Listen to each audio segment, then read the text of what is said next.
managed to find his needle in a haystack below the asking price. We spent a lot of time, my wife and I, talking about it, imagining ourselves in that home and imagining a life together in that home. A home that will be theirs at the start of May.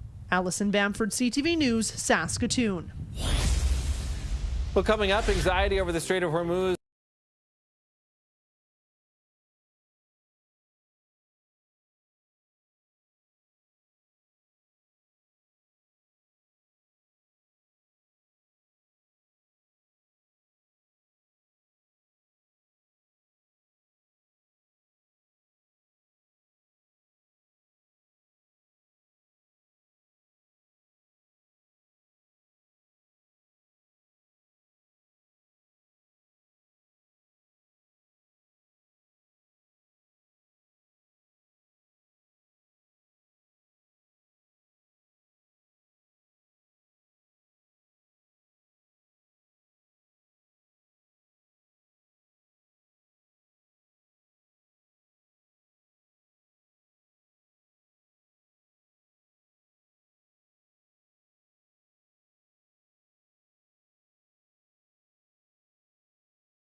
For Hungary's prime minister, a key ally of U.S. President Donald Trump. Viktor Orban, who has been in power for 16 years, conceded defeat after what he called a, quote, clear and painful election result. Thousands of supporters gathered along the banks of the Danube River to celebrate the victory of the center-right opposition party. But now to the latest in the Middle East. Today, the U.S. military vowing to blockade all Iranian ports in an effort to get Iran to reopen the Strait of Hormuz, while Iran threatens ports across the Middle East. This is Coalition Warship 121, engaged in transit passage in accordance with international law. Iranian state television releasing this video showing what it says is an American destroyer being warned by the Iranian Revolutionary Guard to alter course and return to the Indian Ocean. Now, this video has not been independently verified. Now, the U.S. military blockade again started earlier today after a weekend of failed talks between the two countries and Pakistan. Donald Trump continues to utter threats, saying that Iran will no longer be able to conduct business. Right now we have a blockade. They're doing no business. I didn't like seeing boats come out if they were doing business with Iran, but if they weren't, no boats came out. So now Iran is doing absolutely no business, and we're going to keep it that way very easily. Don't forget, their Navy is gone, their Air Force is gone, their anti-aircraft is gone, their radar is gone, and their leaders are gone. That's a lot. Now, Trump also taking to social media today to say that 34 ships went through the strait on Sunday, saying it's the highest number since the closure began. However, the maritime data firm KPLER says that 14 vessels crossed through the strait on Sunday. Now, concern over the Strait of Hormuz behind another spike in oil prices today. Things have leveled off a little bit, but this hour, West Texas Intermediate crude up 2.5%. It's trading just above $99 US a barrel. And we've been talking about the impact that's having on gas prices too, where prices at the pump up in most provinces today. BC, the most expensive gas, selling on average more than $1.94 a liter. It's just over $1.80 in Nova Scotia. The cheapest gas is in Alberta, selling for $1.64 a liter on average. But again, keep in mind, we could see those prices start to increase as the price of oil is also on the rise. Let's have a look at the markets too right now, where things have been a little bit volatile today. Modest gains on both sides of the border. The TSX in Toronto up 150 points right now. The Dow Jones was in the red a little bit earlier, is up 0.2%, just over 100 points as well. Again, investors still appear to be holding out a little bit of hope that there are going to be negotiations resuming between the U.S. and Iran in order to bring an end to this conflict. But we'll see, and that volatility is expected to continue this week. Well, coming up, we'll look at how tariffs and Canada-U.S. relations are impacting tourism, in particular in the nation's capital. Details on that after the break. Love Parliament Hill. I love the drama. The stakes are so high. And Question Period is the landmark. Want to know what's truly going on in our country? Here's where you'll find out. The global economy is fundamentally changing. This is a place where real change can happen. Major players, tough conversations. We don't need more bureaucracy. Everything off the cuff with real pressure to give honest answers. These are the people who make news. What they say drives what everyone in Canada is talking about. Right now, that's more important than ever. RJ Decker, Tuesday on CTV. Stream next day on Crave. If you're paying high interest rates on your credit card, you're wasting money. Consolidated Credit can work with your creditors to reduce your total payments by up to 50% and lower your high interest rates so you can stop juggling multiple payments. Save thousands in interest charges and pay off your credit card debt fast. You don't have to be good with money, because we are. Call 800-599-1740 for a free consultation or go to debthelpnow.ca. 800-599-1740. That's 800-599-1740. Everyone told us not to make pants that would last forever. They said to make them cheap and people will just come back to buy more. We didn't listen. See, these are my personal man-made pants, and I've washed these at least 20 times. Washer and dryer, no special treatment. And look, no holes on the inner thighs, no pilling, seams perfect, drawstrings still intact. Now, let's compare them to a fresh pair of man-made pants. No fading, same color. You see, pants on the market today are made to fall apart, but ours are made to outlast. So visit manmadebrand.com and get yourself a pair today. For Canadians without health benefits at work, rising out-of-pocket health costs are hitting hard. But with personal health insurance from Green Shield, you can keep costs down and more money in your pocket. Our plans cover the things you actually need, like up to 80% coverage on dental. That should put a smile on your face. And most plans are guaranteed acceptance with no medical exams. Want over $2,500 in coverage for registered specialists? Just call this number and get the coverage you deserve. And of course, you can save really big on prescriptions, like up to 90% coverage big. Now that's peace of mind you can count on. It's easy to apply, and there's no waiting period. Visit greenshield.ca for a free quote. Or call 1-844-385-7873. That's 1-844-385-7873. Well, the Ottawa Travel and Vacation Show returned to the nation's capital this weekend, sparking curiosity on new travel destinations, as some Canadian vacationers are still avoiding travel to the U.S. CTV's Camille Wilson has more. Robert Vave spent years flying other people to their vacation destinations. I was a pilot, just private pilot, but have had opportunities to fly in a number of different countries. And after visiting 128 countries, he's at Ottawa's Travel and Vacation Show, planning a trip for himself. Always looking for new ideas, things that have changed. A lot of countries have gone through a lot of turmoil and a lot of improvements. So it's interesting to see the changes that have happened over the last 10, 20, 30 years.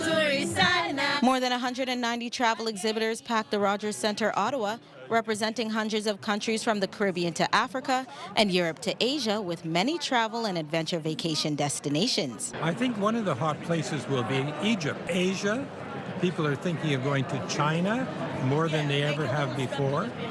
Vietnam and also India. This show giving you the world under one roof and bringing you a taste of cultural experiences before stepping into the country. People are going more and more to the Caribbean rather than going south to the United States. The wake of tariffs and trade tension with the U.S., the event seeing a decrease in American booths. We had 20 U.S. booths booked here for this year, and they all pulled out, with the exception of one. It is paramount that we be here talking to Canadians, telling them that we're here.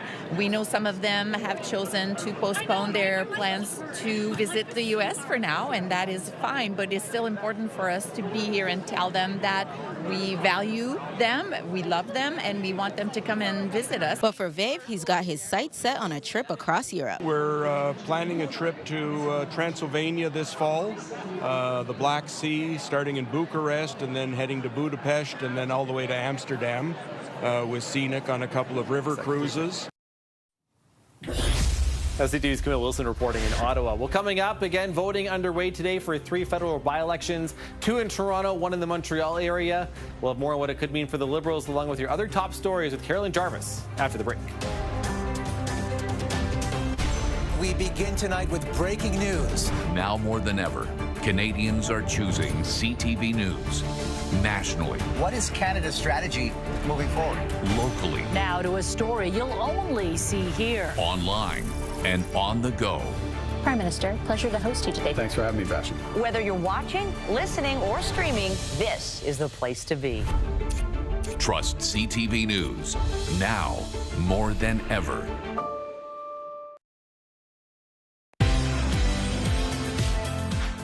Tomorrow on Your Morning, buying, selling, renting, how your housing situation factors in at tax time. Start your morning with us Tuesday on CTV and Crave. Tony can't wait.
To have a government be able to accumulate a majority in the House of Commons by way of by-election and floor crossers, this isn't something you see every day.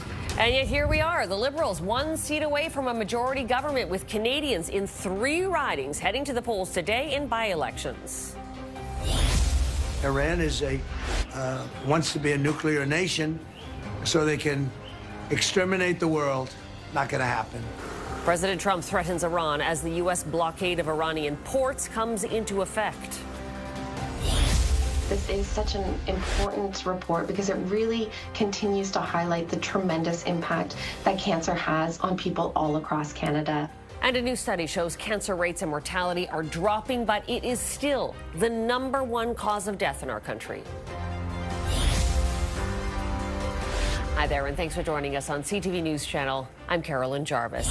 We begin with a live look at both Toronto and Montreal, where the polls are open in 3 crucial by-elections. The Toronto ridings of Scarborough Southwest and University Rosedale are Liberal strongholds previously held by cabinet ministers Bill Blair and Chrystia Freeland. The Montreal riding of Terrebonne is hotly contested after the Supreme Court invalidated last year's election results. The Liberal government could secure a majority government tonight. This after 5 MPs crossed the floor to the governing Liberals. Okay, for more on this, let's bring in CTV's Scott Hurst, who was down at a polling station in the riding of Scarborough Southwest. Nice to see you, Scott. Carolyn, good afternoon. How is it looking today in terms of turnout? Carolyn, we've been tracking this poll station ever since it opened at 8:30, and there's still lots of time for people to come vote because it's open until 8:30 tonight. But ever since 8:30 this morning, it hasn't been a steady stream. There have been voters that have come by, but it's been more of a slow trickle for most of the day. So not a steady stream of voters here at this polling station in Scarborough Southwest. Now, you mentioned the stakes. They are incredibly high when we talk about the big picture, when we talk about what this means for the balance of power in Ottawa. All Mark Carney needs is one of these ridings in order to get a majority government, which will mean a lot for the governing Liberals. But in terms of what voters are coming to the polls for, it's a bit different from focusing on that big picture, which so many of us like to talk about and which is incredibly important, the balance of power. But of course, voters are coming here focusing in on the local candidates, hoping that they can take that voice and be a champion for the people of Scarborough Southwest in Ottawa. And they're still very concerned about the issues that impact so many of us when it comes to affordability. We can talk about healthcare. We can talk about housing. That's mostly what we heard from voters we spoke to today who have been coming down to this polling station in Scarborough Southwest. Here's more from some of those voters talking about the issues that matter most to them.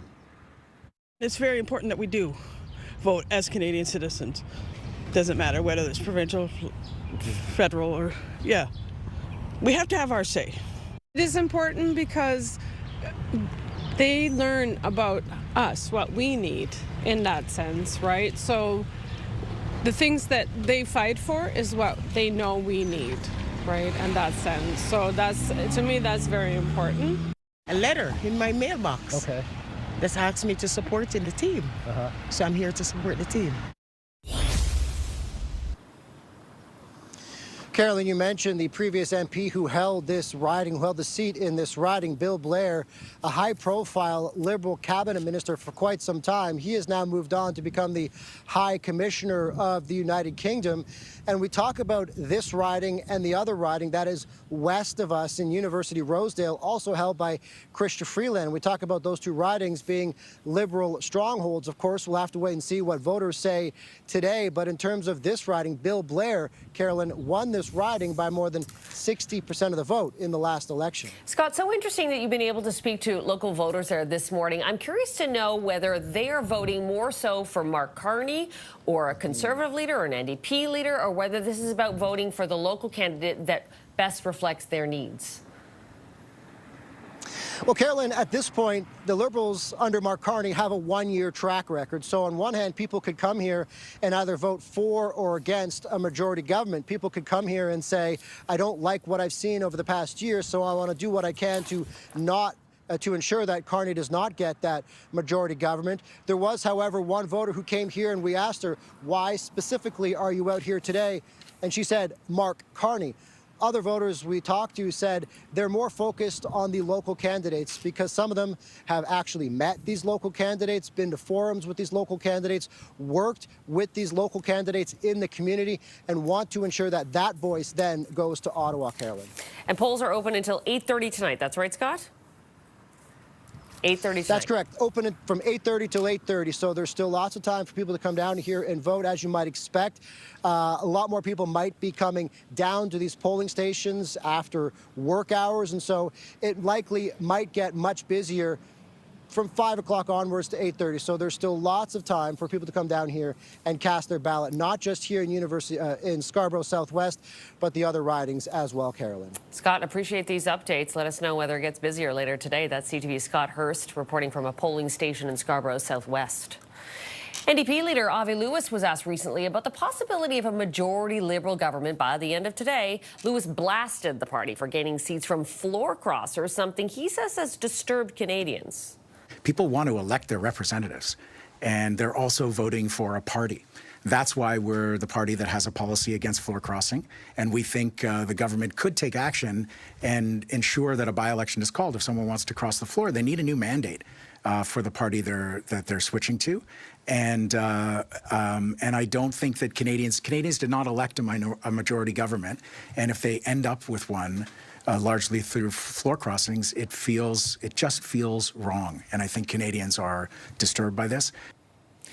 So will it or will it not be a majority government tonight? Well, we will have full coverage of tonight's 3 by-elections, hosted by CTV News chief anchor and senior editor Omar Sachedina and CTV News chief political correspondent Vassy Kapelos. That will begin at 7 p.m. Eastern on CTV News channel, streaming at ctvnews.ca and on Crave. Meanwhile, Quebec has a new premier designate. Members of the Coalition Avenir Québec picked up former economy minister Christiane Frechette as the new leader. She promises to revive a party that faces total collapse ahead of this fall's provincial election. CTV's Geneviève Beauchemin has more.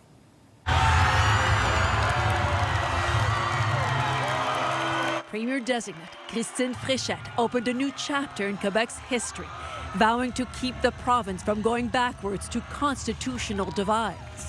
Je ne vous laisserai pas ramener le Québec 10 ans en arrière. She told party members that picked her to lead the Coalition Avenir Québec, or CAQ, that with other parties, it's always yes against no, separatist versus federalist. She pledged to focus on Quebec families, on boosting the economy, and protecting the French language. I'm really proud to have been elected premier, and I will be working hard for Quebecers. We will deliver changes quite quickly. But the former minister, once a staffer at the Souverainist Parti Québécois, faces a tough challenge, reviving the party of the third way that sets constitutional divides aside is a tall order, say analysts. So think of the task it was to rebuild the federal Liberals 1 year ago and then go tenfold. Right now, with the numbers that we have, the CAQ would be wiped out of the electoral map. Outgoing Premier François Legault founded the CAQ and has until now been its only leader. Aujourd'hui, je vous fais mes adieux. Legault told party members that he stepped down to preserve the party's future. And members bid farewell to Legault with an emotional tribute at the leadership convention. They now hope a new face, the second woman to be premier of the province, will change the party's fortunes. With Madame Frechette, we can move forward. Moving forward, says Frechette, could include traveling to Washington or Mexico to defend Quebec's interests in the face of an unpredictable neighbor south of the border. Frechette will be sworn in as premier before Quebec's National Assembly reconvenes in May. Geneviève Beauchemin, CTV News, Drummondville, Quebec. Tariff threats and trade disruptions have pushed many Canadian companies away from doing business with the U.S. Now, some products from Prince Edward Island have landed on shelves far away. CTV's Maria Saru explains. Spring is starting to show at Neighbors Garden Center, and for the business, some of the growth is happening overseas. While the U.S. trade relationship has been less reliable, the company is reaping rewards in Asia. Wild blueberries grown in PEI are now in stores across several countries. We need to protect ourselves and make sure that we look elsewhere to areas of the world that are wanting our products. Island companies are making connections abroad with government-backed trade missions helping put the right people in the right rooms. It's starting to pay off from fruit to fish.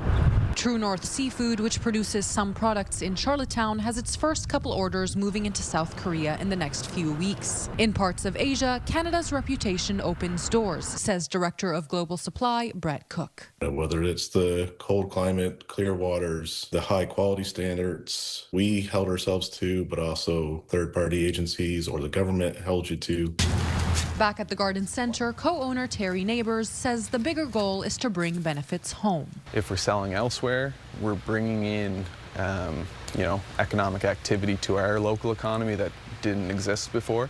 Neighbours is considering more travel to Asia, and there are future opportunities already on the province's calendar, including a Team Canada trade mission to Tokyo in June. Maria Sru, CTV News, Montague, Prince Edward Island. Right now we have a blockade. They're doing no business. And that blockade on Iranian ports from the U.S. has now begun. The latest on the situation in the Middle East coming up after the break. If it happens here or around the world, trust CTV News Channel to deliver live, breaking, 24 hours a day. Download the CTV News app or stream anytime at ctvnews.ca. All news.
Block all Iranian ports in an effort to get Iran to reopen the Strait of Hormuz, while Iran is threatening to strike ports across the Middle East in retaliation.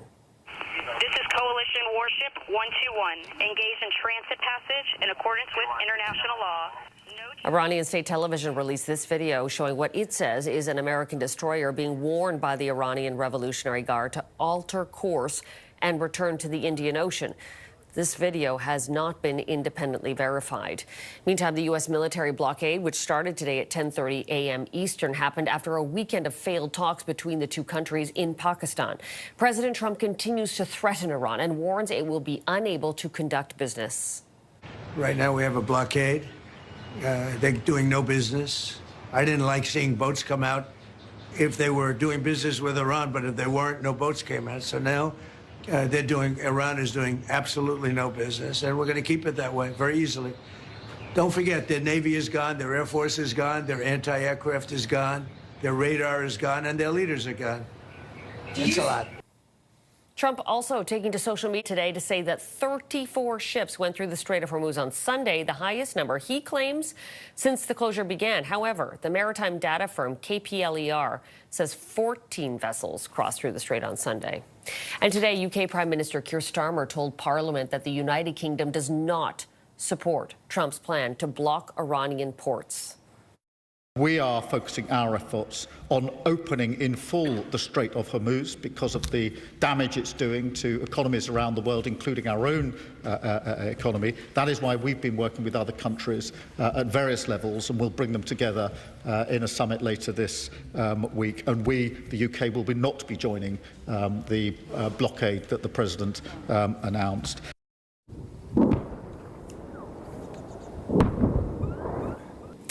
And a familiar sound in northern Israel, where the fighting continues. Cross-border fire continues between Israel and Hezbollah. The Israeli army is pushing ahead with an air and ground offensive in the southern part of Lebanon. Israel and the United States have said the Israeli campaign against Hezbollah was not part of the U.S.-Iran ceasefire deal. Tehran insists it was. And President Trump continues his battle of words with Pope Leo, who has been critical of the Iran war. The pontiff has called Trump's threat to destroy Iranian civilization unacceptable and called on Trump to find an off-ramp to this conflict. I don't want to get into a debate with him. I don't think that the message of the gospel is meant to be abused in the way that some people are doing. And I will continue to speak out loudly against war, looking to promote peace, promoting dialogue and multilateral relationships among the states to look for just solutions to problems. Too many people are suffering in the world today. Too many innocent people are being killed. And I think someone has to stand up and say, there's a better way to do this.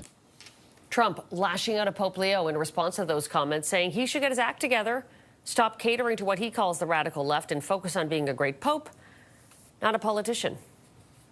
Joining us now, former Vice Chief of the Defense Staff, retired Vice Admiral Mark Norman. Thanks for being with us today, Vice Admiral. Good afternoon, Carolyn. Thank you. It seems no one's off limits in terms of Trump's targets, the Pope now being implicated in this. I'm going to park that for a moment and talk about what's happening militarily, specifically in the Strait of Hormuz. Trump called on NATO allies, first expressed his disappointment in them, but then second said they want to help with the strait. But we've heard from Keir Starmer saying, no, we're not in. Germany says it won't participate. What are you expecting from Canada on this? Well, I don't want to pretend to be in the Prime Minister's head on this, but I would suspect that Canada will follow suit with the other allies that you've just mentioned. There's no upside to being involved in this. The Americans have painted themselves into a corner in many respects. This is an escalation. I think it's the only real viable mechanism the United States has to put pressure on the Iranian regime. Continuing to bomb them is just not going to get where we need to be. And so this is, in essence, financial pressure. This is all about money and stopping their ability to sell oil and move oil in and out of the Gulf. And so if this just drives up oil markets, the impact will be felt at the pump for the populace. And if you look at the last 47 years, certainly there hasn't been a lot of sympathy for the people in Iran, for what the IRGC has been doing. Who wins in a battle of brinkmanship when it comes to financial markets? Well, I don't know, but there's lots of people losing here. The people of Iran are losing because of their autocratic regime. The broader Middle East is losing because of this this continued state of conflict. I'm not sure the Americans are winning, despite the proclamations of President Trump. This is a difficult thing to do. It could have short-term impact. I have no doubt that the U.S. Navy will be able to interdict the ships that they're referring to. But, that there's risk in all of this. I'm not sure what the end game is, Carolyn, to be honest. And this is, I think, yet another temporary measure, and I think it's somewhat desperate. And the irony is not lost on me that we're imposing a blockade on a strait that was shut because the country that has shut it was attacked by the United States. So it's kind of a bizarre sequence of events. No kidding. There are reports that the Iranian Speaker Mohammad Ghalibaf came out saying that Americans will be nostalgic for $4 or $5 a gallon gasoline in short order. Do you expect Americans will be able to withstand gas if it actually becomes that expensive? Yeah, well, I mean, we're already seeing, indications, not just in the United States, here in Canada, and in many of the European capitals, that the pressure on gas prices is real. Again, notwithstanding the claims of President Trump that they have an independent source of supply, the reality is that the price of oil is set based on a global trade. And so, unless he plans to completely isolate the United States oil supply in that context, and I don't even think it's physically possible, they're gonna pay a price.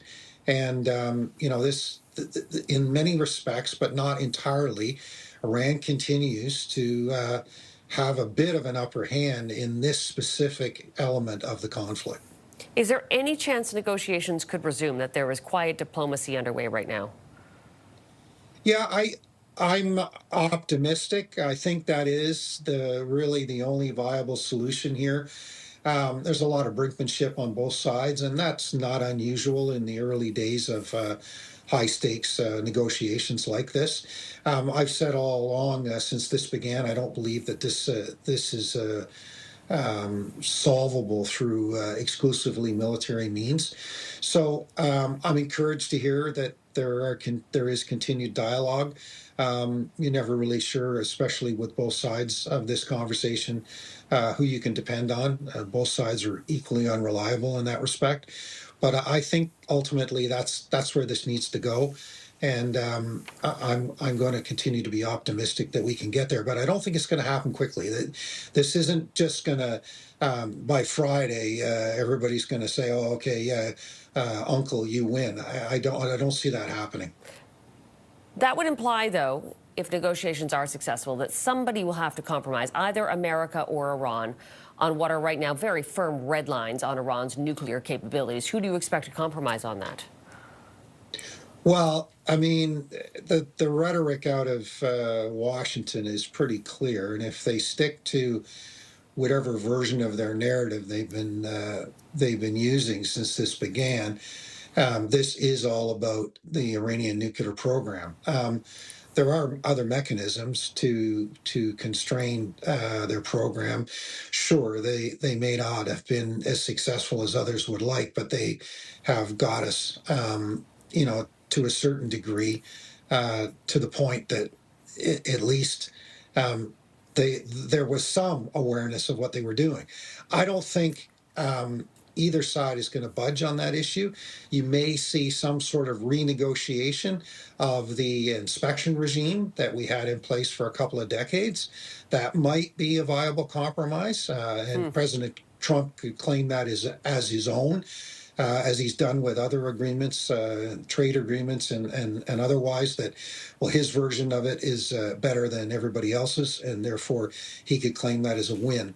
But I don't think you're going to see either side sticking to these red lines as they're referring to. Fascinating.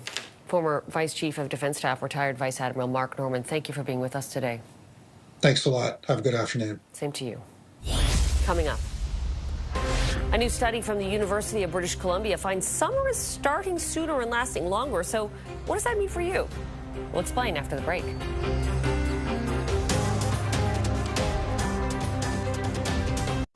RJ Decker, Tuesday on CTV. Stream next day on Crave. Repair my hair after hair coloring? Does that even exist? Oh, yes, it does. New improved Revlon Color Silk. There's this new bond repair complex in it. Have you ever heard of that? What is that? You get up to 98% less breakage. So more hair here instead of here. New Revlon Color Silk. We're all busy.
suggests summer is starting sooner and lasting longer than previously thought.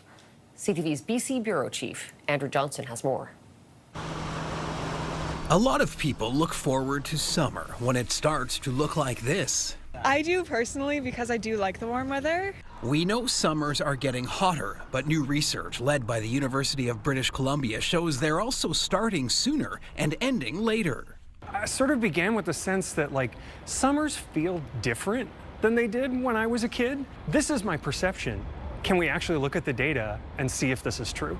They dug into temperature data between 1990 and 2023, focusing on the number of days that reached average warmth for the hottest part of the year. The number of summer weather days are increasing in length 1.5 times faster since 1990 than before that.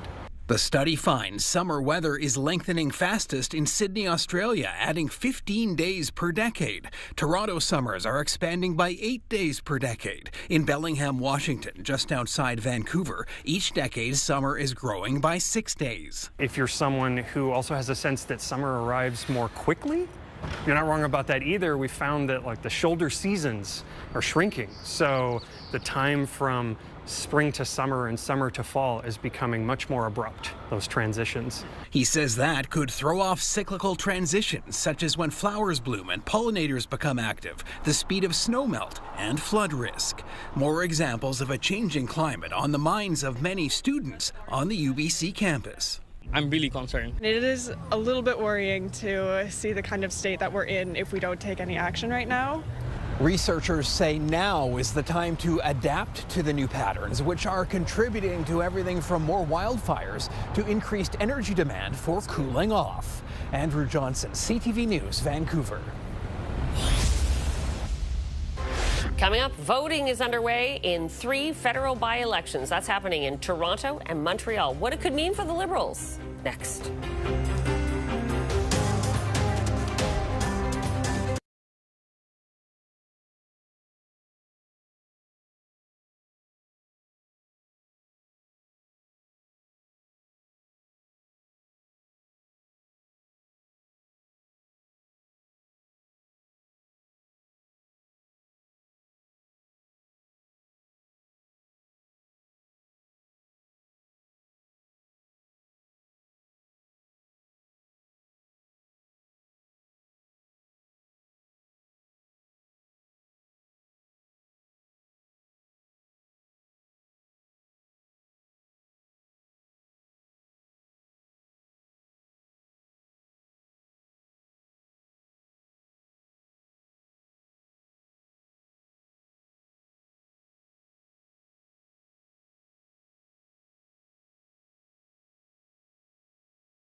It's voting day in 3 federal by-elections where, depending on the results, the Liberal government could end up with a majority government by tonight. The vote comes on the heels of Prime Minister Mark Carney attracting 5 opposition MPs to cross the floor to his governing Liberals. Up for grabs today, 2 Liberal strongholds in Toronto, where former cabinet ministers Chrystia Freeland and Bill Blair resigned. The other race is in the hotly contested riding of Terrebonne, Quebec. That's a Montreal suburb after last year's election result was invalidated by the Supreme Court. As for the issues, here's what some voters in the Toronto riding of Scarborough Southwest had to say earlier today. It's important because they learn about us, what we need in that sense, right? So the things that they fight for is what they know we need, right, in that sense. So that's, to me, that's very important. I'm actually impressed with the Prime Minister. And the former MP for this area, he was my MP. So it's just stand to reason that he's moving on to somewhere else and somebody's replacing him. So I should support that person. Polls are open in all 3 ridings until 8:30 p.m. Eastern tonight. Joining us now, CTV News political commentator and former director of communications for Prime Minister Paul Martin, Scott Reid. Nice to see you, Scott. Hey, Colin. Scott, I'd never condone betting. However, let's park that for a moment. If you were to bet, what do you expect the seat count to be tomorrow for the Liberals? Well, first of all, I always condone betting. But secondly, I would say it's probably going to be a clean sweep. Really? I know Terrebonne was really, really close. 1 vote, literally 1 vote that then got tossed. So you can't get closer than that. I guess that's 0 votes ultimately. But when you look at where the polls are standing right now, when you look at the momentum that you've seen from Mark Carney in the months since the last election, the 1 year since the last election, I think you have to assume that Liberals have the advantage. It's not a lock in Terrebonne, but it sure looks like they're in the catbird seat. Do you think we'll know early in the night? There's 48 candidates on the ballot in Terrebonne. So Elections Canada has warned that this could be a late night for vote counting. That could be the frustration. This long ballot phenomenon that we've had lots of debate about in the past could delay the results. But if it's an overpowering outcome, then you'll still probably get it at a reasonable hour. I don't think we're going to be sitting up at 4 o'clock in the morning like it was 1960 and we're guessing whether it's JFK or Nixon. This thing's almost certainly going to be in before midnight. One of the key themes of the last week is how do the Liberals define their brand, especially after we've seen floor crossers such as a staunch conservative like Marilyn Gladu join the Liberal Party in the last week. Now in Scarborough Southwest, you've got Dolly Begum, a former Ontario NDP deputy leader, running under the Liberal banner. Yeah. Do the Liberals have any problem defining their brand when you can say an NDP, come on in, a conservative NDP? Who are the Liberals then? I don't think they do, in the sense that the driving force isn't left or right. It's Trump. It is North and South. It is the fact that we are a country at war and we're looking to Carney as a wartime leader. We don't always say it out loud in exactly those terms. It feels even to this day uncomfortable, but that's truth. We're under assault by this White House and by this president. And I think it is the phenomenon of this wartime mentality that causes the Marilyn Gladu, who's a social conservative, to say, I think I can fall in with Mark Carney, and Dolly Begum, who is the deputy leader of the provincial NDP here in Ontario. And I think that's the defining characteristic. It isn't so much how do they define themselves left or right, it is how do they find themselves in the moment and in comparison to the task at hand, which is to take on Trump. Okay, whether or not the Liberals are doing a rebrand, Pierre Poilievre certainly has taken a different approach to the media and his personal brand in the last month. How do you think he's going to fare? Certainly, this is not a decision of the Conservative Party, but I'm wondering what the message to him may be tomorrow. So, obviously, the floor crossings have been a beating. Set those aside. Tonight, to be fair, we wouldn't expect the Conservatives to perform extraordinarily well. These are 2 downtown Toronto Liberal ridings, or at least downtown and suburban, very strong Liberal ridings. Terrebonne, the Conservatives really weren't a factor. But I'd still watch, to be honest, just in terms of the Conservative lens, I'd watch to see what that result is in Terrebonne. They did get 18% of the vote 1 year ago. And if the Liberals do ride to a comfortable win, I bet one of the factors will we will see a collapse in the federal conservative vote, 5, 6, 7, 8%, and most of those votes migrating to the Liberals. So I'd watch for that factor. Bottom line is, look, Pierre Poilievre has been losing. Lost the election, lost his riding, losing MPs, obviously going to lose the majority to Mark Carney almost for certain this evening. He's got to start winning, or he's going to find himself surrounded by nothing but questions and challengers. I'd be remiss, Scott, if I didn't ask you before you left whether you're hearing further rumors about more floor crossers and whether today's 3 by-elections and any potential wins there could encourage somebody who's on the fence to move over to the Liberals.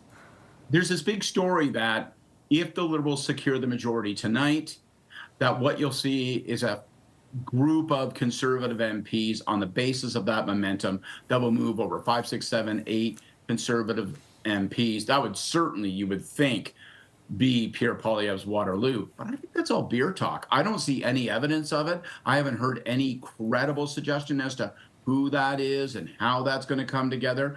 That rumor's buzzing around Ottawa. And listen, after the past 5 months, when there's been one MP after another across the floor, you can't dismiss it entirely. CTV News political commentator Scott Reid, look forward to chatting with you tomorrow. Thanks a lot. Me too.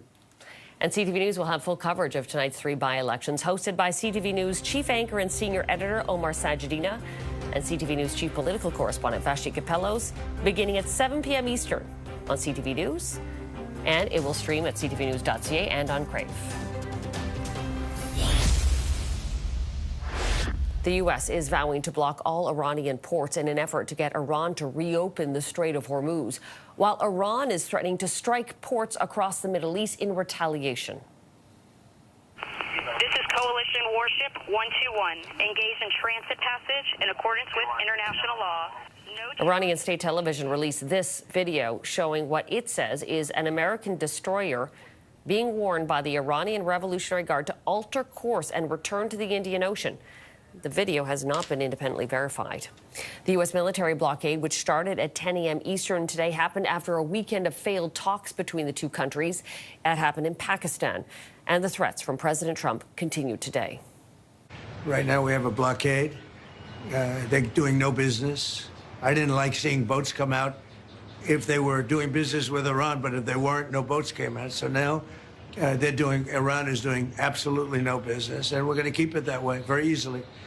Don't forget, their Navy is gone, their Air Force is gone, their anti-aircraft is gone, their radar is gone, and their leaders are gone. That's a lot. Trump also took to social media earlier today saying that 34 ships went through the Strait of Hormuz yesterday, the highest number, he claims, since the closure began. The maritime data firm KPLER says 14 vessels crossed through the strait yesterday. That strait is also a key route for jet fuel heading to Europe. CTV's Kamal Karamali has more on what Canadians planning summer vacations there need to know. Travelers at Canada's busiest airport heading off to Europe. Yes, very happy to go now. Happy to have booked their flights now before things get worse. We're not flying in the summer. Europe could see jet fuel shortages in 3 weeks, says Europe's airport industry group, if the Strait of Hormuz doesn't fully open up. The key oil shipping corridor only partially open to countries friendly with Iran in its war against the U.S., resulting in dwindling jet fuel for European airlines. It's almost as though the Trump administration has got themselves into something that they don't know how to exit, and it just seems to be escalating. And shifting Canadians' plans to travel across the Atlantic. Claire O'Donoghue has already booked her flight to Portugal. And just kind of worried about what could happen, especially not having everything set in stone. Adding on insurance is definitely something we would consider. Canadian travel agents fielding phone calls on how to navigate this summer travel season. What we're seeing most of is hesitation. People, if they're still planning in the planning phase, they're just pausing. But their advice is to act now. Book early. Flights will never be less money than they are now. And pay a bit more for that travel insurance while leaving extra room for any connections. Where you're not having to catch the cruise ship the next day after you land, because if that flight does not leave that day, you're out of luck. Travel agents have noticed a major shift in Canadians boycotting the U.S. after the trade war and flying to European destinations instead. Some who are also considering exploring Canada rethinking that plan as well. Many kind of consider, oh, maybe we'll go on a road trip this year, and then they realize how much gas costs for their car as well. And Canadian Airlines telling CTV News they expect the cost of jet fuel to continue to rise, but even with the higher prices, there still should be enough for upcoming flights, not anticipating a fuel shortage for now. Kamal Karamali, CTV News, Toronto. Overseas, a stunning defeat for Hungary's prime minister, a key ally of President Trump. Viktor Orban, who has been in power for 16 years, conceded defeat after what he called a clear and painful election result. Thousands of supporters gathered along the banks of the Danube River to celebrate the victory of the center-right opposition party. We're actually seeing the number of new lung cancers and bladder cancer, other related smoking cancers declining. When we return, what a new study on cancer rates is telling us. That story next.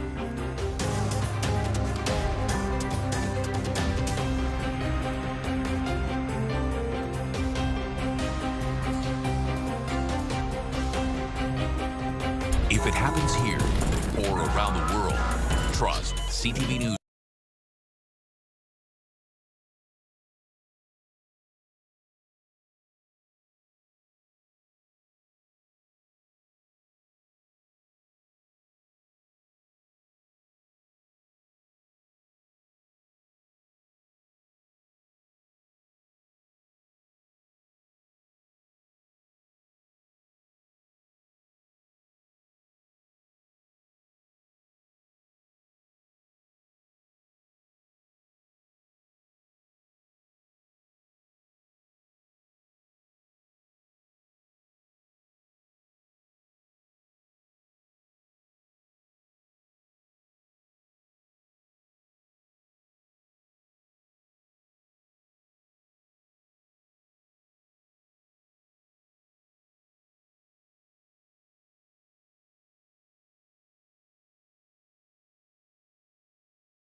Rates as well as deaths from the disease are declining in Canada.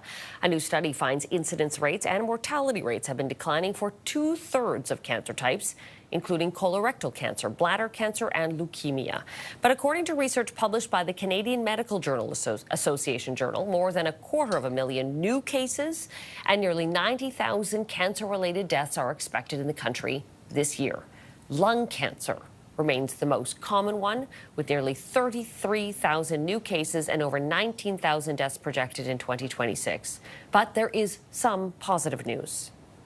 Well, we're certainly seeing a decline, particularly in men who began to stop smoking earlier than women. There was a trend where more women started to smoke, and they're now beginning to see those declines coming with time, and that will continue to increase. So we're actually seeing the number of new lung cancers and bladder cancer, other related smoking cancers declining.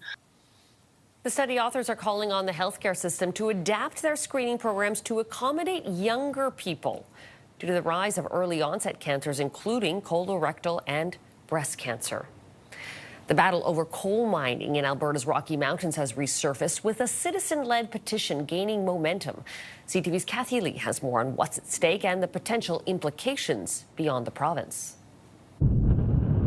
calving season on this southern Alberta farm depends on clean water. But for ranchers like Laura Lang, coal exploration in the eastern slopes of the Rockies is raising concerns about that supply. The biggest concern is drinking water, obviously, but the concern also is into our food production. While there are no active mines here, Alberta lifted a decades-old coal policy in 2020, opening parts of the eastern slopes to development. After backlash, the policy was reinstated, but some exploration projects moved forward, including one by Australian-owned Northback on Grassy Mountain in the Crow's Nest Pass, previously rejected over environmental concerns. The concern about the proposed Grassy Mountain coal project, which is about an hour west of here, is that it sits on the eastern side of the Rocky Mountains where the water source is. That water then flows down into communities throughout Alberta, into Saskatchewan, Manitoba, and eventually Hudson Bay, raising concerns about contaminants like selenium flowing downstream. Selenium is an essential element. We all need micro amounts of selenium, but you get beyond the point where it then becomes toxic. Northback says if approved, the project would produce steel-making coal, create hundreds of jobs, and meet high environmental standards. Near the Crow's Nest Pass, this rancher says development could help revive the local economy. We had a vote in the Crow's Nest Pass, and 76% were in favor. Everybody around here that I talked to was wanting this. The province says it's finalizing a new coal policy prioritizing water, air, and land while protecting jobs. Meanwhile, country music artist Corbland has launched an anti-coal mining petition, pointing to risks already seen elsewhere. Go across the border into BC. They've been mining the other side of the Rockies in this exact way for decades, and they have a really bad selenium problem. Lang supports the movement, saying some places should remain off limits. This is not the place to do it. For her, protecting this water is about protecting the future. Kathy Lee, CTV News, near Nanton, Alberta. While house prices are dropping in some Canadian cities, it's a very different story in Saskatchewan. Supply constraints are pushing home prices to record highs. CTV's Alison Bamford explains how it's creating a tough market for buyers.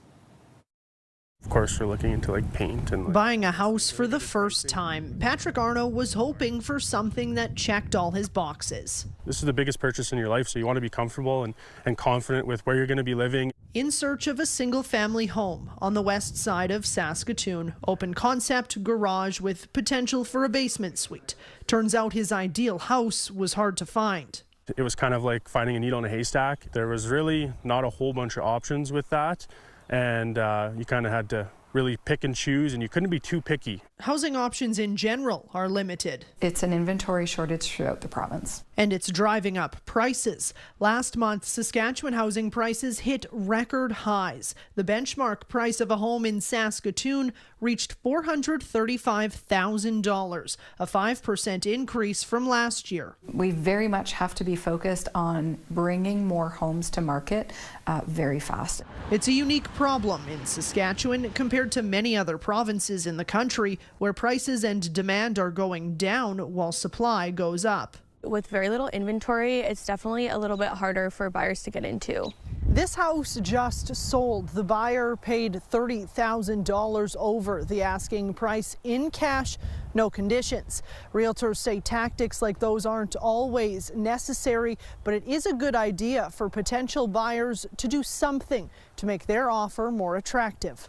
You can increase your deposit, you can submit a pre-approval letter from your financial institution, you can comply with the seller's possession date. At the end of the day, it doesn't always come down to just price. Despite the tough market, Arno managed to find his needle in a haystack below the asking price. We spent a lot of time, my wife and I, talking about it, imagining ourselves in that home and imagining a life together in that home. A home that will be theirs at the start of May.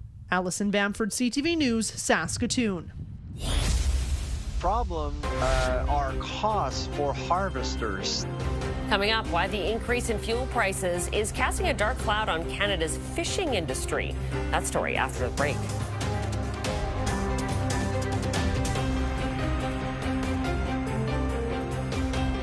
We begin with a troubling new jobs report. When global shockwaves hit your bottom line, you deserve a Canadian point of view.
traps. Osborne worries the water temperature in the North Atlantic is still too low for good fishing. The catch is not very good. Everybody will tell you the same thing. A bad catch results in low supply, which usually increases the price of lobster. This week, it's selling for as high as $16 a pound. This food expert says there are other issues casting a dark cloud over the lobster industry. It's beyond problematic. The war with Iran continues to drive up global fuel prices. Fuel surcharges are now adding to the overall cost of transportation. An initial impact of higher freight rates by the range of 25 to 30%. The lobster industry was hoping for smooth sailing after the removal of China's 25% tariff. According to Stuart Lamont, the financial landscape is now arguably getting worse. Trucking, transportation, packaging, there's very little that hasn't been negatively impacted in the last month to 6 weeks. Those added fees may drive up prices even higher. Lobster is Nova Scotia's top seafood export. For those who work in the industry, when it comes to covering expenses, the challenge is how much to charge without charging too much and risk turning off customers. We've had prices in recent years which weren't acceptable to the harvesting sector. Sylvain Charlebois says because lobster is a specialty item, people around the world will still likely pay a lot to get it. The problem are costs for harvesters. That's the problem. He fears those who work at sea and catch lobster will take the biggest financial hit because of the high cost of fuel. Paul Hollingsworth, CTV News, Eastern Passage, Nova Scotia. A familiar face slipped on the green jacket at this year's Masters golf tournament. Rory is a rare repeat winner at Augusta. Look at that. Rory McIlroy finished one stroke ahead of Scottie Scheffler to become the first back-to-back winner at the Masters since Tiger Woods in 2002. It's the 6th major for the 36-year-old from Northern Ireland. The top Canadian was Nick Taylor, who tied for 41st place. Canada's only NBA team has qualified for the postseason. The Raptors are going to head to the playoffs for the first time since 2022. The Toronto Raptors punched their playoff ticket with a 35-point win over the Brooklyn Nets. Their first-round opponent will be the Cleveland Cavaliers. Thousands of fans packed into the California desert for the highly anticipated Coachella Festival, where Canadian superstar Justin Bieber took the stage over the weekend. Bieber made his first live appearance in the U.S. since his world tour in 2022, performing for 90 minutes. He showcased material spanning his career, including early hits from his YouTube days and songs from his latest albums. Cost of living is a big thing that I would love to go down a bit. Voters are casting their ballots in 3 federal by-elections today. We'll have a closer look at what's at stake after the break.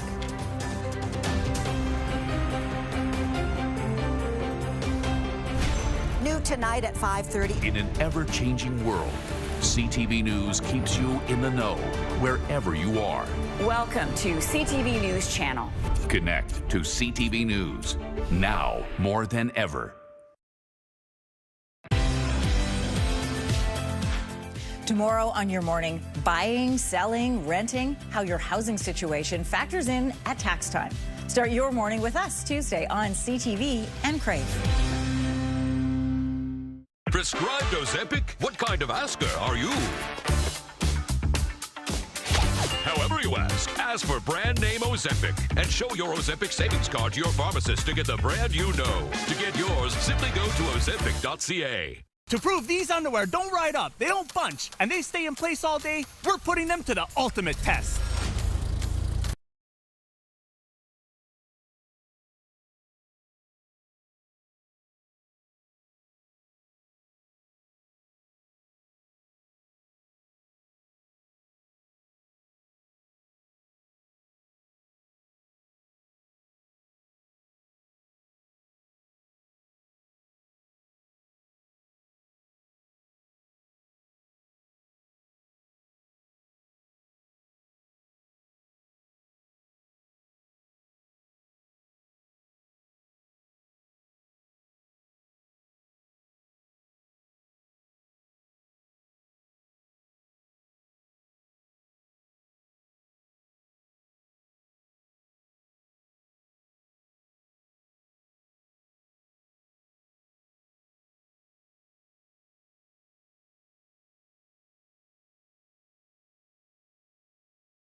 Research has come, how well we're starting to do pre-screening, all of those different screening tests. And a new study offers a new look at cancer rates in Canada. Hi there, and thanks for joining us on CTV News Channel. I'm Carolyn Jarvis. The U.S. is vowing to block all Iranian ports in an effort to get Iran to reopen the Strait of Hormuz, while Iran is threatening to strike ports across the Middle East in retaliation. This is Coalition Warship 121, engaged in transit passage in accordance with international law. Iranian state television released this video showing what it says is an American destroyer being warned by the Iranian Revolutionary Guard to alter course and return to the Indian Ocean. That video, however, has not been independently verified. The U.S. military blockade, which started at 10 a.m. Eastern today, happened after a weekend of failed talks between the two countries in Pakistan, and those threats from President Trump continuing today. Right now we have a blockade. They're doing no business. I didn't like seeing boats come out if they were doing business with Iran, but if they weren't, no boats came out. So now Iran is doing absolutely no business, and we're going to keep it that way very easily. Don't forget, their Navy is gone, their Air Force is gone, their anti-aircraft is gone, their radar is gone, and their leaders are gone. That's a lot. Trump also took to social media earlier today, saying that 34 ships went through the Strait of Hormuz yesterday, the highest number, he claims, since the closure began. However, the maritime data firm KPLER says 14 vessels crossed through the strait yesterday. And today, UK Prime Minister Keir Starmer told UK's Parliament that the UK does not support Trump's plan to block Iranian ports. We are focusing our efforts on opening in full the Strait of Hormuz because of the damage it's doing to economies around the world, including our own economy. That is why we've been working with other countries at various levels, and we'll bring them together in a summit later this week. And we, the UK, will not be joining the blockade that the President announced.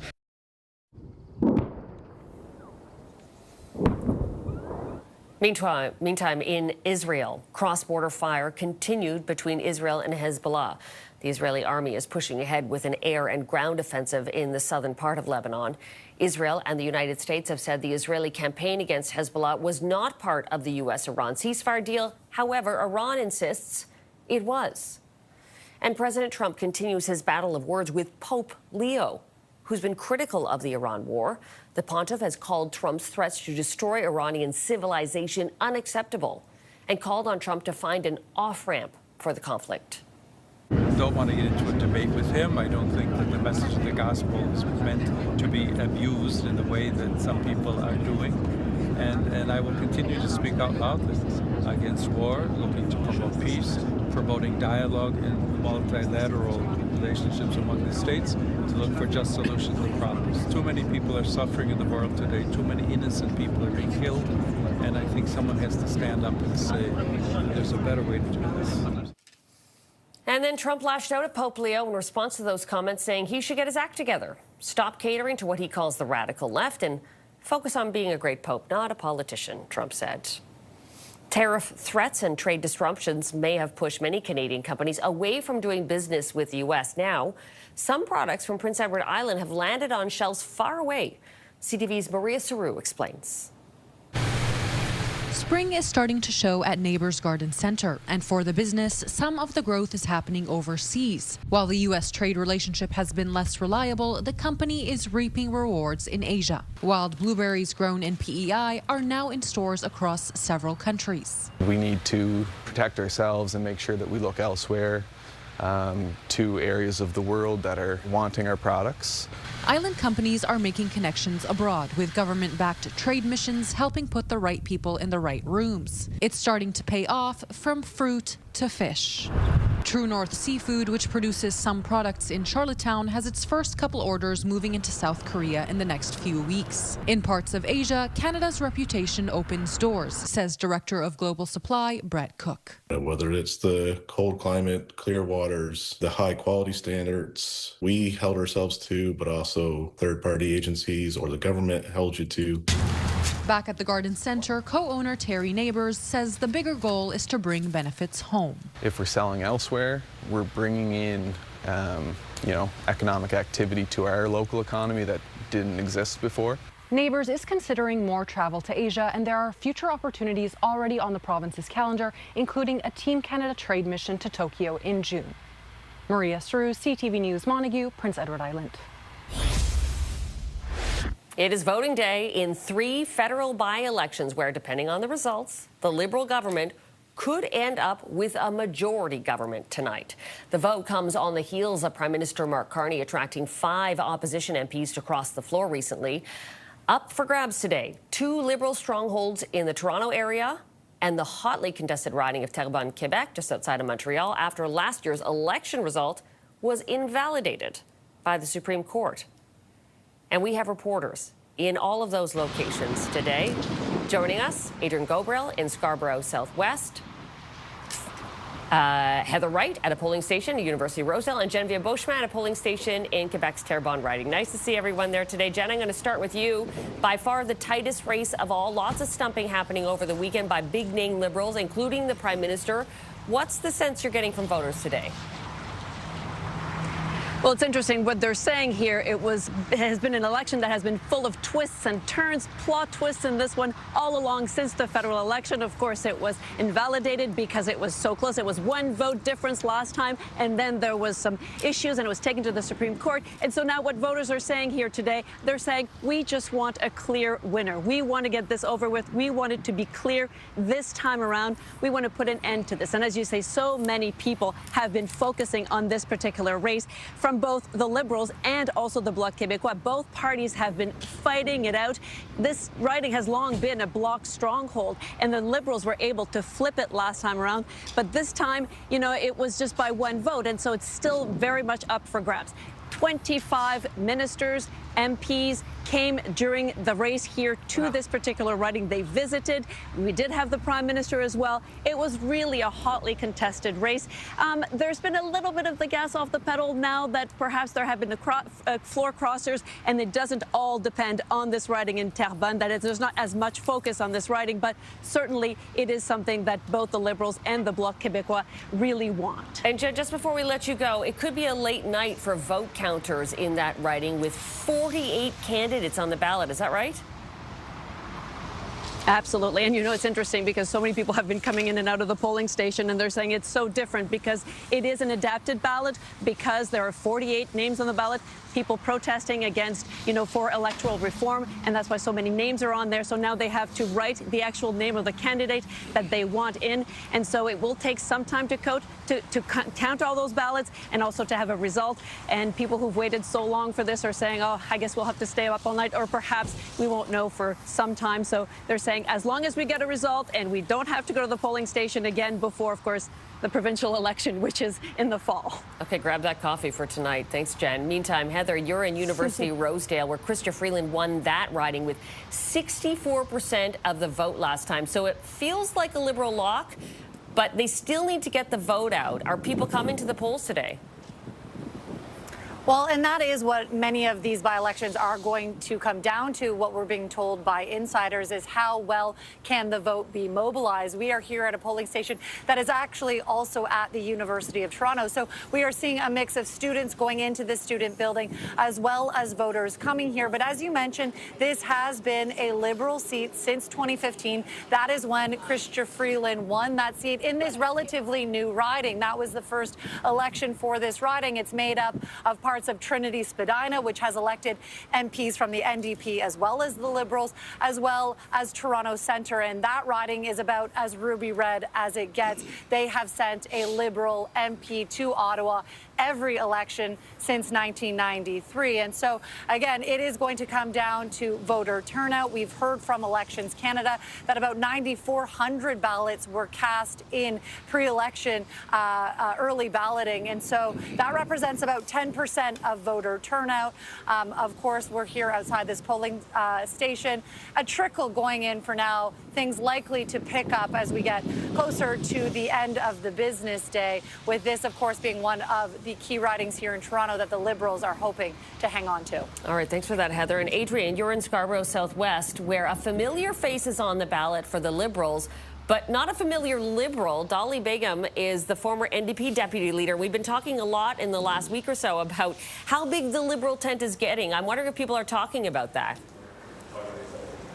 Yeah, indeed, and especially after the floor crossing we saw last week with a prominent Conservative MP, really the polar opposite of Dolly Begum. And, you know, if she is to win tonight, we are certainly hoping to talk to her about that, about standing shoulder to shoulder on Parliament Hill in Ottawa with someone like Marilyn Godot, who crossed over from the Conservative Party last week. So you had lots of chatter about that. You know, this is considered a Liberal stronghold. Bill Blair held this seat for more than a decade. He won the last vote by more than he received about 62% of the vote during the last federal election. That was before he was appointed as the High Commissioner in the United Kingdom. And Dolly, as you mentioned, you know, she was an MPP with the NDP party here in Ontario. She was the deputy leader behind Merritt Stiles, raising lots of eyebrows when she came across. But this is her backyard. She is very familiar to the people in this riding, in this community. More than 60% of the individuals who call Scarborough Southwest home, they are minorities. They say that they're from South Asia, predominantly Black and Filipino.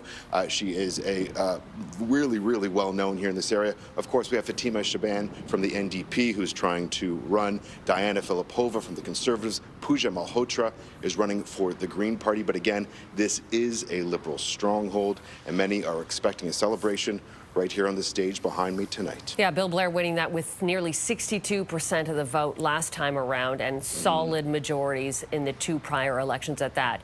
Polls close at 8:30 tonight. Thank you to all three of you for being with us today, and we will have continuing coverage through the evening. Thank you. And as mentioned, the by-election can be caught here on CTV News Channel with CTV News chief anchor and senior editor Omar Sachedina and CTV News chief political correspondent Vassy Kapelos. Beginning at 7 o'clock Eastern before the polls close, it will also be streaming live, ctvnews.ca and on Crave.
Why are some people claiming advanced voting is risky?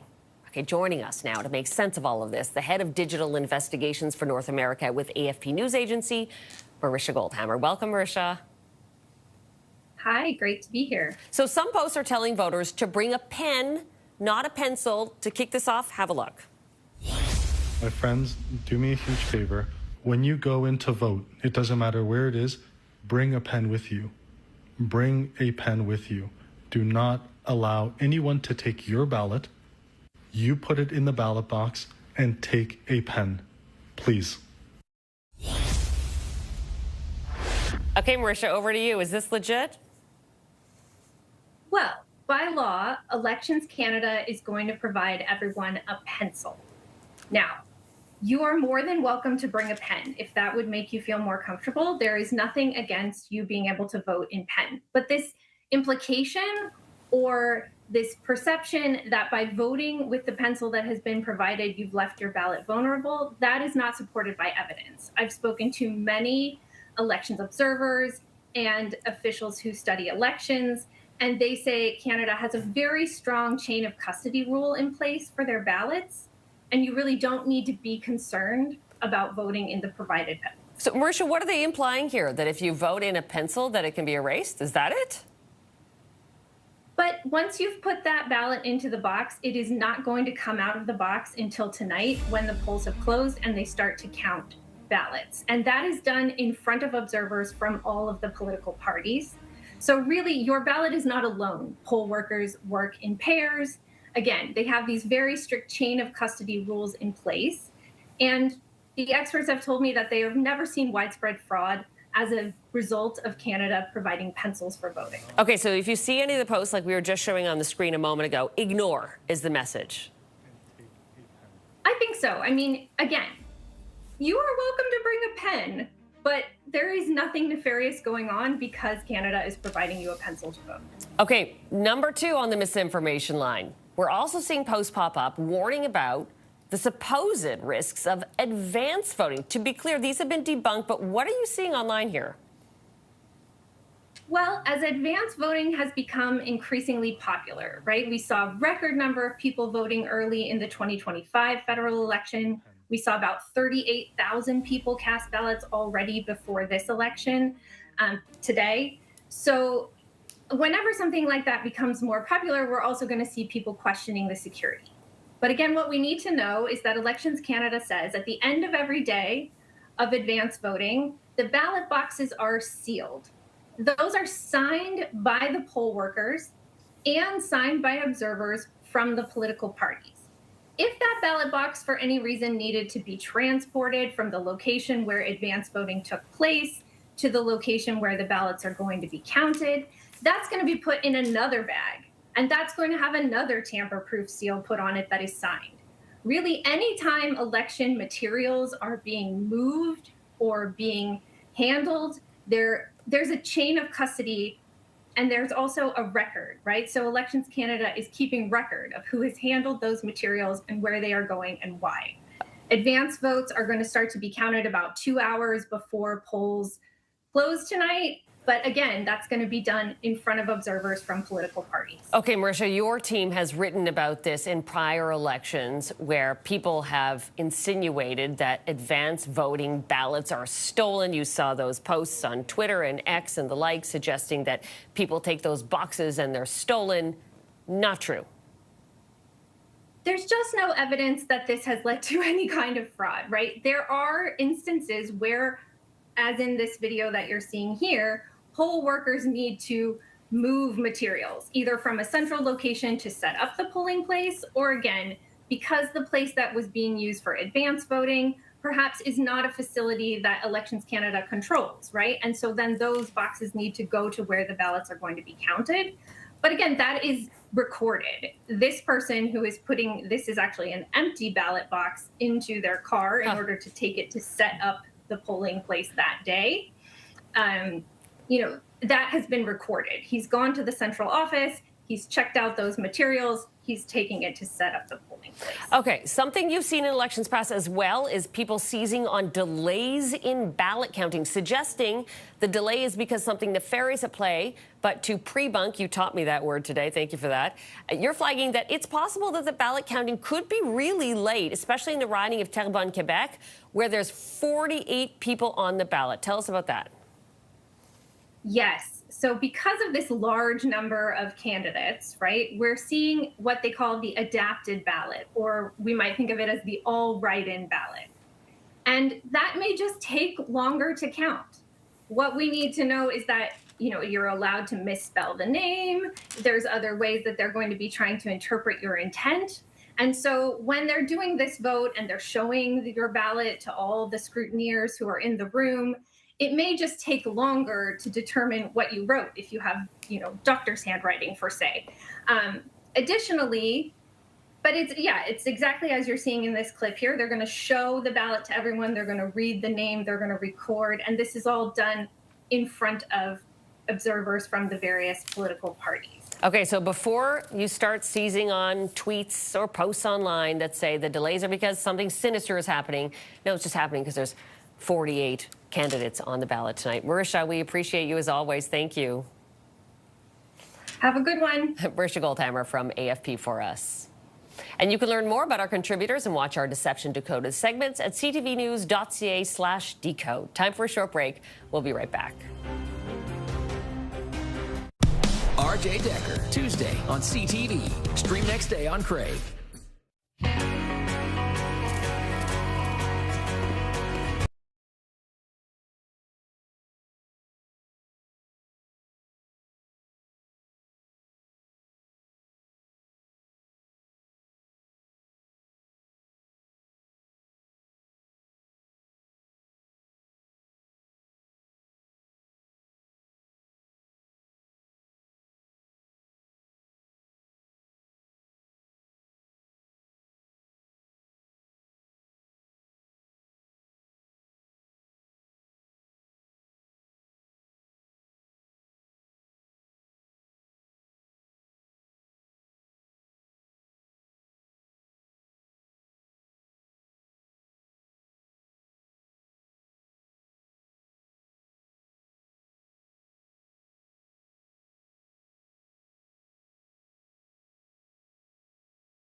Declining for 2/3 of cancer types, including colorectal cancer, bladder cancer, and leukemia. But according to research published by the Canadian Medical Association Journal, more than 250,000 new cases and nearly 90,000 cancer-related deaths are expected in the country this year. Lung cancer remains the most common cancer, with nearly 33,000 new cases and over 19,000 deaths projected in 2026. But there is some positive news. Well, we're certainly seeing a decline, particularly in men who began to stop smoking earlier than women. There was a trend where more women started to smoke, and they're now beginning to see those declines coming with time, and that will continue to increase. So we're actually seeing the number of new lung cancers and bladder cancer, other related smoking cancers, declining. The study authors are calling on the healthcare system to adapt their screening programs to accommodate younger people due to the rise of early onset cancers, including colorectal and breast cancer. More than 2,200 workers from dozens of long-term care homes in Nova Scotia are now on strike.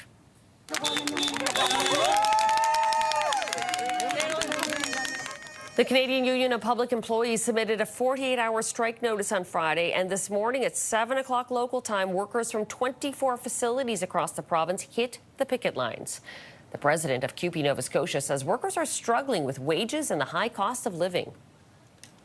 Picket lines started happening around the province of Nova Scotia to show our government exactly how the workers feel in our long-term care sector. The energy has been absolutely amazing. Our locals are mobilized around this province to get a fair and living wage for the sector. Nova Scotia's long-term care minister says the Labour action will cause challenges, but adds that agreements are in place to ensure essential care continues. She's also urging CUPE leadership to reconsider the province's offer. British Columbia is experiencing a shifting seasonal clock. New research suggests summer is starting sooner and lasting longer than previously thought. CTV's BC Bureau Chief Andrew Johnson has more. A lot of people look forward to summer when it starts to look like this. I do personally because I do like the warm weather. We know summers are getting hotter, but new research led by the University of British Columbia shows they're also starting sooner and ending later. I sort of began with the sense that, summers feel different than they did when I was a kid. This is my perception. Can we actually look at the data and see if this is true? They dug into temperature data between 1990 and 2023, focusing on the number of days that reached average warmth for the hottest part of the year. The number of summer weather days are increasing in length 1.5 times faster since 1990 than before that. The study finds summer weather is lengthening fastest in Sydney, Australia, adding 15 days per decade. Toronto summers are expanding by 8 days per decade. In Bellingham, Washington, just outside Vancouver, each decade summer is growing by 6 days. If you're someone who also has a sense that summer arrives more quickly, you're not wrong about that either. We found that the shoulder seasons are shrinking. So the time from spring to summer and summer to fall is becoming much more abrupt, those transitions. He says that could throw off cyclical transitions, such as when flowers bloom and pollinators become active, the speed of snowmelt, and flood risk. More examples of a changing climate on the minds of many students on the UBC campus. I'm really concerned. It is a little bit worrying to see the kind of state that we're in if we don't take any action right now. Researchers say now is the time to adapt to the new patterns, which are contributing to everything from more wildfires to increased energy demand for cooling off. Andrew Johnson, CTV News, Vancouver. A family-run butcher shop in Edmonton is hoping surveillance video and the promise of a meaty reward will help lead police to a pair of thieves. 2 people smashed through the front of Stanicci's Mundare sausage last week, tore the cash register out, and took off. The store's owner is now offering 100 rings of their famous sausage to anyone who can link the masked culprits to the crime. Sounds tasty. I'm Carolyn Jarvis. Thanks for joining us. CTV National News with Sandy Ronaldo is coming up next. Sandy will have the latest on the voters casting their ballots in 3 federal by-elections today. 2 in Toronto and Scarborough, and the 3rd, a very close race just outside of Montreal. Polls close tonight at 8:30 p.m. Sandy and the team will have the very latest coming up on CTV National News right now.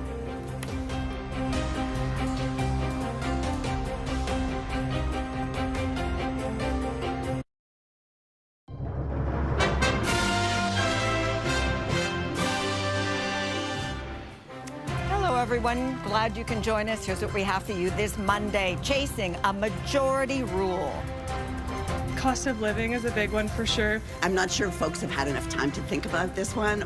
Hearing from voters in critical by-election battles. The Iranians hold the cards. They've proven themselves very resilient. The Iranians hold the cards. They've proven themselves resilient, is what this expert is saying. As the U.S. blockade, the fear is it could backfire. Advancements in prevention, early detection, and treatment. Plus, the good and the bad, an update on the fight against cancer.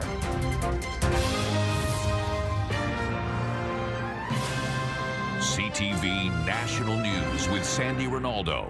All right, this is a big day for Mark Carney as Canadians go to the polls in 3 federal by-elections, 2 in Toronto, University Rosedale, and Scarborough Southwest, and 1 in Quebec, Terrebonne. At the end of the day, the federal Liberals need just one of those races to get a majority government with at least 172 seats. CTV's Adrian Gobriel is in Scarborough Southwest, which is a long-time Liberal stronghold. Okay, Adrian, talk to us about the race in that riding. Yeah, indeed, Sandy. This is a Liberal stronghold. Now, for those who call Scarborough Southwest, which is actually in the east end of Toronto for our national viewers, Dolly Begman is a household name. She is the Liberal candidate here, and that's because she was the deputy leader of the provincial NDP at Queen's Park. That was until she jumped ship to join the Liberals. Now, for more than the last 10 years, Bill Blair has held this seat in Scarborough Southwest. That was until he was appointed as to the High Commission in the United Kingdom. Now, as I mentioned, this is Dolly's backyard. She has campaigned here for a number of years, and this is a riding where more than half the population actually identifies as visible minorities, mostly South Asian, Black, and Filipino, according to the last census. Now, there's multiple other individuals on this ballot tonight: Fatima Shaban of the NDP, Diana Filipova of the Conservatives, and Pooja Malhotra of the Greens. Though the Liberals are expecting a party on that stage right behind me tonight, Sandy. We'll be watching that closely, Adrian. Thank you. Now, the other Toronto by-election, the staunch, again, Liberal riding of University Rosedale, once held by Cabinet Minister Chrystia Freeland. CTV's Heather Wright is in that riding, and Heather set the scene for us in this very key riding. Another key riding, and yes, another what is considered a Liberal stronghold, Sandy. Now, this is a relatively new riding. It was created in 2015, but it was created with parts of 2 storied ridings really here in downtown Toronto. Trinity Spadina, that is a riding that has sent Liberals and NDP members of Parliament to Ottawa in recent memory. And, of course, Toronto Centre, as ruby red really as it gets, having the Liberals having held that riding since 1993. So this riding encompasses one of the wealthiest neighborhoods in all of Canada, as well as long and big swaths of downtown Toronto. Really, what we're being told by insiders is it's going to be all about who can mobilize their voters. We are here at a polling station on the University of Toronto campus, so we are seeing a trickle of voters as well as students going in and out of this building. So it is going to be a night that the Liberals are hoping they can hang on to this riding here in downtown Toronto. It isn't over until it's over. Okay, Heather. Thank you, Heather in Toronto. Okay. The most intriguing race is in Terrebonne, Quebec, now vacant because of a mail-in ballot error in the 2025 election. CTV's Quebec Bureau Chief Geneviève Beauchamp is in Terrebonne. And Geneviève, give us the backstory and what makes this riding a toss-up. Well, so intriguing indeed. This has been full of plot twists, this particular election. And indeed, it was really close the last time around. 1 vote separated the Liberals from the Bloc Québécois. It has long been a Bloc Québécois stronghold. The Liberals managed to flip it. But now there is that rematch because of that Supreme Court decision. And a lot of voters here coming in and out of the building here are saying that they really want to have a clear winner. They want to put an end to this. But we'll have to find out quite a bit later into the evening because there are 48 names on the ballot. So that is really a huge number of names because of people protesting for electoral reform. And so people have to come and they have an adapted ballot. They have to write it in. And so there's going to be a lot of counting to be done here for this cliffhanger of a race that people are saying they're really watching very closely. 25 MPs came to this riding, visited the riding, trying to convince voters to win on theirs, to vote for them. So certainly a race to watch, Sandy. Geneviève, thank you. So it's all about the voters. We wanted to know how Canadians feel about this pending majority for the federal Liberals. CTV senior political correspondent Michael Couture tackles that assignment. Hey, Mike, what are people saying? Well, Sandy, voters know how consequential these votes are, and they understand the Prime Minister's road to a majority government must go through at least one of the ridings in Toronto and Terrebonne, Quebec. For some people voting in today's by-elections, federal politics is about the person they want to send to Ottawa. She knows what the Scarborough Southwest needs. It's not like somebody that's coming in from another area. So it's very important that we have somebody representing our needs. That candidate is the former deputy leader of the Ontario NDP, who's now running for the Liberals. The Liberal Party of Canada is a big tent where I see myself voicing my concerns of the people of Scarborough Southwest. Now, the new leader of the federal NDP is questioning the size of that big tent, given the Liberals welcomed 5 opposition MPs in as many months, including the latest, who held social conservative views. I think the Liberal tent is stretched so far now that the fabric must be, I don't know, is it spandex? It is something very stretchy when you can encompass Marilyn Gladue in a caucus with progressives in the Liberal Party. Now, for some voters, the issues are more important than the politics around them.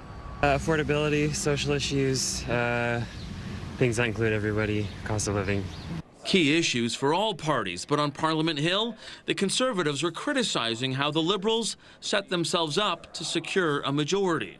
The government seems committed to their strategy of backroom deals. Now, 2 of the 3 by-elections are taking place in ridings that have historically been Liberal strongholds, meaning Prime Minister Carney is likely to get a majority less than a year after voters handed him a minority mandate.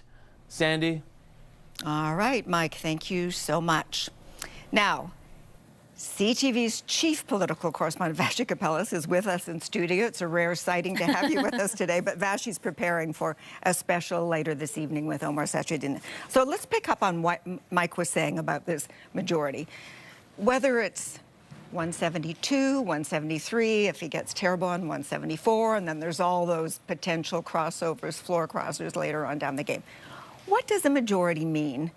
It's a great question. I think one Canadians will be asking. In general, it means you will be able to move forward with your agenda with more ease than you would have if you had to consult and gain the support of the opposition. Now, Canadians like minority governments. We elect them a lot, insofar as we like to see a little push and pull, and the government have to reflect the wants and needs of Canadians who voted perhaps for other parties. But we also have majority governments who can implement an agenda, it would appear, a little easier. The question is, though, I think from a political perspective, what does this government do should they secure a majority? Because the Prime Minister has set expectations extremely high. He has set out, in his own words, the most ambitious agenda, in generations. Well, a lot of Canadians stop me on the street and say, we have a lot of faith in him, we trust him, we'd like to give him the benefit of the doubt. When is that stuff going to happen? You can no longer criticize the opposition or blame them if you don't advance the stuff or do the stuff that you've promised Canadians that you'll do with a majority government. All right, so within that scenario of a majority government, what happens to the opposition, the Conservatives, the NDP? Well, I got to tell you, Sandy, none of them are crying at the prospect of this, right? On the face of it, they will say exactly what they did in Mike's piece. But both the NDP and the Conservatives need time to be on their side, right? They are looking, in the case of the NDP, at a total rebuild. In the case of the Conservatives, they need some of the shine to wear off the Liberals in order to become as competitive as they were a year or a year and a half ago. And so both of those parties behind the scenes are telling me that they're okay with the possibility of a majority government, and that will give them more time to build their case against the Liberals. Fascinating. Vassy, thank you so much. Now, let's remind the audience that Vassy is co-hosting CTV News coverage of tonight's 3 by-elections, along with chief anchor and senior news editor Omar. That special begins at 7 p.m. Eastern on CTV News Channel, and it will stream at ctvnews.ca and on Crave. Okay, there is a lot of other news happening today. While tensions remain high in the Middle East, a battle of words is escalating between U.S. President Donald Trump and Pope Leo, who has been a vocal critic of the Iran war. The pontiff has called Trump's threat to destroy Iranian civilization unacceptable, and he called on the U.S. president to end the conflict. I don't want to get into a debate with him. I don't think that the message of the gospel is meant to be abused in the way that some people are doing. And I will continue to speak out loudly. Too many people are suffering in the world today. Too many innocent people are being killed. And I think someone has to stand up and say, there's a better way to do this. The Pope also says he has no fear of the Trump administration or speaking out loudly about the message of the gospel. Now, the comments prompted Donald Trump to lash out in reply. We don't like a pope that's going to say that it's okay to have a nuclear weapon. We don't want a pope that says crime is okay in our cities. I don't like it. I'm not a big fan of Pope Leo. The president followed up those words, posting that Leo should get his act together and stop catering to what he calls the radical left and focus on being a great pope, not a politician. The American military began an all-out blockade of ports that stretch all the way down Iran's coastline. And now there's mounting international concern over the impact. CTV's Annie Bergeron-Oliver tackles this phase of the war and the ongoing threats. Annie. Sandy, negotiations around a peace deal failed this weekend after 21 hours of talks. Now the war enters a new phase. Oil prices surged Monday above $100 a barrel as U.S. Navy ships began blocking the Strait of Hormuz, stopping all vessels from entering or exiting Iranian ports. We can't let a country blackmail or extort the world, because that's what they're doing. Since the war began, Iran has heavily restricted access to the Strait of Hormuz, a key waterway through which 20% of traded oil normally passes. President Donald Trump says the U.S. doesn't need the strait and that his latest move in the region will get Iran back to the negotiating table after talks broke down this weekend over Iran's refusal to end its nuclear program. Iran will not have a nuclear weapon. And we agreed to a lot of things, but they didn't agree to that. And I think they will agree to it. I'm almost sure of it. In fact, I am sure of it. If they don't agree, there's no deal. The new U.S. blockade seeks to starve Iran of an estimated $200 million a day in oil reserves, a form of economic pressure experts say could backfire. Iran has threatened to strike any vessel that it believes is violating the two-week ceasefire. Absolutely, we're escalating the conflict. And that is really the intent, escalation. But to what point? Experts say the blockade likely goes against international law, and several U.S. allies, including Spain, France, Turkey, and the UK, have criticized Trump's move. My guide from the start of this conflict has always been our national interest. That's why we stayed out of the war and why we continue to stay out of the war. Economists say Canadians can expect to see higher inflation over the coming months, even if this fight over the Strait, Sandy, is somehow solved within days.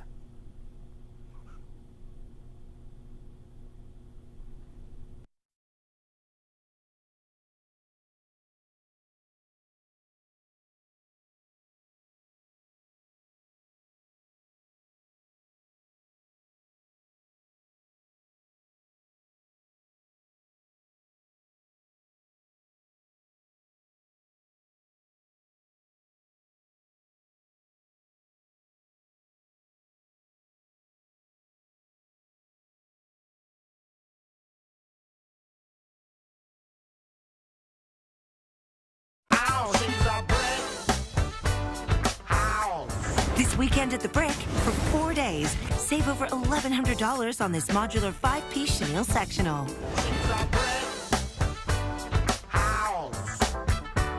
Quitting smoking is hard. Zonic can help by curbing nicotine cravings fast with an easy-to-use nicotine pouch. Find Zonic in pharmacies near you. Warning, this product contains nicotine. Nicotine is highly addictive, only to be used by adults who are trying to quit smoking. Where do Jolly Ranchers get their huge fruit flavor? Stampede! Stampede! Not again! That's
So let's go back to that, the fact that oil prices are surging and up quite high, and it just doesn't affect people at the pump. CTV's Laura Brown takes a look at how the skyrocketing price of oil is hitting in areas that are already hurting.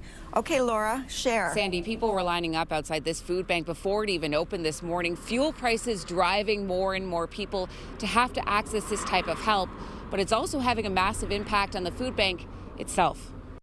It's the two things this food bank relies on, food and fuel. And both are seeing tremendous increases.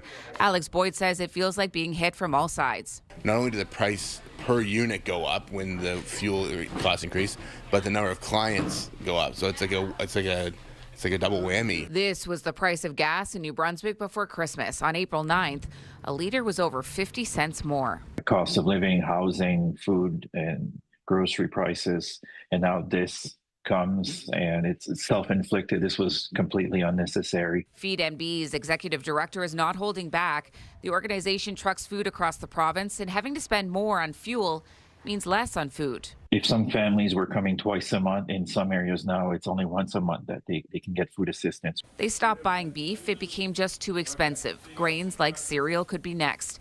Anything susceptible to the supply chain. Here at this food bank, they're already seeing a bit of an increase of people needing their help, but they say the real increase they'll see in the next 2 to 3 months. In a world where so little is in their control, those on the ground admit they're worried. The thing that offsets my worry is the confidence I have in the community and the people who care about others and say, we're not going to let people in our community go without supper tonight. And so, Sandy, right now they're trying to make it work, but at this point they say something's got to give. Sandy. CTV's Laura Brown. Well, new research published in the Canadian Medical Association Journal today confirms that cancer is still the leading cause of death in Canada. But the study also highlights reasons for hope. CTV's Alison Bamford is looking at the numbers of a disease that affects so many Canadians. Alison. Sandy, thousands of patients step foot inside the Saskatoon Cancer Centre every year, including those seeking treatment for the very first time. A new study estimates there will be more than 250,000 new cancer diagnoses and nearly 90,000 cancer-related deaths in Canada this year, while a staggering 42% of Canadians are expected to be diagnosed with the disease at some point in their life. Still, there's hope in the numbers. Incidence and mortality rates are declining in most cancers, including leukemia, colorectal, bladder, and lung cancer, although it still remains the most prevalent type.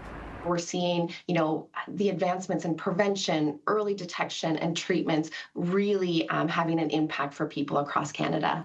This month, Saskatchewan made the move to help reduce the wait times for breast cancer screenings, adding to its fleet of mobile mammogram units that serve remote communities. Despite the progress in many areas, the study shows rates of some cancers are rising, including cervical, head and neck, linked to HPV. Experts say improving vaccination rates could help stop these types of cancers before they start. Sandy? CTV's Alison Bamford. A strike has started in Nova Scotia involving more than 2,000 long-term care workers after negotiations broke off. The workers from 22 facilities across the province are now on the picket lines. CTV's Paul Hollingsworth is outside a facility in Halifax with more on what's at stake. Paul. Sandy, it's a rainy day here in Halifax, and this weather has thinned out part of the crowd on this picket line. These workers say they've been pushed into this job action, and they argue they are fighting for a living wage. These workers say the province-wide strike is framed around one basic message. Looking for the government to get back to the table, to help get us back to work, to doing what we know and love best. More than 2,000 unionized long-term care workers have an offer on the table from the province that includes wage increases ranging from 12 to 24%, retro pay dating back to 2023, and new pension benefits. We are encouraging all the QP union members to go to their union to ask for a copy of the deal, to be told that this is the same deal that's been accepted by acute care and home care and other long-term care facilities, so that they'll all be paid the same. The union says they will continue to provide care for those living in these facilities based on an essential service agreement, but the offer is not good enough. We know the living wage across Nova Scotia right now in 2025, I believe, the end of the fall, was $24 to $29 an hour. If we were to take this deal that the government's offered, our lowest paid workers would still only be at $22 an hour. Inside this facility, staff members are still working in reduced numbers to ensure essential care continues as these workers remain on strike. Sandy. CTV's Paul Hollingsworth. Still ahead, the new warning from police with a murder suspect still at large.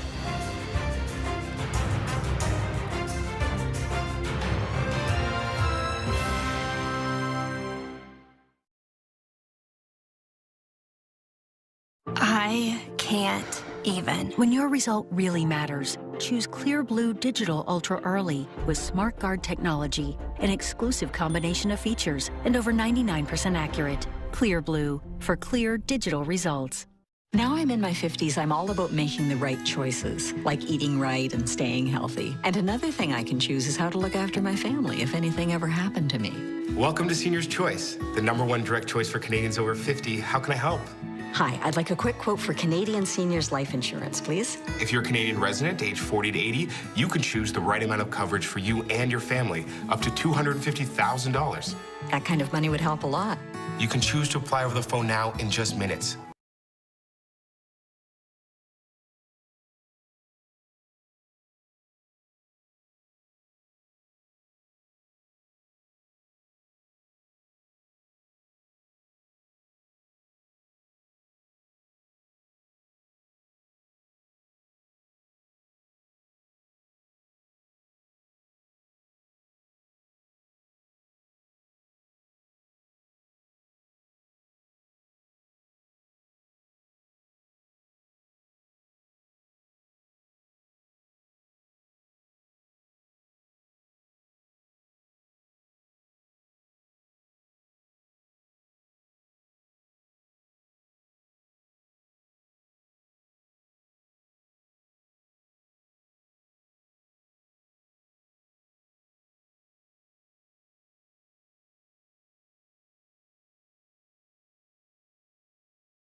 In southwestern Ontario, and today they had a warning.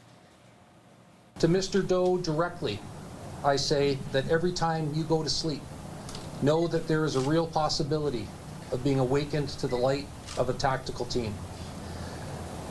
You will be arrested. The suspect is wanted on a number of charges, including second-degree murder and attempted murder.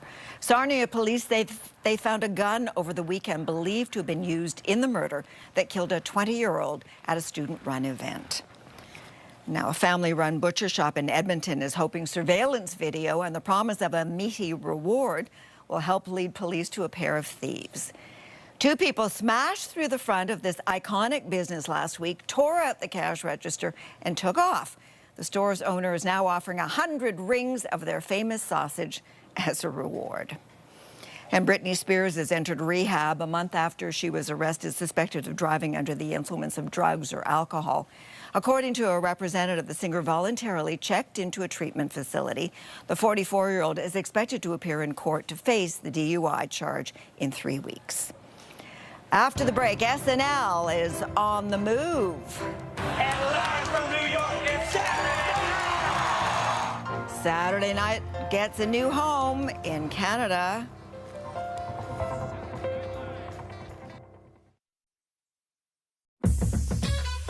When you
News to this day by Canadian Lorne Michaels has set the standard for sketch comedy for more than 5 decades. Best haircut, Ted Koppel. It looks natural. Not! The show has skyrocketed multiple Canadians to fame, including Mike Myers, you see there, Dan Aykroyd, and the late Norm Macdonald. A new airport planned for San Diego would actually be located 3 miles out in the Pacific Ocean, built on 40 by 20-foot floating cylinders. It's all part of a plan by city officials to have a huge disaster. And if you'd like to relive the show's most hilarious moments, a library of SNL episodes from the past will also be available on Crave. And that is it for us this historic Monday. 3 by-elections happening. Thank you for sharing your time with us. I'm Sandy Rinaldo. You can catch Omar and Vassy at 7 p.m. Eastern on News Channel. Bye for now. We'll see you tomorrow, we hope. Be well.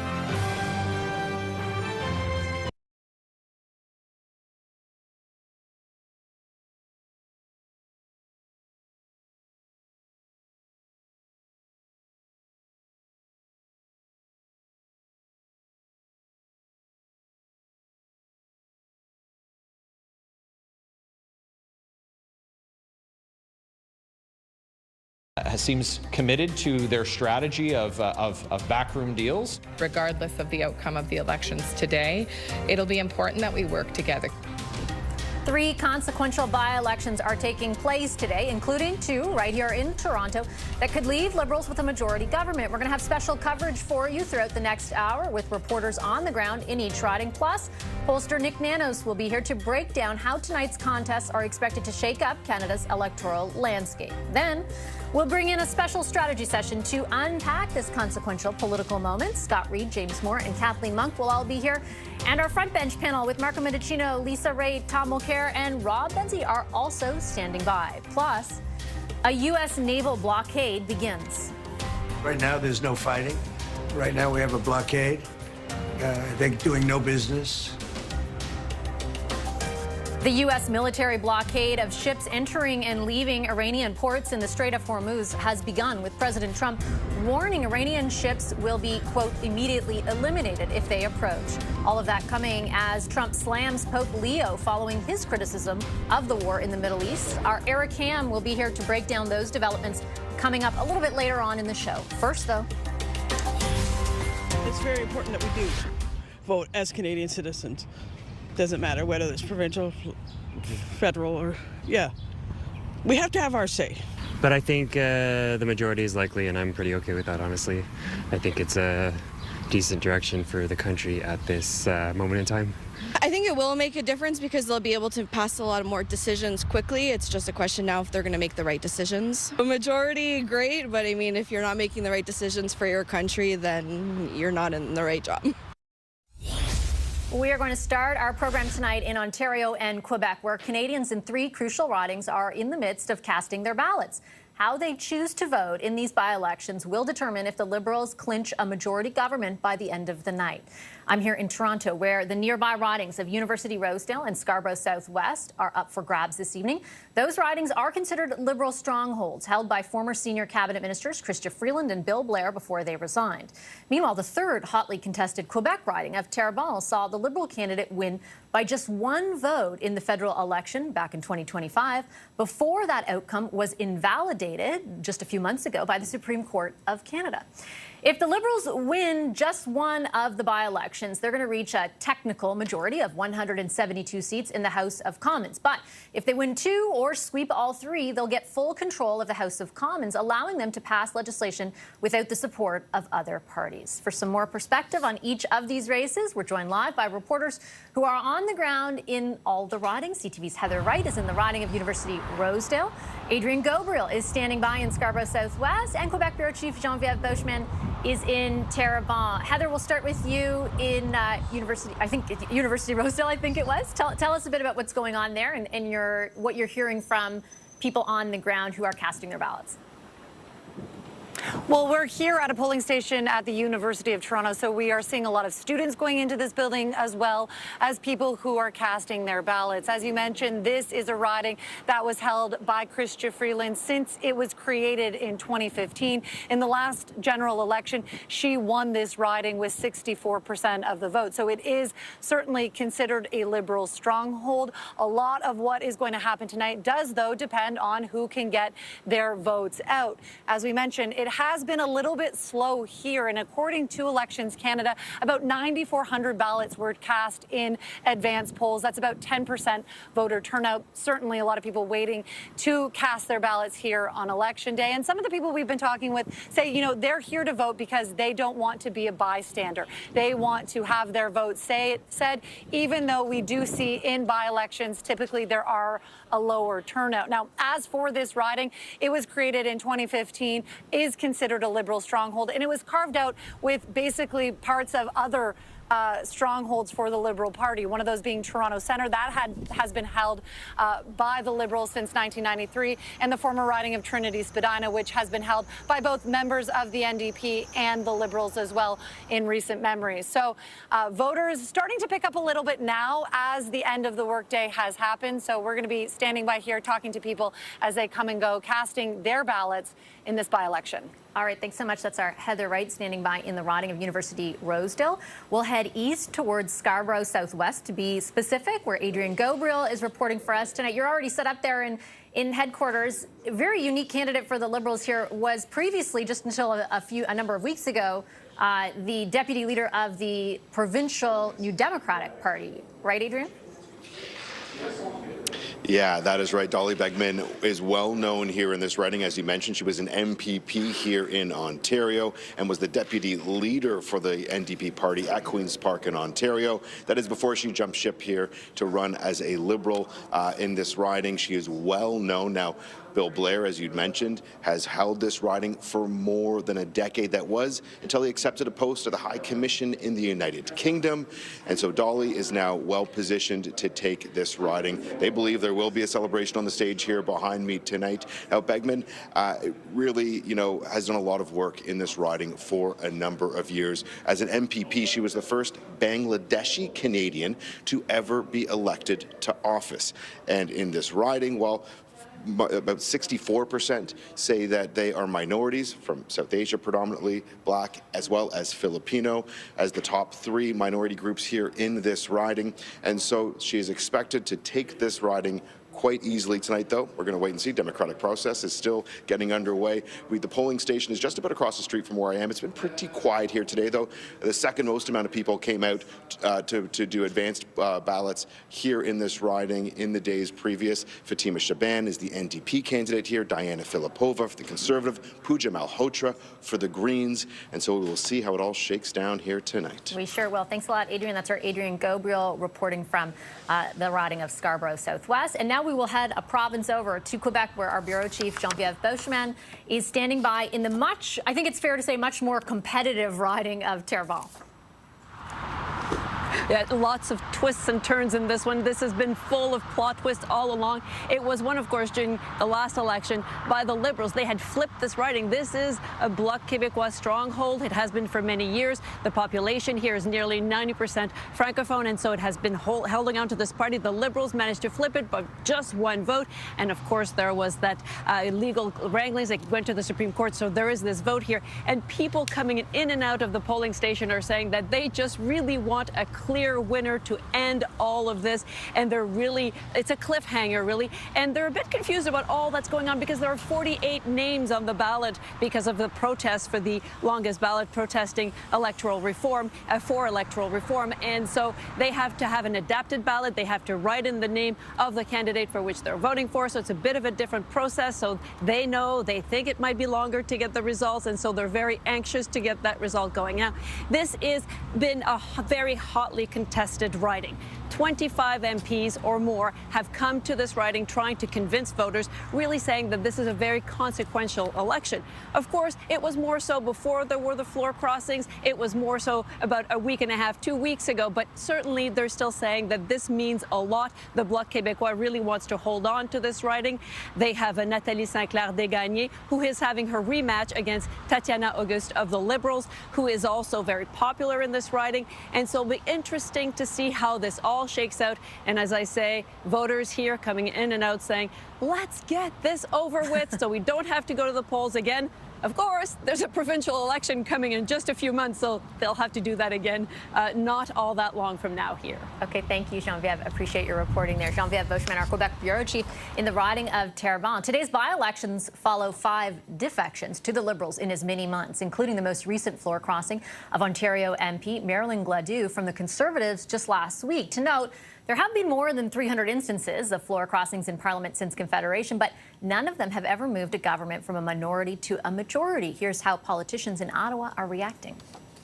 Canadians did not elect a majority government, and if they end up with one, largely through floor crossings, it just feels wrong. And I think Canadians are disturbed by this. We've been in a minority government situation for a number of years, and the work gets done through collaboration, and sometimes that collaboration sounds and looks messy, but at the end of the day, that is how the work gets done. I believe that's important in a majority government as well. The government seems committed to their strategy of backroom deals to achieve a majority in spite of the outcomes of this evening's by-elections. We have convened a special edition of our strategy session to talk more about the political stakes of these by-elections. CTV political commentator Scott Reed is here. He's a former Communications Director to Prime Minister Paul Martin. Former Conservative Industry Minister James Moore is with us. He's now a Senior Business Advisor with Dentons. Kathleen Monk is the former Director of Communications to the late Jack Layton. She's now the Principal Owner of Monk & Associates. Hi, everyone. Good thing we only have about 8 more hours of TV tonight, and I already can't talk. Such a relief, Scott. I'll start with you. I feel as though there's a level, and we talked about this a bit on the show over the weekend, but there is a certain level of cognizance among Liberals that they did not want tonight to come through floor crossings. They wanted to be able to say they've secured a majority through by-elections. Why do you think that is the case? well, for the purposes of legitimacy and being able to push back on the suggestions that this is all about backroom deals as opposed to a ballot box result. Tonight will be a ballot box result, and if that's what pushes the government into majority, I think they'll feel that at the political level, at least, they'll have a lot less to defend. James himself was making this argument the other day. I think it's really well founded. That explains some of the sequencing we've seen. Better to have the vote first, and then we'll see what happens in terms of the House of Commons, than to push yourself into majority by virtue of floor crossers. How consequential do you think it'll be, James, if tomorrow we wake up and there is a majority government of 172 or 173 or 174? I mean, everyday Canadians won't notice a difference, obviously, in their lives, and it won't make a huge difference in terms of the parliamentary agenda. But I think for the operations of the Parliament of Canada, I mean, again, Parliament sits basically for 8 more weeks between now and the summer recess. So there's a tight legislative timeline to get some things done. But it'll give the government some breathing room. I mean, they'll have some clear paths to determining what it is that they want to do, set some timelines, put some time allocation on specific pieces of legislation that they want to get done right away. And I think that it provides the government some capacity to plan through the rest of this calendar year. And I imagine that they actually probably do want to stage some things really quickly before the Parliament breaks for summer, because we are going into the Canada, U.S., Mexico agreement, the Free Trade Agreement, North American Free Trade Agreement reconsideration this summer. So I think that depending on how Donald Trump acts in the lead up to those negotiations in the coming few weeks, because he may be shifting away from Iran, maybe shifting away from some of the other domestic stuff that's causing some challenges, he might be putting some stuff in the window that might be tough for some key industries in Canada, autos, the agricultural sector, and so on. So the government actually might want that legislative flexibility and command and control in a majority government to actually put some stuff in the window to buttress and support those industries, to give the government a little bit of latitude going into the reconsideration of CUSMA. So in the immediate term, Canadians won't notice, but in terms of planning for the rest of the year and leading into the trade negotiations, it provides the government some comfort, some latitude and flexibility to protect some industries going into what could be a fractious moment for Canada. There's a couple of different ways to look at how the opposition internalizes or reacts to all of this as well, Kathleen. I mean, I think everyone knows that both the NDP and the Conservatives are not upset about the prospect of more time to build their case against the Carney government, some of the shine to wear off. At the same time, I do take seriously the idea, and I've heard it from a lot of Canadians, that they did not vote for a majority government, right, a year ago. Like, they are voting tonight, and that's fair and square for sure. But that, you know, back in the end of April of last year, like, a minority did mean something different, a sort of check on the government than what will materialize should the by-elections go the Liberals' way tonight. Do you think that matters politically at all for the Liberals, or will they be able to supersede that? And I think something to add into that is that the Liberals had a chance, right? They could actually trigger an election by their own accord, and we could go to the polls. And I don't think Canadians want an election right now, but they could actually get probably even a larger majority if they were to do that. So that was the conundrum that they were in, and they decided to go this route. They have built it largely, strengthened their minority of five floor crossers, as you said, maybe more in the coming days, but they are going to try to achieve this majority through the ballot box tonight. A couple things to add on the opposition. I think James laid out clearly the advantages that are available to the government of having majority to push through their agenda, to define more clearly their agenda, particularly as it comes according to the trade stuff, particularly. But for the opposition, as you mentioned, there are two key things. They're both positives and negatives to this. Pierre Poilievre is stronger when there's a minority. With a threat of an election coming any day, he has more strength and more caucus discipline, even with him bleeding on all sides for these floor crossers. As soon as it trips over into majority territory, where it looks like it will tonight, he immediately becomes weaker because the party has the time to find that new leader. But there's also positives. There's positives for parties like the New Democrats, who need the time to rebuild and need to take that time too. I also think one of the key things I'm watching tonight is what is the result, as we all are, in Terrebonne, because that really will have impacts on Blanchet's future and what that says about the Bloc Québécois and their strength in their province. What do you think this means for the opposition? And Scott, what did the Liberals do with the majority? Well, the thing to do with the majority is to start to focus on the the issue that's brought them a majority if that's where they end up, and that is Trump and trade and people's economic anxieties that are being unleashed, whether it's by Trump threatening Kuzma or whether it's by rising gas prices as a consequence of Trump's war in Iran. So I think you got to keep your focus on that. That's what got you to this place. There's a reason that people are coming to Mark Carney's caucus, and there's a reason that he's looking competitive in these by-elections. Focus on those superintending national interests, particularly focus on economic jobs and growth, focus on that. And in terms of the opposition, I think Kathleen's right. Pierre Poilievre has had nothing but L's, really, since last April. And this, if he loses a majority, is going to put him in a more vulnerable spot. He has got to start to make the case to Conservatives first and then maybe Canadians. Why is he around? If he can't win, what's his purpose? A lot of Conservatives are asking that question quietly. They might start asking it loudly tomorrow. James, your thoughts on that? Does it do that, or does it provide him with some breathing room to make that case, in the hopes that over time the honeymoon dissipates a little bit for the Prime Minister? Well, it depends on what happens after what happens, right? So whatever. Yes. You know what I mean? Got it. So we'll see what happens tonight, and what the reaction is to what happens, and if that leads to more people crossing the floor, then some tough questions may get asked. But I think there's going to be a long tail to tonight, and what its consequences will be, and including for the government. We talked about the legislative side. Kathleen properly laid out the NDP dynamic, but I also think for the government, right, that a light switch is about to get flicked on, and I think there's going to be a culture shift in the government, and they need to be prepared for it. I mean, I was in opposition from 06 to 08, 08 to 11. Then we won a majority in 2011. The difference between majority and minority isn't just as we've talked about in terms of commanding Parliament. That may be true, but also the culture of the country and the expectations game changes dramatically. Provinces now expect you to deliver. There are no excuses now. 80% of the current Senate are progressive center-left senators. There's no premiers that are picking fights with you. Stephen Harper had Danny Williams, Jean Chrétien had Ralph Klein. Mark Carney has nobody who's in his face at all right now.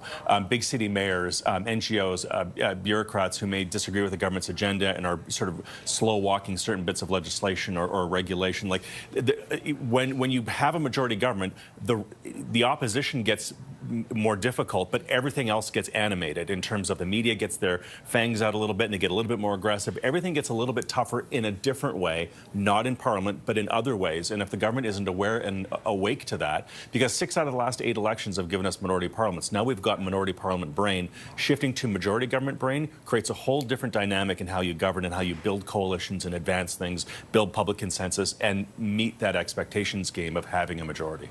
Not to mention, Kathleen, the fun task awaits of managing a caucus where after tonight you might have the former deputy leader of the provincial New Democrats alongside Marilyn Gladu from the Conservatives, all becoming part of your party in just the last week. Yeah, I truly believe that really we're just shifting the management problem. One, which is now in a minority government, of shifting the challenge of counting votes and making sure people are in their seats and they can move their agenda forward, to now it's more of an internal management problem where they're going to have to start managing some of those caucus dynamics. And I know Scott's take on this is that we are a brokerage party, but the problem is, and Carney said this over the weekend at the convention, that we are drawing people towards our values. But you also wonder, if there actually are liberal values and what they stand for, if you can have a caucus that contains such disparate views, from Marilyn Gladu to Laurie Liddell to, as you mentioned, possibly tonight, Dolly Begum and others, right? And how we can actually keep that caucus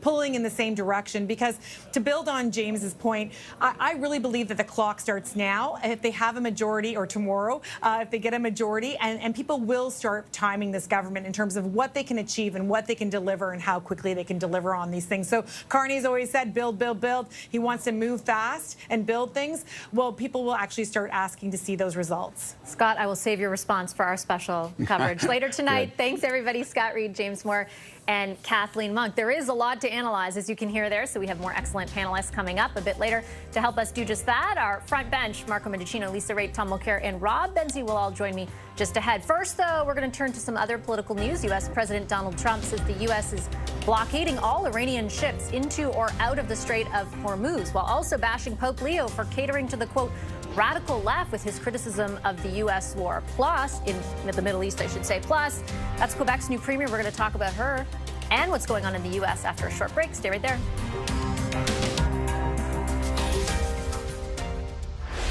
Hi-ho, Ontario! DraftKings has everything you've been hunting for in one casino app. Take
political group are Latinos, Hispanics, and they went for Donald Trump in the largest numbers that we have seen in GOP history.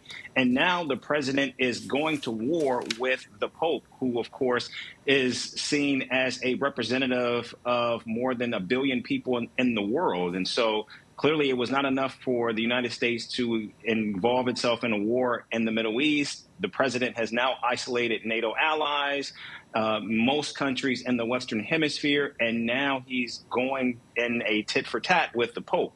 So I think the pressure is getting to the president right now, but clearly what we're seeing here is this is a man who believes that allies and friends simply are not the way to go. And now you just wonder who is next on the president's hit list. The blockade, I do want to talk about that and sort of the political implications as well, because what we did see as a consequence of the president following through on that threat, unlike some of the other ones that he's made, is that the price of oil swung back up after the possibility of, negotiations looked like they could go somewhere, then of course they didn't, and now this. Like, what is your assessment of sort of the political standing of the president in the middle of all this at the moment?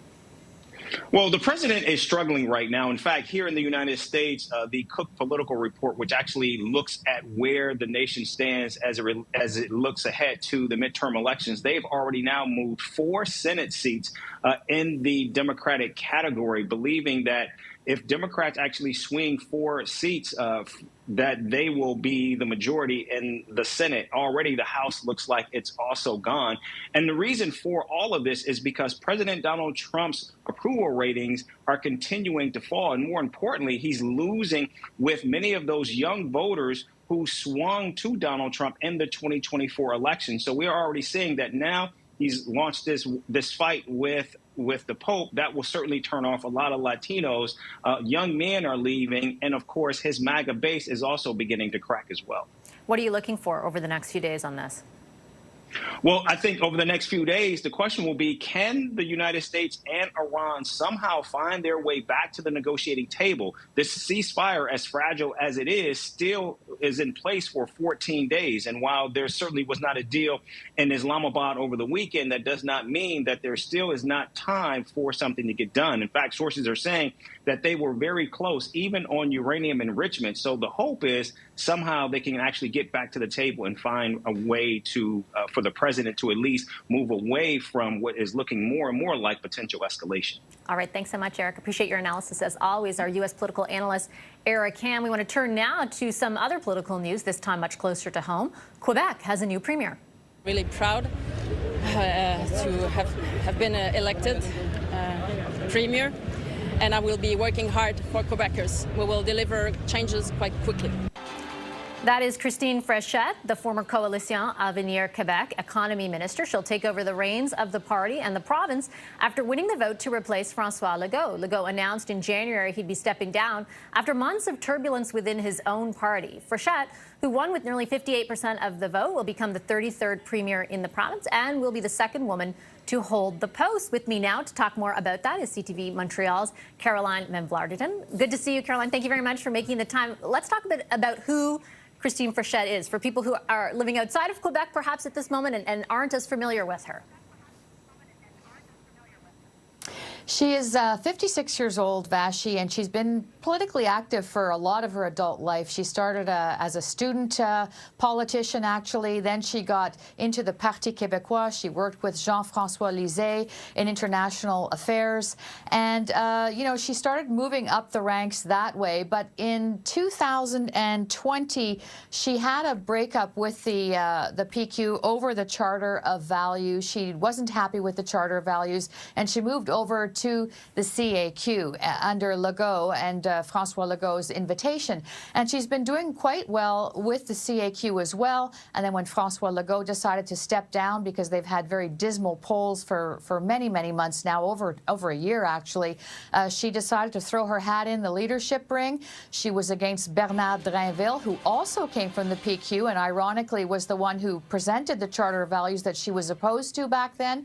And so they had a runoff, and she just won the leadership yesterday. So she's now the premier designate, and as you said, the second female premier of the province. So you mentioned the sort of dismal polling for the CAQ over the last number of months. You've got an election in the province of Quebec coming up in the fall. What does this do to the standing of the CAQ moving forward, and sort of relative to the other parties in particular?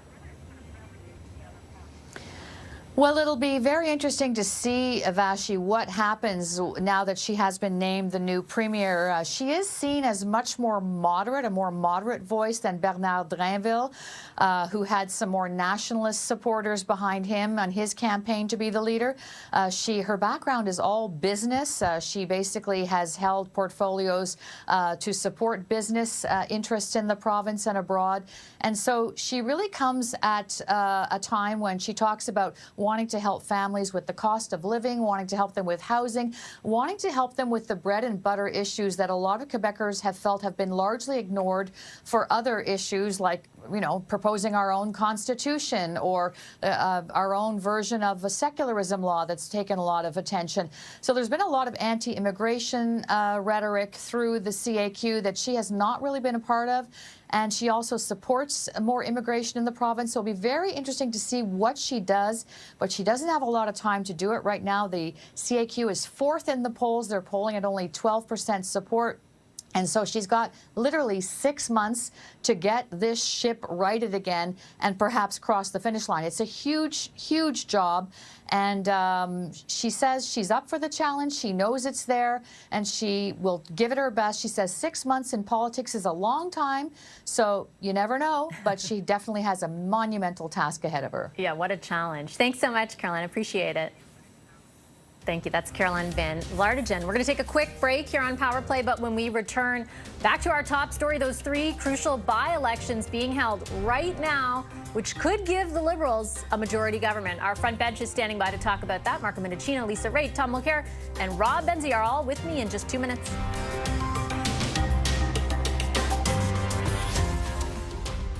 If you're paying high interest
Members of Parliament have to have the ability to make those choices, and they will be held accountable. The only poll that matters to me is that on Election Day. Is it time to get a new Conservative leader?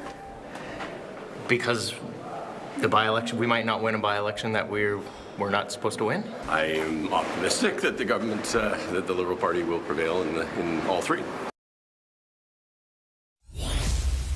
Reaction there today from politicians of all stripes as the Liberals are mere hours away from potentially securing a majority government. There are 3 key by-elections taking place as we speak, 2 in Toronto area ridings and 1 in a Montreal area riding. The Liberals currently sit at 171 seats, as you can see there, in the House of Commons, which leaves them 1 seat shy of a majority. If the Liberals win just 1 of the by-elections, therefore, they will be able to form a technical majority. If they can clinch 2, they'll be able to win votes without a tie-breaking one cast by the Speaker.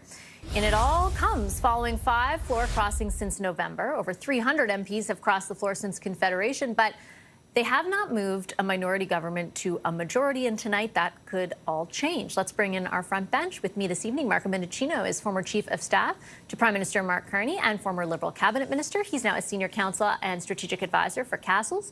Former Conservative Deputy Leader Lisa Raitt is here. She's the Vice Chair and Managing Director of Global Investment Banking at CIBC. And the Toronto Star's Queen's Park Bureau Chief, Rob Benzie, is with us as well. Benzie, I'll start with you because we were communicating throughout this entire by-election period because you live in one of the ridings and you were getting lots of mail, sort of like things dropped off at the door, but from mostly, I think it was 90% or 95% from the Liberals. Yeah, Vassy, I mean, as I live in University of Rosedale. There was a sign on my door today, put on my door by the Liberals, urging me to vote for Danielle Martin. They know that I don't vote, like you know that, Vassy, but they still keep coming. And anyway, it speaks to an organized push. Certainly, I have had, I think, 7 pieces of mail to my house from the Liberals, and I have had 1 from the Greens and 0 from the NDP and 0 from the Tories. The NDP actually surprises me because this riding is held provincially at Queen's Park by the New Democrats, and the city councillor is a New Democrat. This is there's a lot of orange signs traditionally in this riding, although far fewer this time. A lot more red signs, frankly, including, as I think I told you before, Vassy, on the house of a New Democrat friend of mine who also has fundraisers for Olivia Chow at his home, and he has a Liberal sign out. So it's not going to be a fun night, I think, for the NDP this evening. Lisa, does a majority of 172, 173, 174, does it change things in a salient way in your view? Well, it gives the government an opportunity to reconstitute those committees if that's something they want to do. And if you have control of the committees, you have control of the legislative calendar, and I think that's really important. By the way, Benzie, obviously the Conservatives have better data if they know not to send you on anything, right? Since you don't vote. Exactly, so exactly. I'm just saying we're winning on that one. I'll take that as a win. But I also do believe that, actually, getting back to the by-elections, I do believe that he needs to have, he being the Prime Minister, he needs to have a much bigger majority in order to account for possible differences of opinion within his own caucus. Yeah. Like, let's say you've got Marilyn Gladu on one extreme end and you've got perhaps Dolly Burton on the other. I'm sorry, I didn't get her last name right, but Dolly on the other end of the spectrum. There are going to be some issues that they will not agree on, and perhaps they'll be able to not vote with the government on those things. So he's going to need a lot more of a buffer than 1, 2, or 3 when you're trying to knit together such a disparate group of MPs. Do you agree, Marco, that the size of the majority matters? I do. I think that the greater the margin, the more durability it gives to Mr. Carney and the Liberal Party's ability to govern going forward. Just parenthetically, I'm imagining some poor volunteer on Danielle Martin's campaign furiously taking down, "Do not knock on Benzie's door. Go to the next door." And I look at having lived that life through 3 general elections and then obviously last year's election as the Chief of Staff to Mark Carney.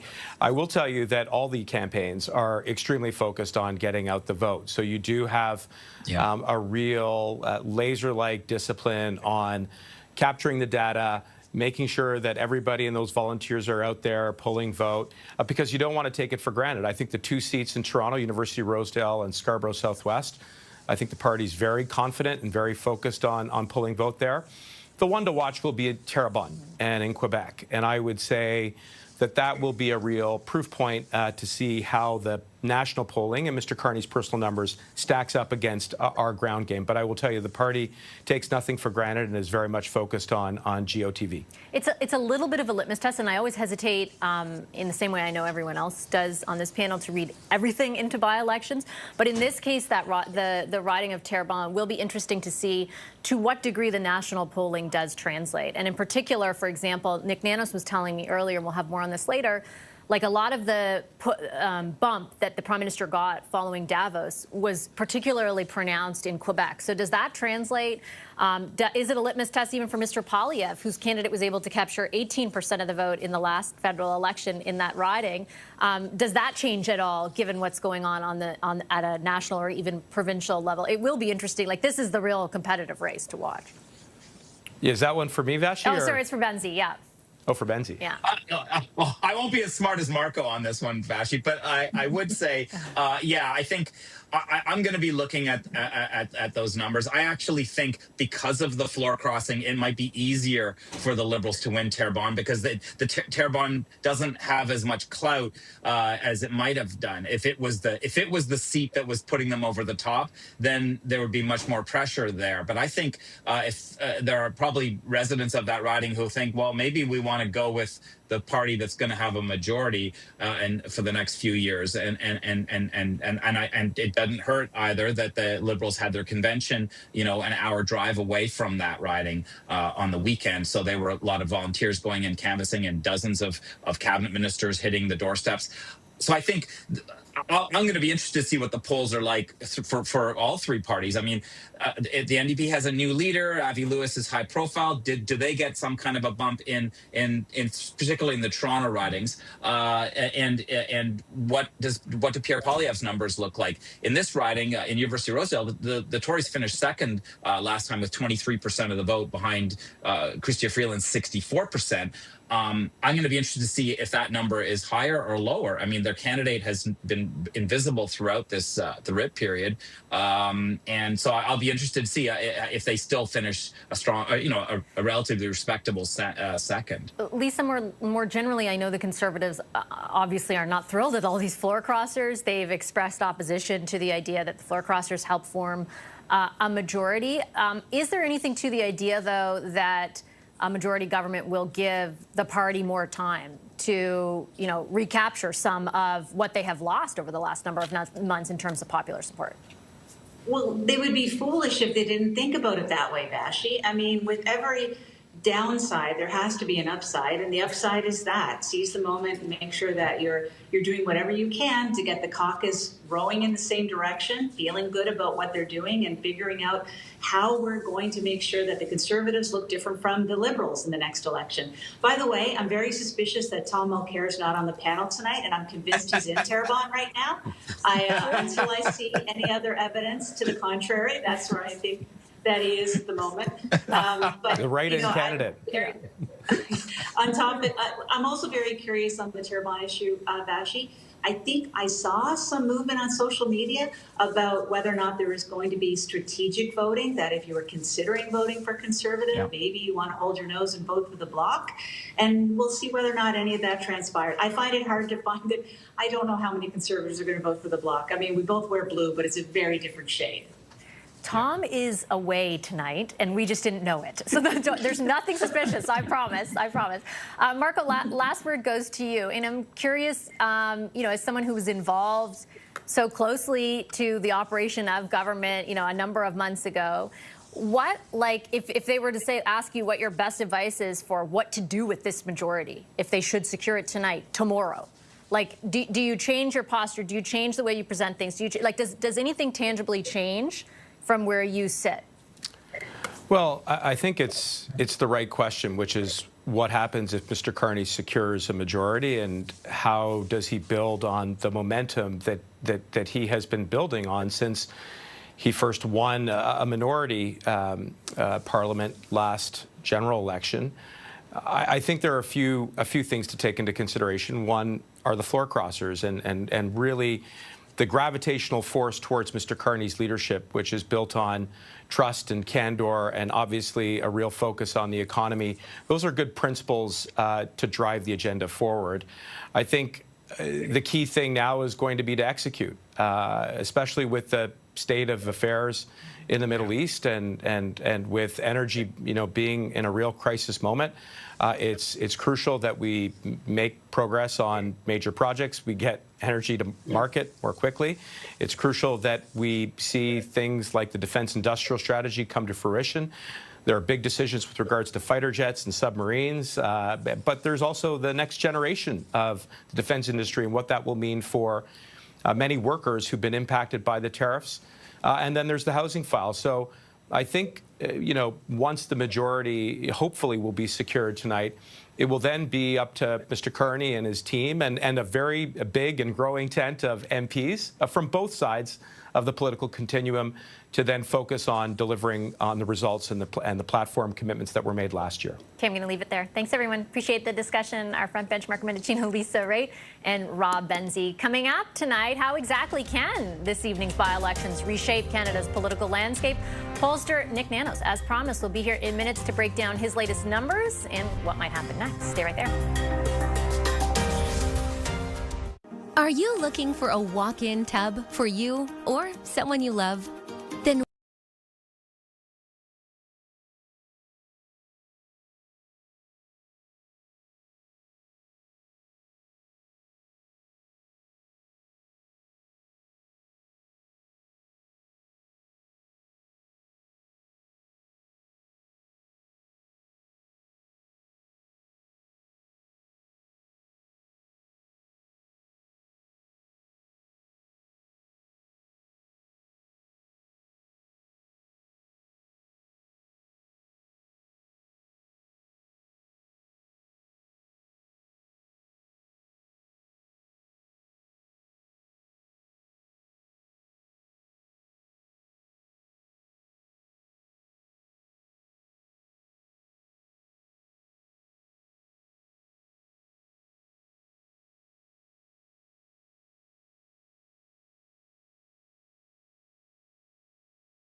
landscape here in this country.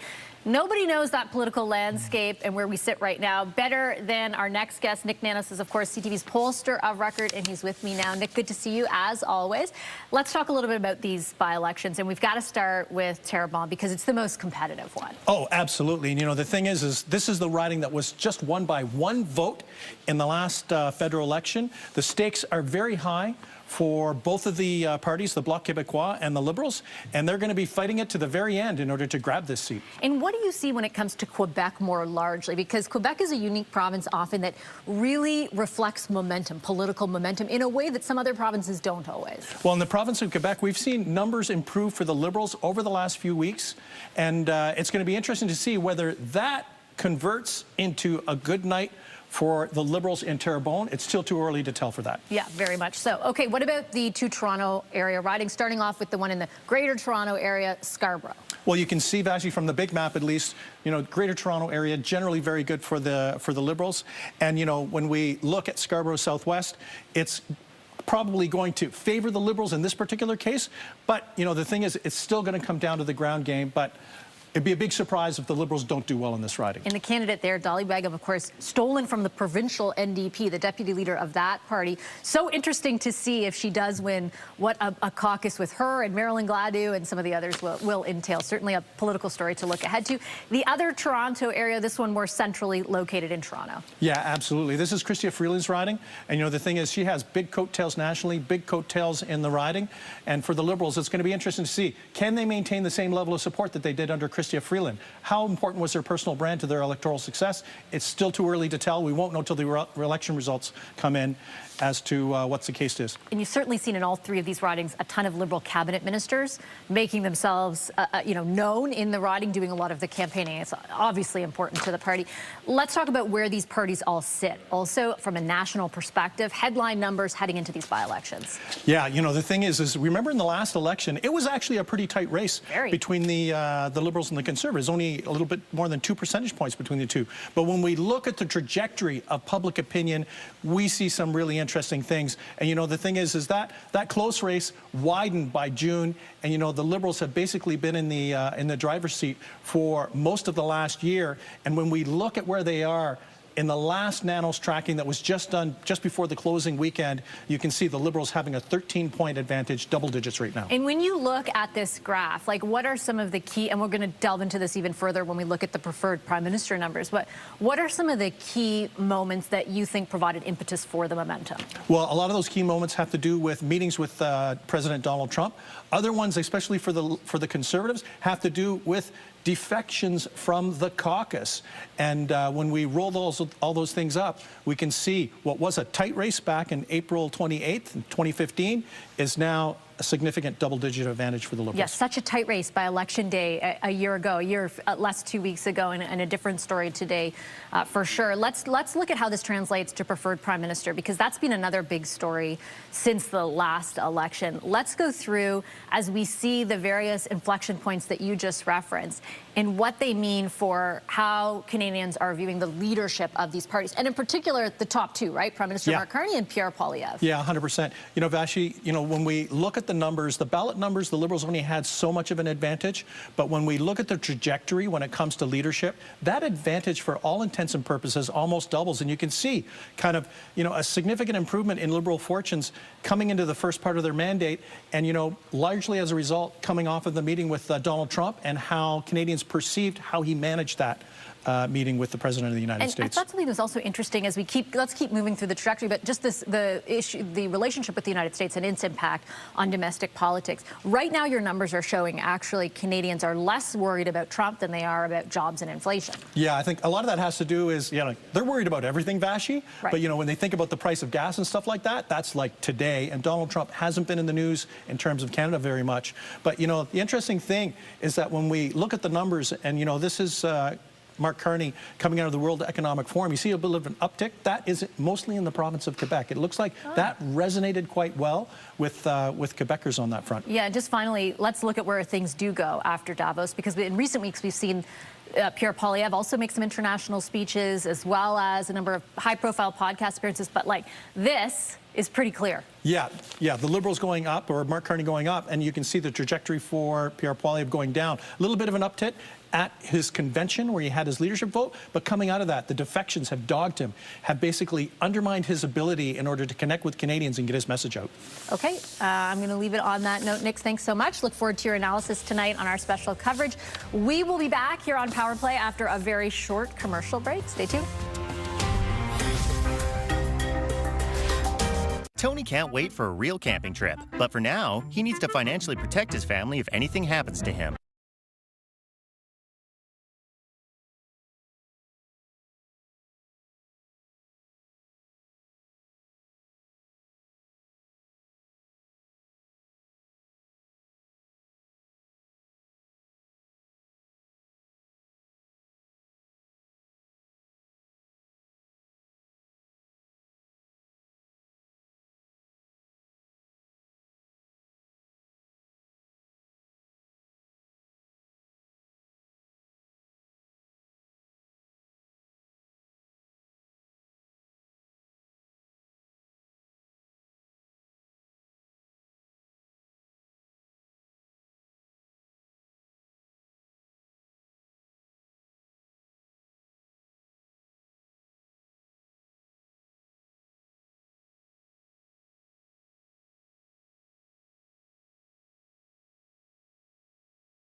Coverage of the 3 by-elections that are taking place tonight. Of course, there's a lot of potential political consequence to them if the Liberals are able to secure a majority government through them.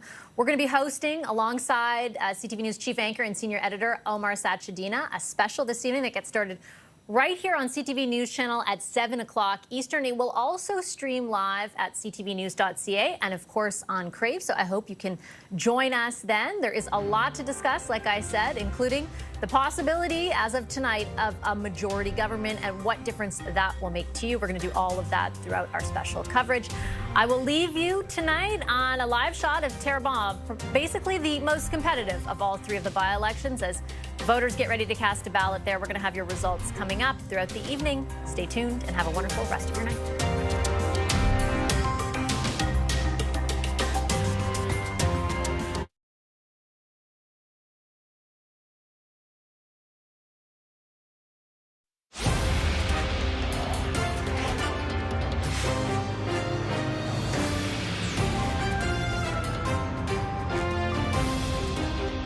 There's a real sense that the Liberals have just got that forward momentum. And if you look at the polls, it seems like no matter what poll you look at, they're out ahead quite significantly.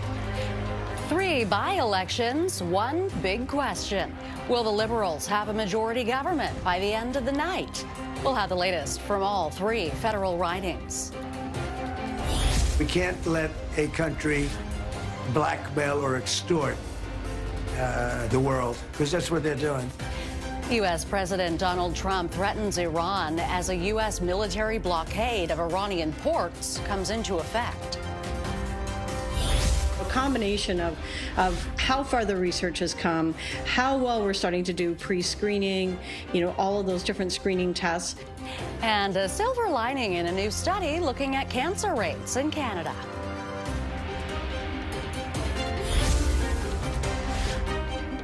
Thanks for joining us here on CTV News Channel. I'm Renee Rogers. We begin with a live look at a polling station in Toronto's University Rosedale riding, where the polls are still open for 3 crucial by-elections.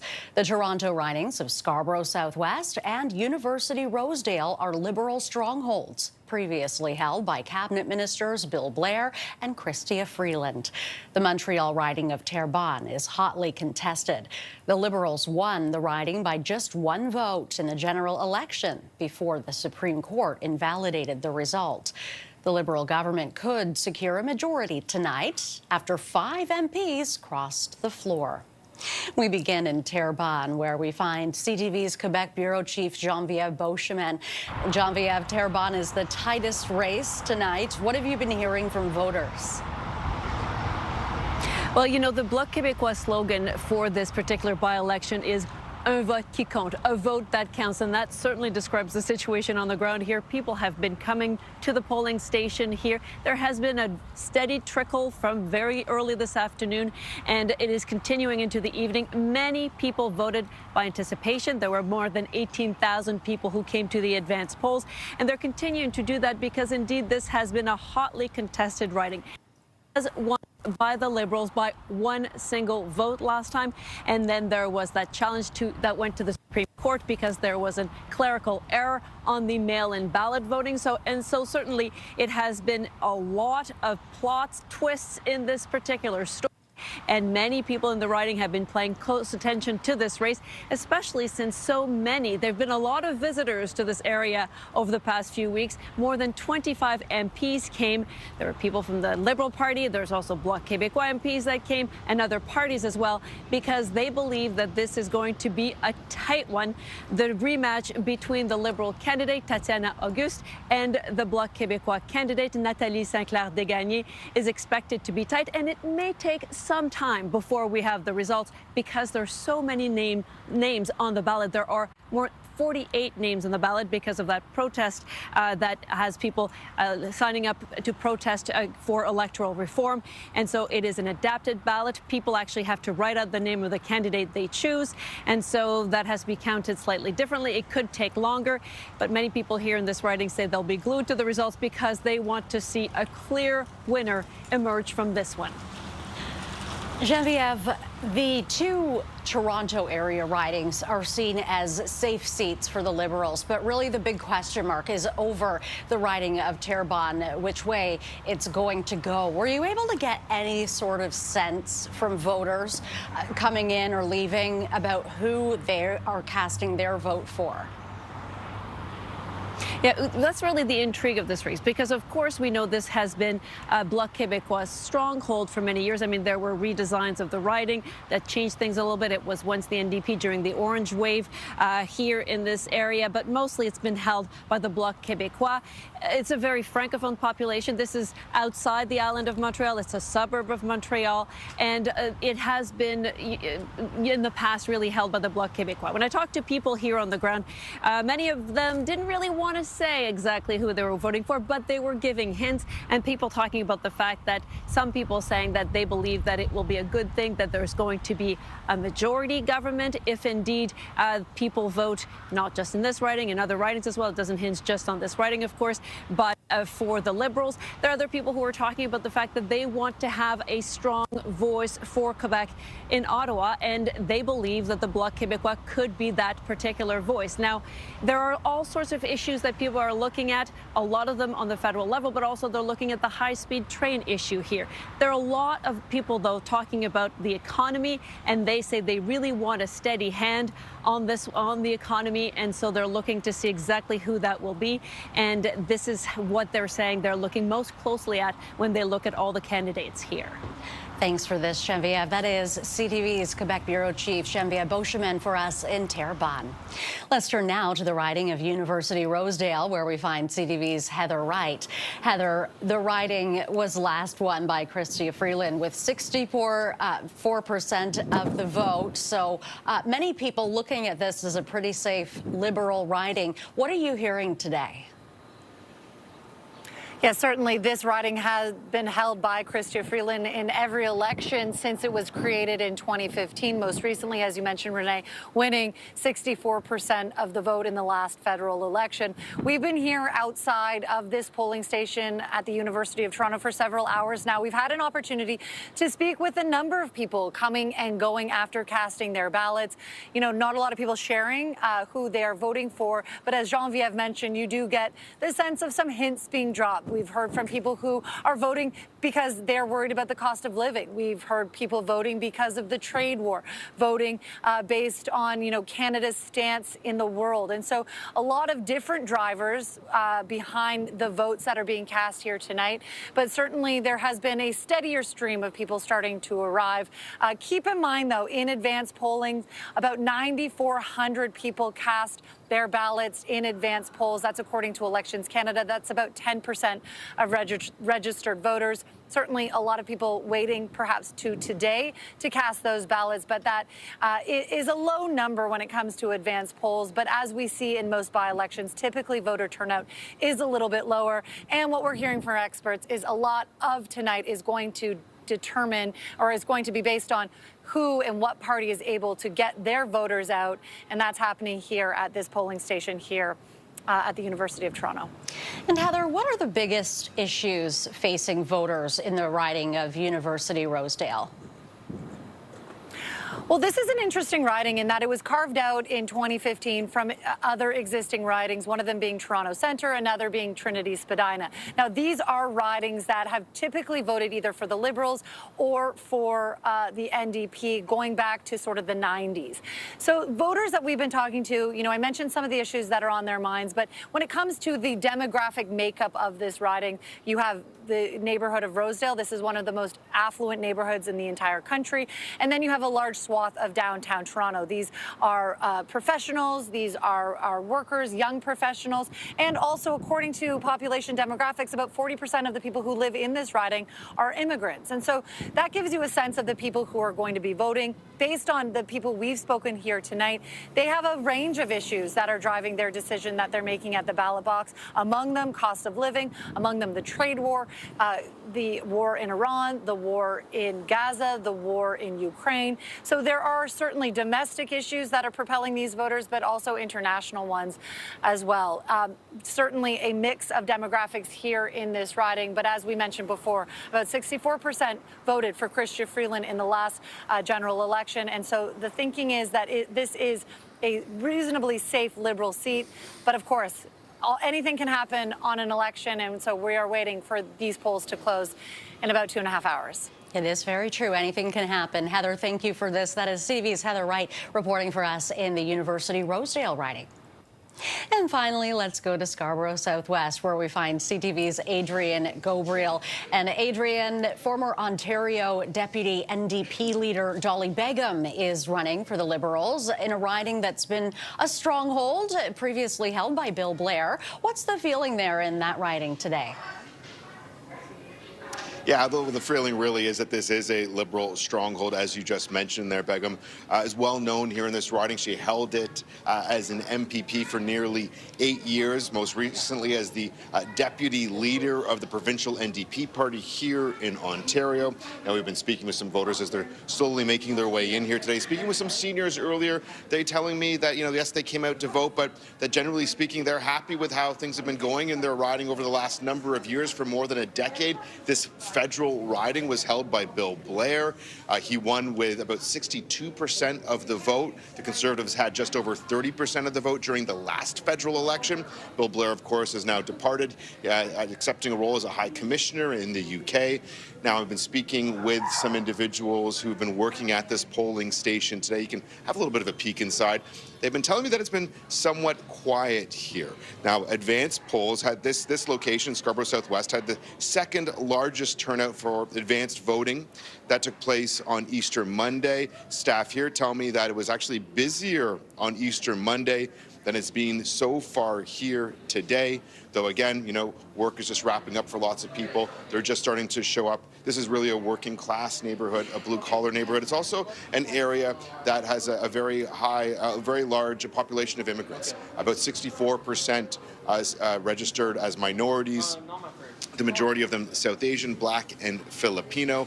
And again, Dolly Begum has a long-standing history here. She's been working this community for a long time, knocking on doors in this community. Interestingly enough, as a former member of the NDP, she had former Toronto Mayor John Tory throwing his support behind her over the weekend, also joining the campaign trail. And so we're going to see how this rolls out tonight. As we can see, democracy very much at work and at play here this evening as the votes begin to slowly come in and people cast their ballots. All right, Adrian, thank you very much for this. That is CTV's Adrian Gabriel in the riding of Scarborough Southwest. Right now we have a blockade. They're doing no business.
Iranian ports and coastal areas in an effort to get Iran to reopen the Strait of Hormuz.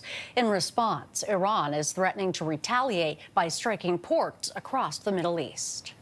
This is Coalition Warship 121, engaged in transit passage in accordance with international law.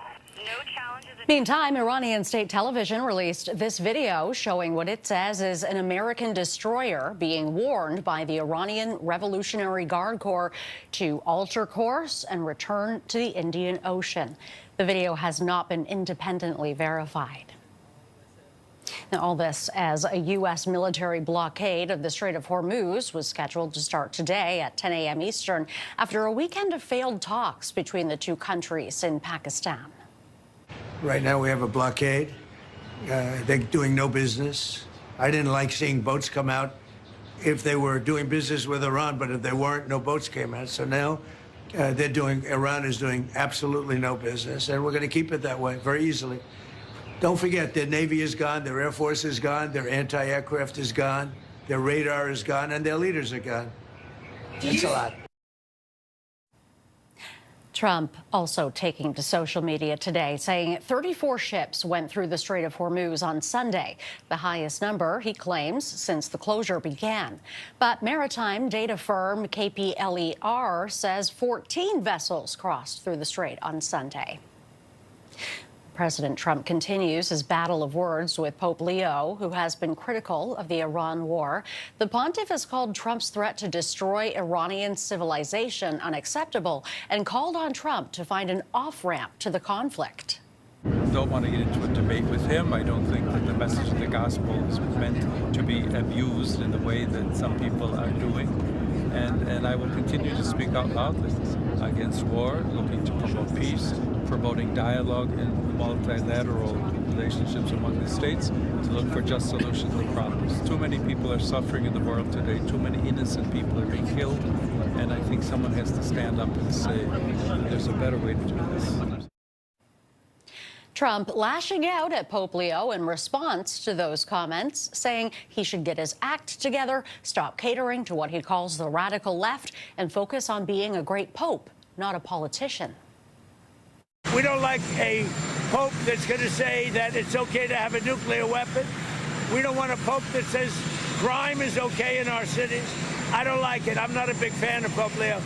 He's a very liberal person, and he's a man that doesn't believe in stopping crime.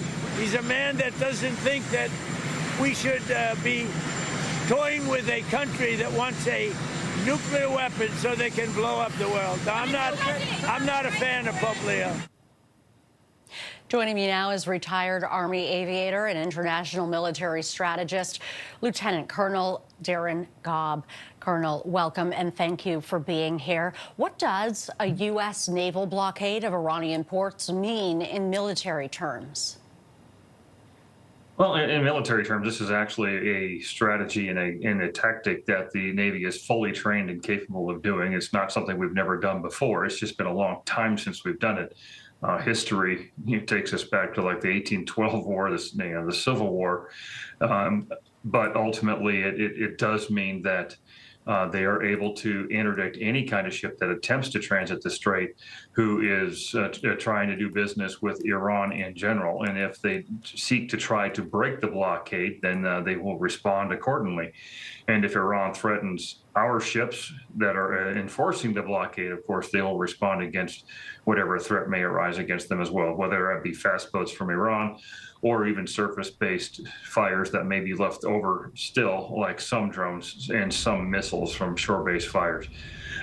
It's a higher risk mission in some cases, but I think we've mitigated a lot of that risk over the last 45 days or however long it's been since we started this conflict, or I should say continued this conflict in this way with Iran. So I think it may be a more effective alternative to other alternatives that were out there. A fragile ceasefire is still in place between the U.S. and Iran. I'm wondering if this could put that in jeopardy. How quickly could this turn into a direct naval confrontation? It could turn into a confrontation very quickly. It depends on primarily what the fast attack ships that are left from the Iranian Navy do if they attempt to try to come after our vessels who are already there, or if something else attempts to attack our vessels. I would say if the movement from a fragile ceasefire to ongoing hostilities, the triggering event for something like that could happen within minutes. It wouldn't be hard to do. The question is it something that is worth escalating the conflict back to what it was before on either side? That's a question that others will have to weigh. So we'll see. Now that this blockade of Iranian ports is in place, is there an easy off-ramp? Well, I mean, the easy off-ramp would be for Iran to accept the conditions that have been placed before them, primarily the no nuclear one, and seek to actually try to do something that could improve the conditions of their people, both economically and otherwise. If their focus was on their population and their people doing what's best for them, it should be an easy decision for them. That's the hard part, though, is that these dictators don't want to be seen as surrendering or capitulating to either Israel or America, because we're the top two enemies that they've adopted. That's going to be the hard part. But I think that's the only way to come off I guess, to seek the greater peace here would be to adopt the conditions that are in front of them, because they really don't have any leverage points left. Lieutenant Colonel, thank you very much for your time. Yeah, thank you. That's retired Army aviator and international military strategist, Lieutenant Colonel Darren Gobb. We're actually seeing the number of new lung cancers and bladder cancer, other related smoking cancers declining. Cancer still casts a dark cloud in Canada, but a new study has found a silver lining. More on that when we return.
Where CTV's Jean-Vier Beauchemin caught up with her moments ago. Let's listen in. about what you're feeling about today's election. Why you've come to shake hands at the last minute here? Well, because it's important to talk with people from Terrebonne. I think that it's an important election. We don't take anything for granted. And I've been supporting Tatiana like many of my colleagues. And our goal is to make sure, actually, that we're able to show to people in Terrebonne that, you know, in a world of instability, what is required now is more stability. And voting for the for Prime Minister Carney is the way to be able to have better stability.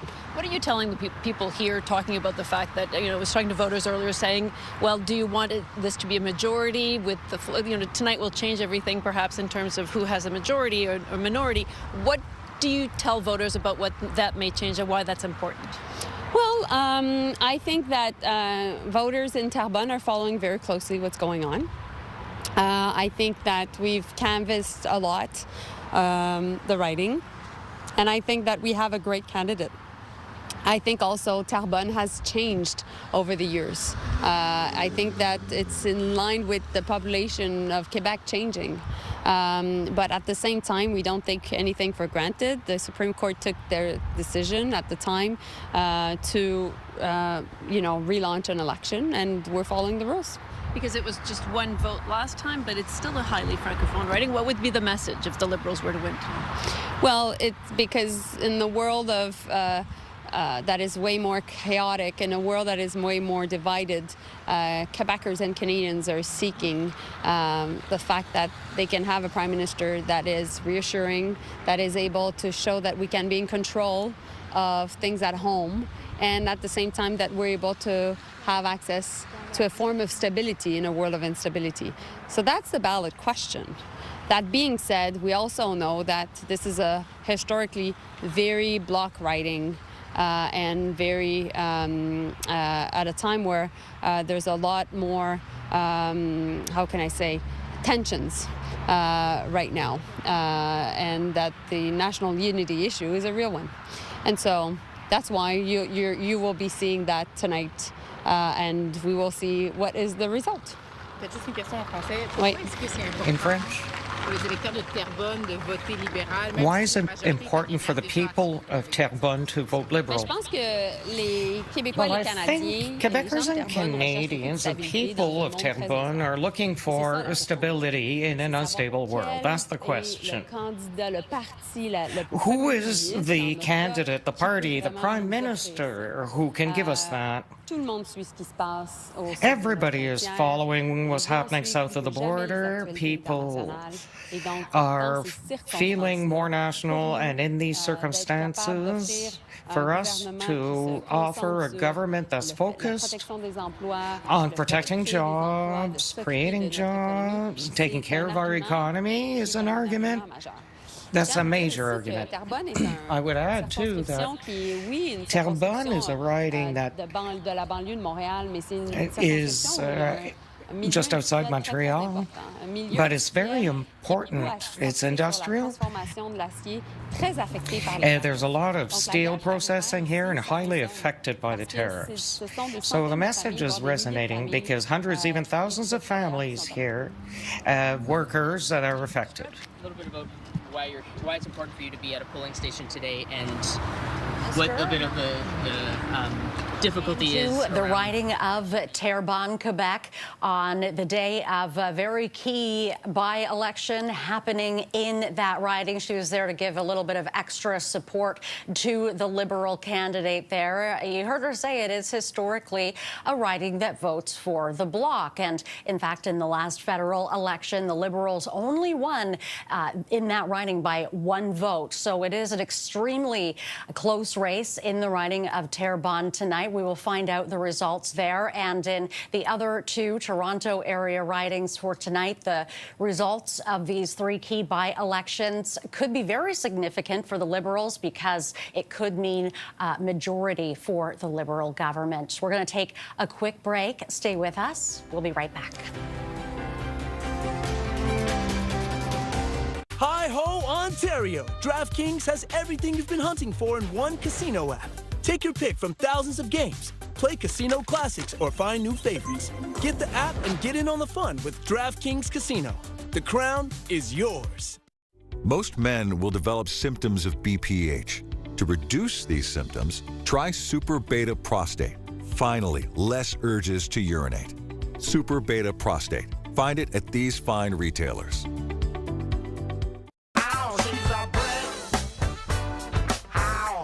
This weekend at the Brick, for 4 days, get this spring-wall Canadian-made queen mattress for only $369. Guilty of irritating your sensitive skin? Switch to Garnier Micellar Water. Gently cleanse and perfectly remove makeup with no harsh rubbing and 24-hour hydration. From the #1 micellar water worldwide by Garnier. What you doing, Dad? Living the dream. You'll see. Hey, how are you? Living the dream. Living the dream. Living the dream. Living the dream. That's my life. Living the dream? Don't say it. Hey, Dad. Living the dream.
It's voting day in 3 federal by-elections, and depending on the results, the Liberal government could end up with a majority government tonight.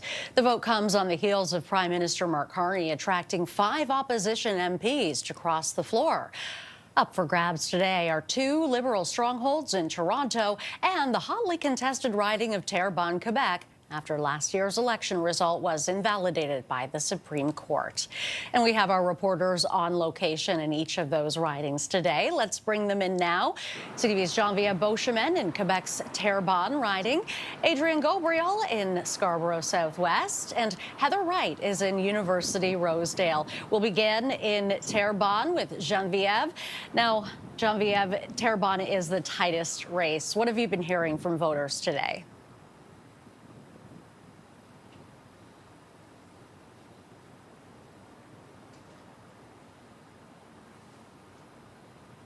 Check here. Okay. I'm okay. Okay, great. It's back. Sorry about that. Yes, so we had a visitor earlier today. It speaks to just how hotly contested this riding is. And Industry Minister Mélanie Joly just dropped by here to shake a few hands at the polling station, just to tell you just how tight this riding is, how much the Liberals are trying to convince every voter until the very last moment. Because indeed, this was won by 1 vote by the Liberals during the last election, flipping this traditional Bloc Québécois riding here.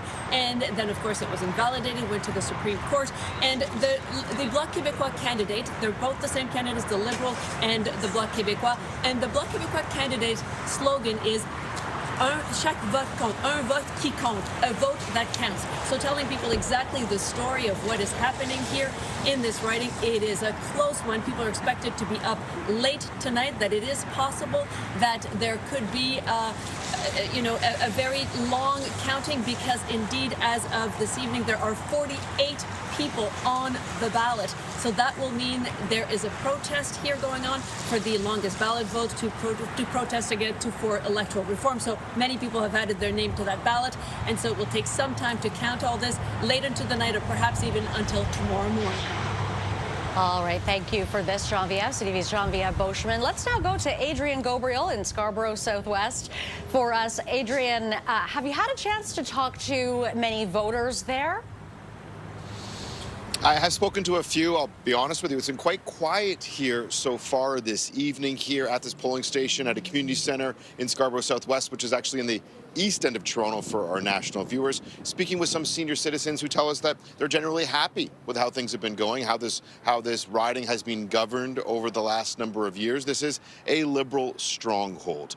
Previously, for more than a decade, Bill Blair, the former chief of police here in Toronto, he held this riding as an MP, as a minister. He's since departed, taking on a senior leadership role in the United Kingdom. Now, Dolly Begman, she is also a well-known commodity here in this riding, though previously she was the deputy leader of the provincial NDP at Queen's Park here in Ontario. That was until she crossed over to run as a Liberal here, and it is widely expected that she will win tonight, though. You know, speaking with some of the staff here inside this polling location, they tell me that it's been really quiet. Now, when it comes to advance votes, actually the second highest number of advance votes when we look at the three different by-elections, the second highest total of people who came up to vote in early voting was right here, a little more than 10,000 people. Now, the individuals I've spoken with inside who've been working at this polling station tell me that it was much busier on Easter Monday for those early votes than it has been so far here tonight. Now, Dolly Begman, she is really an interesting candidate for the Liberals here, not just because she crossed over from the provincial NDP, but also just her background, her story. She was the first Bangladeshi Canadian ever elected to office here in our country.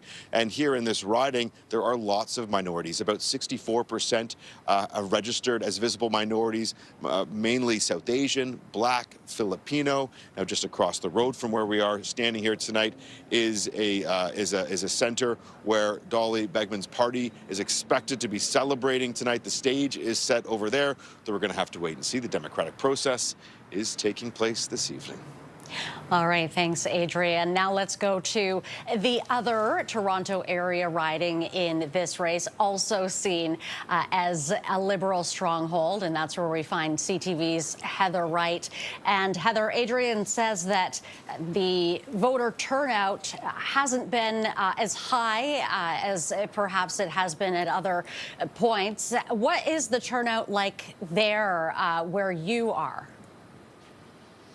Well, to give you a sense of the advance polls, we know from Elections Canada that 9,400 ballots were cast in this riding. That's about 10% of eligible voters. Certainly more people coming here on election night. We've been here for several hours watching a trickle at times, a bit steadier at other times of people coming to cast their ballots.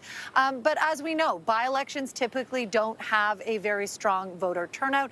This one could be different in some respects, as there is a great deal of attention to these three races, because as we know, all the Liberals need is one seat in order to get that majority, 2 seats in order to have a more governable majority. And so these three by-elections have certainly garnered more attention than they might typically.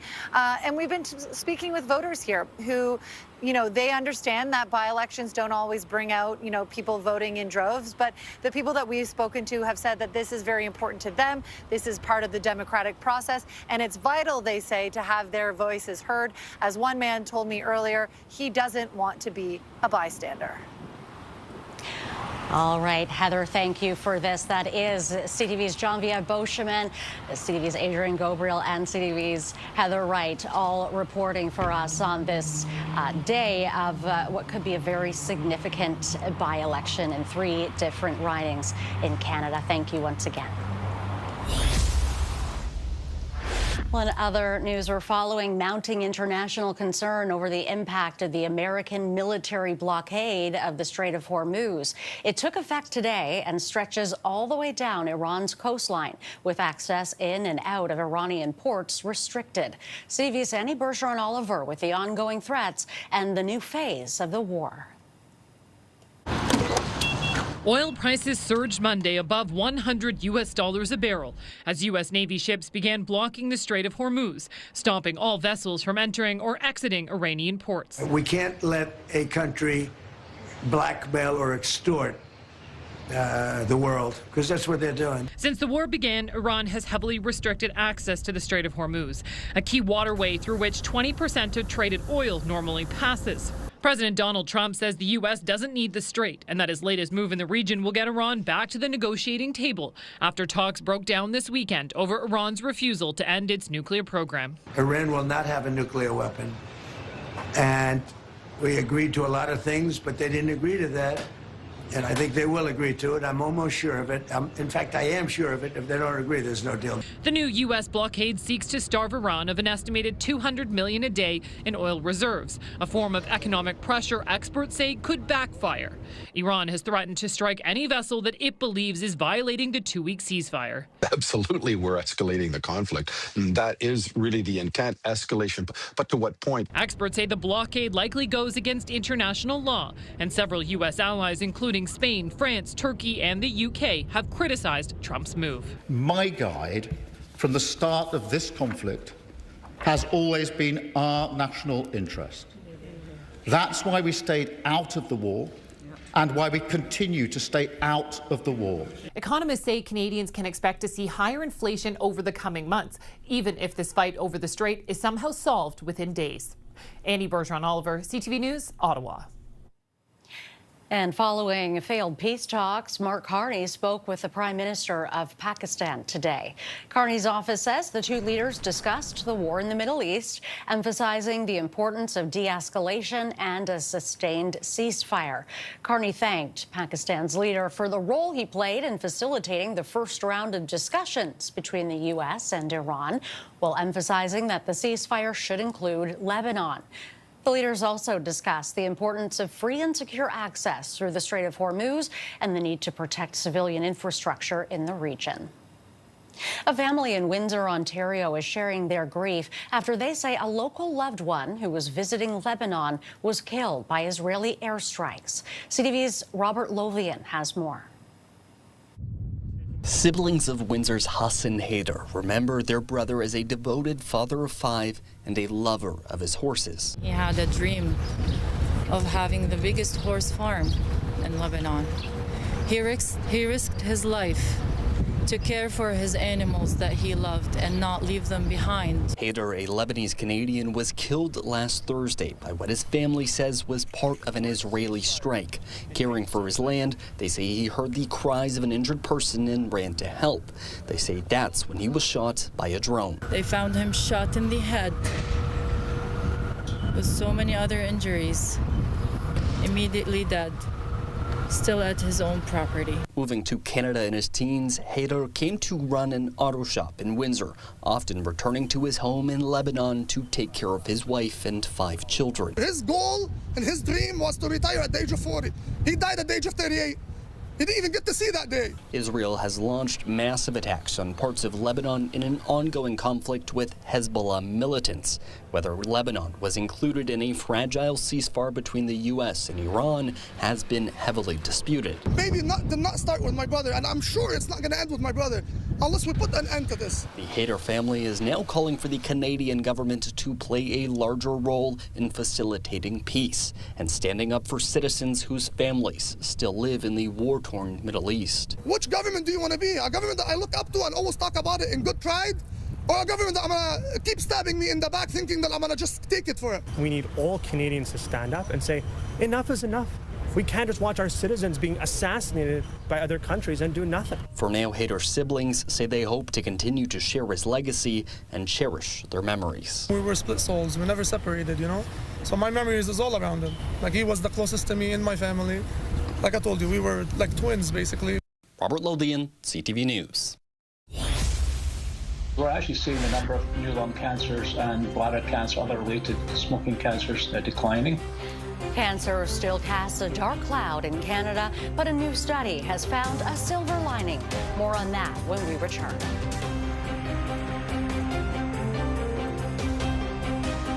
We begin with breaking news tonight. Now more than ever, Canadians need to know where our leaders stand. Prime Minister, pleasure to host you today. Thanks for having me, Vassy. On the issues that hit home. You're asking the right questions. Trust CTV News, now more than ever. All new Scrubs, Wednesday, 7:30, 10 Central on CTV. Stream next day on Crave. From the #1 rated brand in cordless outdoor power, the Ego 22-inch aluminum deck mower. The most powerful mower in its class, producing the perfect razor-sharp cut. Find an Ego retailer near you. At Amazon, we offer free skills training programs for hourly employees. So you can show her anything is possible. She's electric. Pizza Hut cheeseburger meal just dropped. Tastes like a cheeseburger. Eats like a pizza. Grab a bite for a mouth-watering price. And don't worry, your secret's safe with us. Are you ready to sleep?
The study also highlights a path of hope that cancer rates are declining across the country. CTV's Allison Bamford has been looking into the report. Thousands of patients step foot inside the Saskatoon Cancer Centre every year, including those who are seeking treatment for the very first time. A new study estimates there will be more than 250,000 new cancer diagnoses and nearly 90,000 cancer-related deaths in Canada this year, while a staggering 42% of Canadians are expected to be diagnosed with the disease at some point in their life. Still, there's hope in the numbers. Incidence and mortality rates are declining in most cancers, including leukemia, colorectal, bladder, and lung cancer, although it still remains the most prevalent type.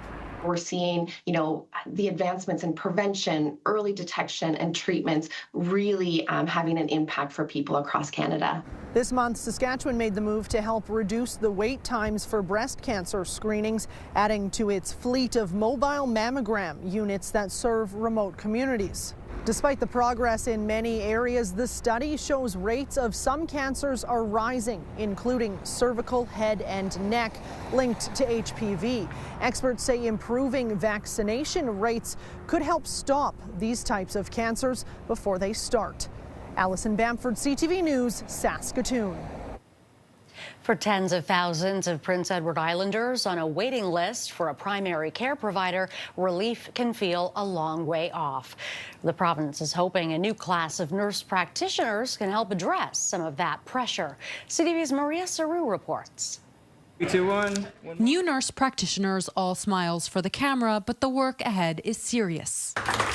For Chantal Smith, the path started after she saw too many Islanders without a bridge to primary care while working in community mental health. I noticed the gap in service that so many Islanders had. Ashton Martin saw the same strain working as a registered nurse in other provinces. What that translated into was full emergency rooms oftentimes, both in rural settings and in larger cities. And when I saw that, I kind of sat back and thought to myself, what can we do to try to improve things? Right now, nearly 33,900 people are on PEI's patient registry waiting for a family doctor or nurse practitioner. I'm just going to check your lungs, okay? What NPs can do varies from province to province, but on the island they can take on their own patient panels, diagnose and treat illnesses, write prescriptions, order imaging, provide referrals, and much more. We have one of the widest and biggest scopes of practice in the country, so it's really exciting. There's a lot that we can do to help support our system. Laura Smith says she and new hires will help increase access. I feel like we'll be able to panel patients, pull them off the registry, and decrease wait times in emergency rooms. And the health minister says they do more than plug gaps. It's a team effort. Everyone works together. Our family doctors are very important. They can't be replaced. All of our healthcare providers have a role to play. The new nurse practitioners will graduate and start work later this spring. Maria Saru, CTV News, Charlottetown. More than 2,200 workers from dozens of long-term care homes in Nova Scotia are now on strike.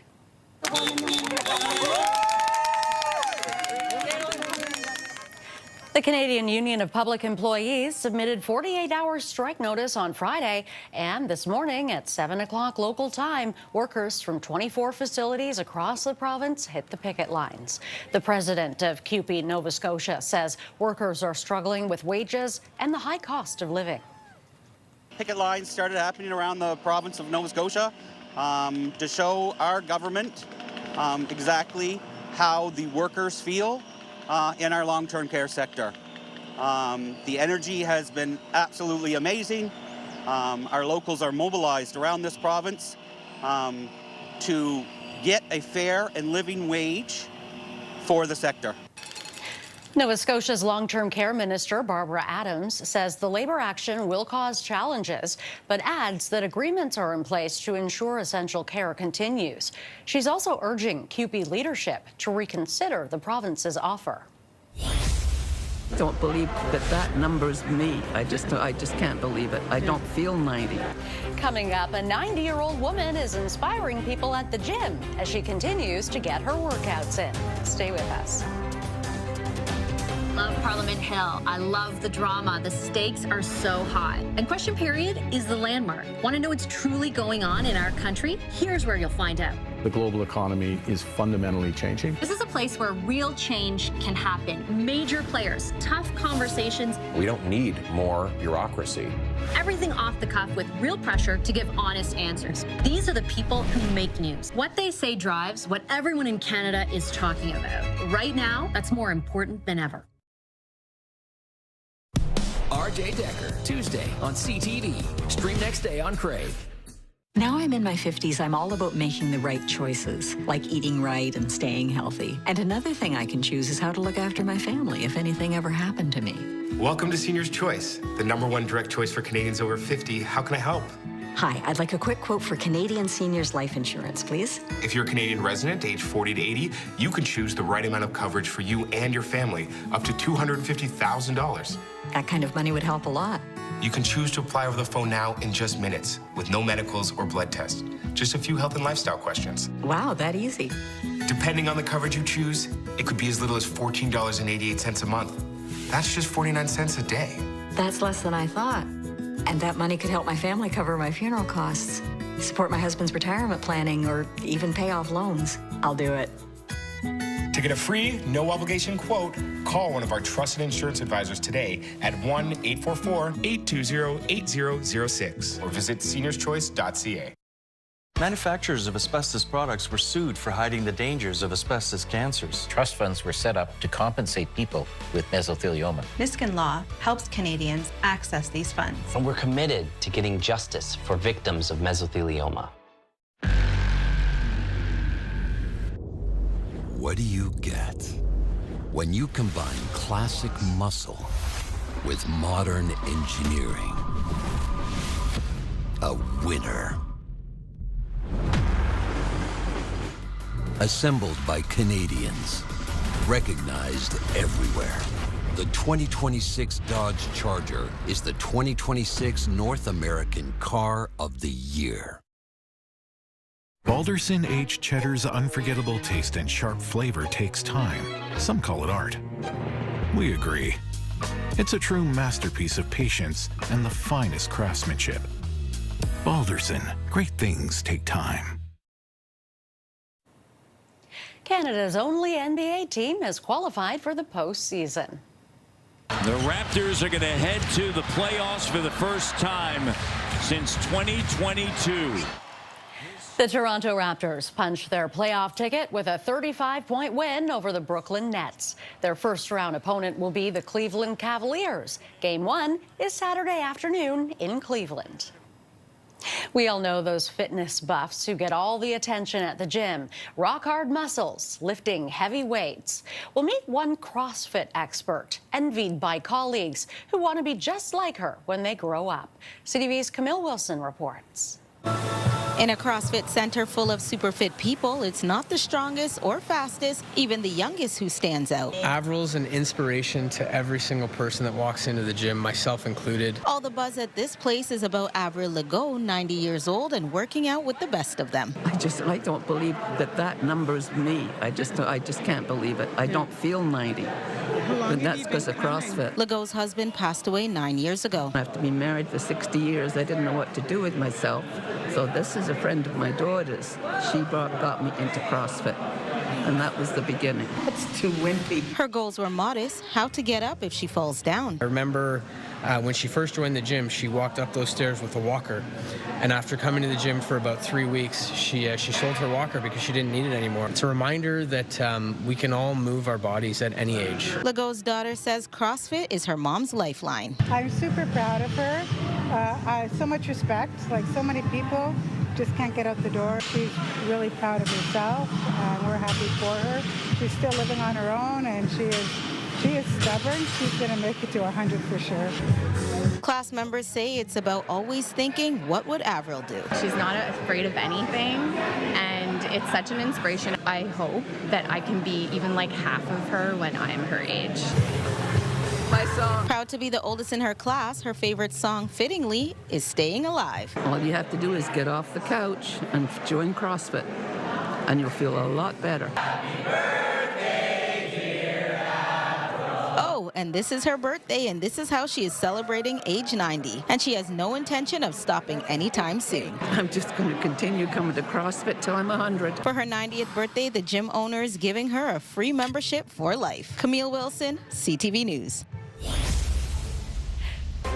Coming up, with roughly 90 minutes left until polls close, we have special coverage of tonight's 3 by-elections, hosted by CTV News chief anchor and senior editor Omar Sachedina and CTV News chief political correspondent Vassy Kapelos, as well as a number of our national reporters on the ground.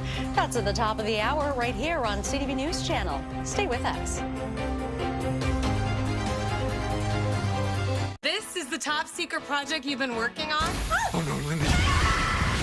This is my tiny little life now? You will be restored to regular size. Are you really close?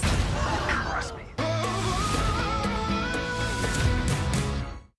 False bomb threats targeted Shen Yun in Toronto. Police found no credible danger. Still, the remaining shows were cancelled by Toronto Four Seasons Centre. After 150 fake bomb threats worldwide, this was the first time a theatre bowed to the pressure. That should never happen in Canada. Foreign intimidation should never decide what Canadians are allowed to see. Canada must not bow. Go to letshenyunperform.ca. Stop transnational repression on Canadian soil. Genesis believes in a vehicle purchase and ownership experience that's centered around you. With the option to customize and purchase at home or in store. And have confidence in the journey ahead with 5 years of complimentary scheduled maintenance and service that comes seamlessly to your doorstep. This is what makes us different. This is Genesis. Oh, for pain I can't ignore, I found Salon Paws Roll-On and Cream to be effective. 2 unscented pain fighters start to work on contact, numbing my pain away. Salon Paws, it's good medicine.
Good evening and welcome to this CTV News Special, Federal Byelections 2026. I'm Omar Sachedina. And I'm Vassy Kapelos. It is decision day in 3 key ridings, 2 in Ontario and 1 in Quebec. And Prime Minister Mark Carney and the Liberals need just 1 seat to form a majority government.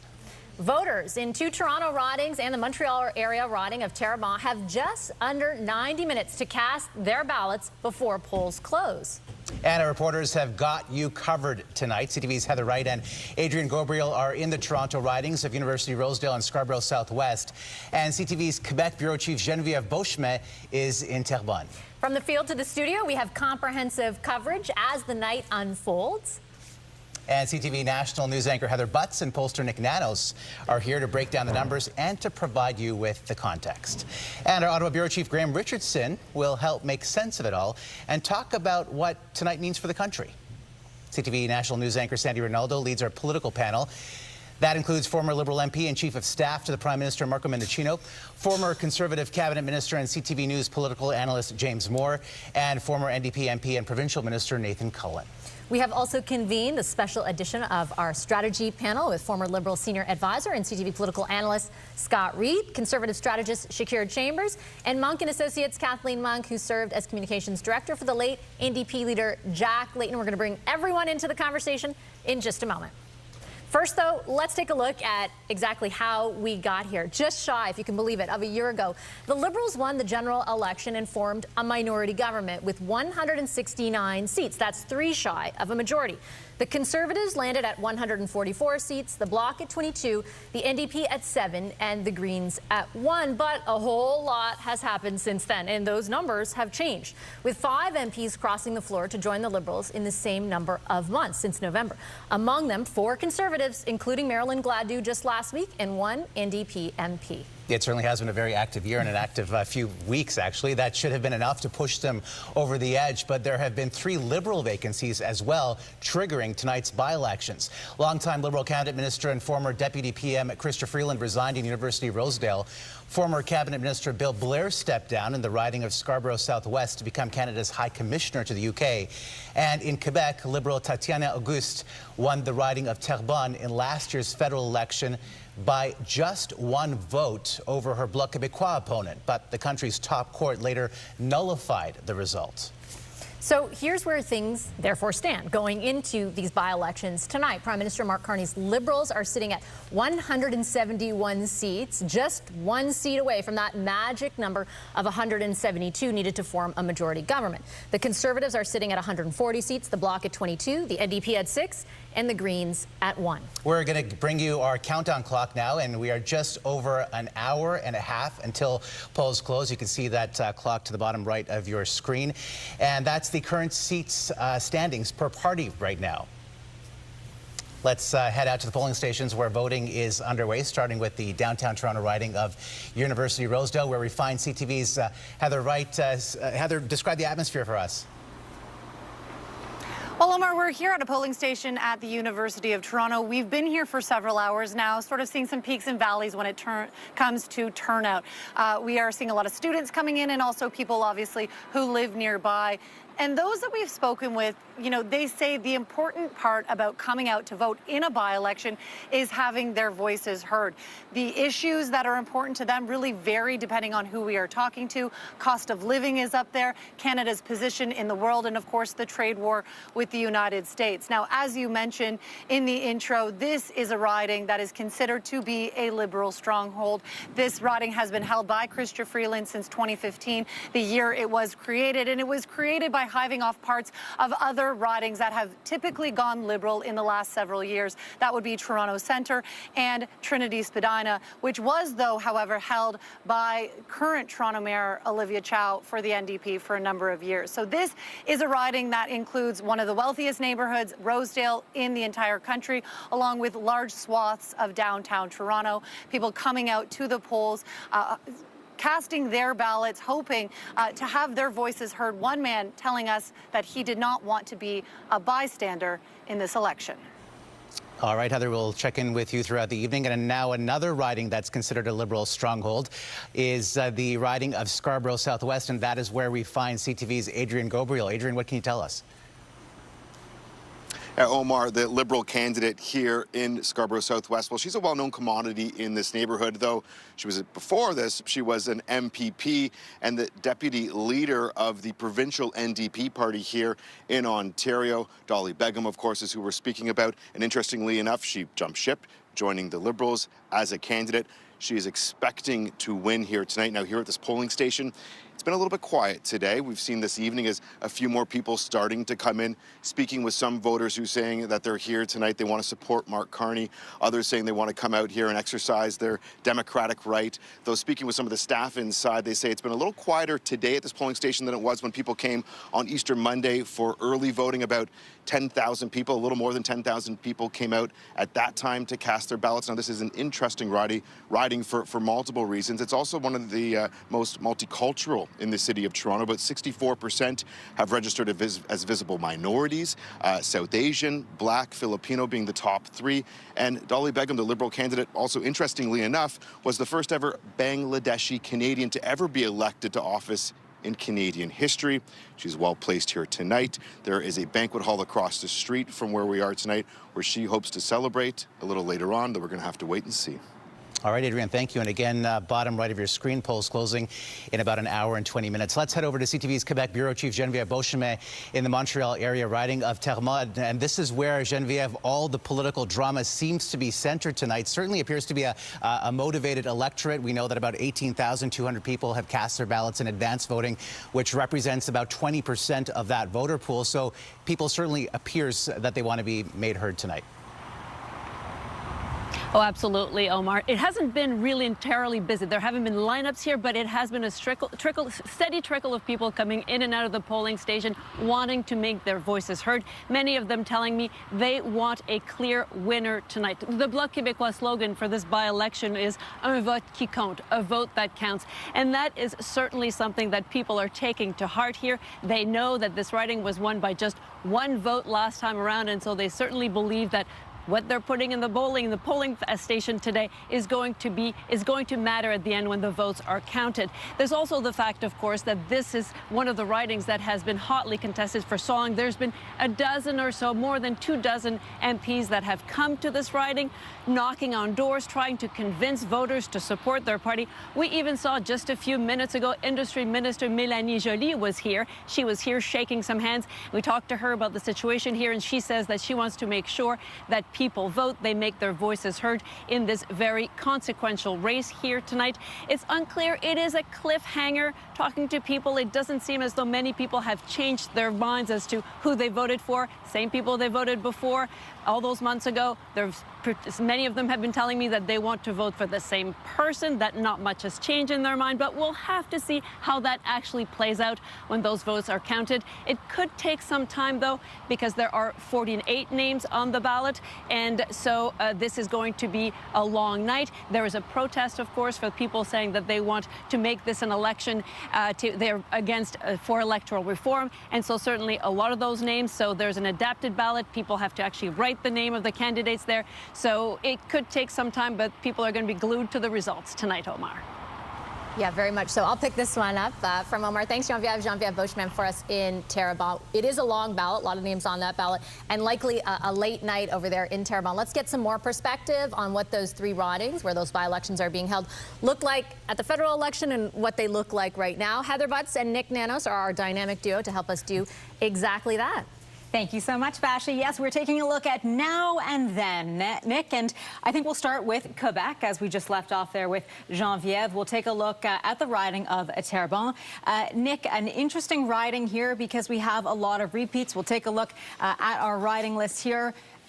Voters, as we saw, still casting their ballots, so we don't have any polls reporting just yet, but it really looks like a very similar lineup here, Nick. Absolutely. Actually, this is going to be interesting because we will be able to directly compare, Heather, what happened in the last election with what happens tonight, because it's the exact same lineup in terms of who's up against each other when it comes to the Conservatives, when it comes to the Bloc and the Liberals. And this is what it looked like when we left off about a year ago, and we know it was just a one-vote split here. Absolutely. And, you know, one of the things that I'm going to be watching out for are the Conservatives. You know, at 10,900 votes, that's around 18% of the vote.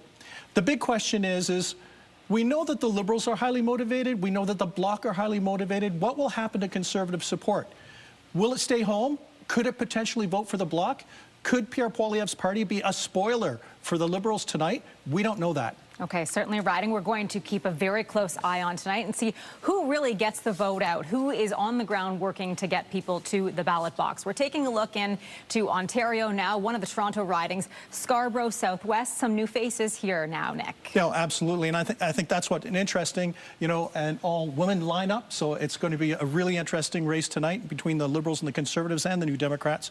And it'll be interesting to see how the NDP do now that they have a new leader. Absolutely, and that is because the riding of Scarborough Southwest was, of course, the riding of Bill Blair, a former cabinet minister, resigning from the post, but very well liked and a Liberal stronghold here. Yeah, and this is not just a Liberal stronghold. Toronto and the GTA generally are quite good for the Liberals. It would be a big surprise if the Liberals didn't do well tonight, especially in Scarborough Southwest. Okay, now not far from that riding is the riding of University Rosedale. And of course, again, we have new faces here because of Chrystia Freeland resigned. Yeah, exactly. So no incumbency in effect. There's party incumbency for sure for the Liberals, but no incumbent to kind of challenge on this front. So it'll be interesting to see what happens, especially since this is a top priority riding for the Liberals. We'll take a look at where we left off here. Chrystia Freeland took the lead by 25,000 votes. So she was well liked in this riding, a very secure post for them. It could change tonight. You never know, Nick. You never know. Well, it might change, but the fact of the matter is, Chrystia Freeland's brand within the Liberal movement, within the Liberal government was quite strong. Can the Liberals maintain that type of advantage? It might be difficult. Winning, not as difficult, but the thing is that she really racked up big wins. Okay, time will tell. We'll keep a very close eye on these ridings and a few others that are coming into play these days. Back to you. Thanks so much, Heather and Nick. Let's get some more perspective from our strategy session that we have compiled. Kathleen, I'll start with you. Look, by-elections we often don't cover with this much fanfare. I think it's helpful to explain this is not just 3 by-elections. Tonight could cinch a majority government. We asked the Library of Parliament today, our team did, has that ever happened before? Have by-elections ever turned a minority government into a majority? They said no. Never. It hasn't. This could be a truly historical night. Yeah, for sure. And it clinches Carney his majority, something he's always wanted. He didn't get a year ago, and he's going to likely, in all likelihood, get tonight. But what does that mean? He means he's basically moved from deal-making, backroom deal-making, luring over these 5 floor crossers to some kind of democratic legitimacy, because that's what will happen tonight. But the litmus test, I think, for me is whether he pulls out Terrebonne. Sure, we know that the 2 Toronto ridings are a lock, but can he actually pull that riding? Remember, the Liberals can spend their full budget in Terrebonne, right? They can actually pull money from their safe ridings in Toronto, and they can actually plow that into Quebec. They created a very short timeline for winning these by-elections. It was quickly called, and they set the date. So the expectations are high, and I'm sure we'll hear them downplaying it tonight. But that will be the real litmus test of how strong the Carney majority is. I think it's fair to say, Shakira, that the Liberals that the Carney government wants these by-elections to result in their majority, not the floor crossings that we've seen, but there still could be more floor crossings. And there is criticism from the opposition that, they're labeling it as dirty backroom deals, like this idea that this isn't what people voted for a year ago. How do you think that's going to play out? Yeah, I think obviously the narrative they want to have is that the votes push them over the edge, not the floor crossers. And I think that makes sense for the narrative they want to push forward. But I think no matter how this plays out, 1, we know there's going to be a majority. But 2, if they get Terrebonne, like Kathleen said, it shows momentum. And I think that's what they want to have coming out of this, that they have momentum, that a stronghold for the Bloc for how long they're able to flip and maintain that moving forward. I think for Carney and the Liberals, that signals that they have wind in their sails. And we'll see what they do with that majority in terms of legislation, priorities, advancing priority policies, and how that all plays out in the months and even years ahead, obviously, with the majority. Can you do a lot more, Scott, with a majority of 172 or 173 than you can with a minority of 171? Yes. You want to be able to control the committees. At the end of the day, that's really what you want. So once you can control committees, you can control the passage of legislation through the House of Commons. You can bring in time limitations on debate. You can execute against your agenda. Now, that also means you're obligated to execute your agenda. No excuses necessary anymore, right?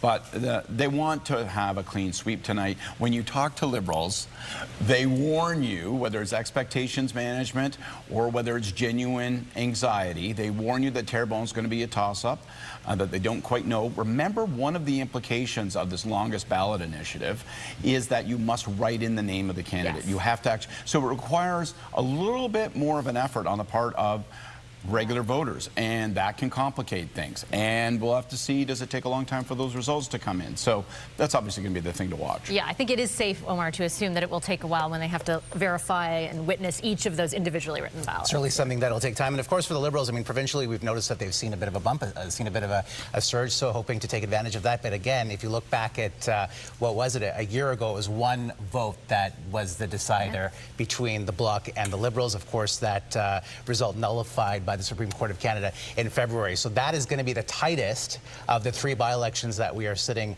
and looking at tonight. Let's head over to Sandy Ronaldo and the political panel. Sandy, and 3 individuals who certainly know and understand the mechanics and the machine of government intimately. Oh, for sure. Decades of political experience between them, among them. But we're going to be nonpartisan today, very objective in our response to my questions. Yes? Yes. Oh, yes. Okay. Marco Mendicino, as Chief of Staff with Mark Carney, you were there the night that he won the election in 2025. It was a minority government, so one can imagine that there was a little bit of disappointment, but he came from the ashes of the previous government where there was the anticipation that the Conservatives would win. So that night, did the two of you talk and say, let's go out and get that majority? Well, I think to begin, it is a stunning turnaround from where the Liberal Party was a year ago, really on the precipice, the edge of the abyss. And I think a big, if not the majority of the reason for that turnaround is because of Mark Carney's leadership. His qualities as an individual, obviously his credentials as an economist, his candor in his approach, all of that, I think, has contributed to both the turnaround that we saw, so coming within a hair width of a majority. But since then, the floor crossers from both sides of the political continuum. And the charm offensive that went into that, right? Well, that, and even though the Prime Minister has said he's the last one to know when these things happen. Well, I would say 2 things. One, the charm offensive comes in a variety of forms. One is the way he's carried himself on the world stage. And the Davos speech, I think, was a real turning point. But the way he has handled President Trump with seriousness and composure and not being rattled by the noise, I mean, those are all qualities that resonate with Canadians. And the last thing I would just say as an overarching observation is that what Canadians want right now is less partisanship. They want what you've asked us to be, which is to be cooperative and civil, to drive results in a very, very difficult moment right now, in the rupture moment, as the Prime Minister has described it. James Moore, you spent a lot of time with the Conservatives. You have a lot of experience as a politician. Are you upset by what happened with all those 4 members of the Conservative Party who've gone over to the Liberals, turned their backs on the Conservatives?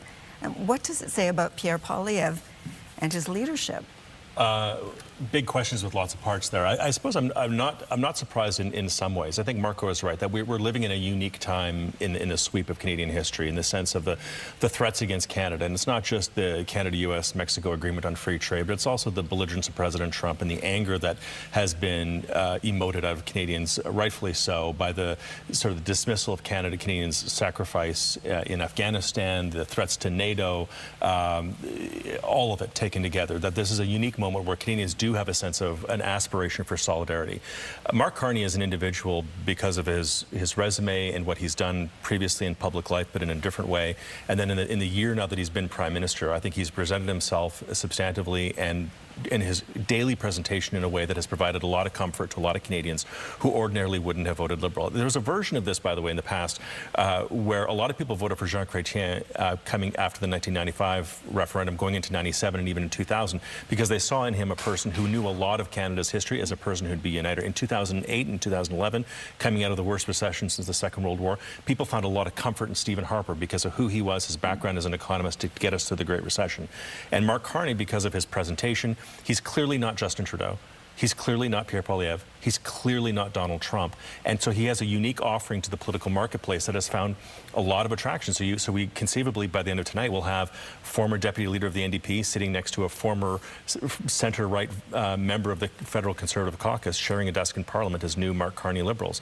That's a pretty impressive accomplishment that I think we have to recognize. I see a conciliatory attitude happening here. Is what the Prime Minister has wanted all along, is a sense of unity among all three parties. Well, we're on every week, so it certainly helps. Okay, Nathan Cullen, NDP. What are your thoughts on all of this? Well, I'm not on every week with these guys, so I'm not going to be conciliatory. This is a interesting moment. I actually agree with just what everything my colleagues said, former colleagues. Oh, no. I thought I was going to get some push and pull here. Yeah. I think Mr. Carney, if he is able to achieve a majority, I think there's more coming, is my sense in talking to some of my Conservative friends. James would know better in terms of floor crossing. Yeah. I got to say, as we do all these machinations and the number count and everything else, I've never been a huge fan of floor crossing. I think it speaks to a hubris and egotism from the politicians involved. That very little of why we got elected to the House of Commons, despite our obvious intelligence and good looks, had to do with us. It was the party, it was the leader, it was the platform, it was the moment at the time. Less than 5–6% of why Canadians send us is because of the individual in most ridings.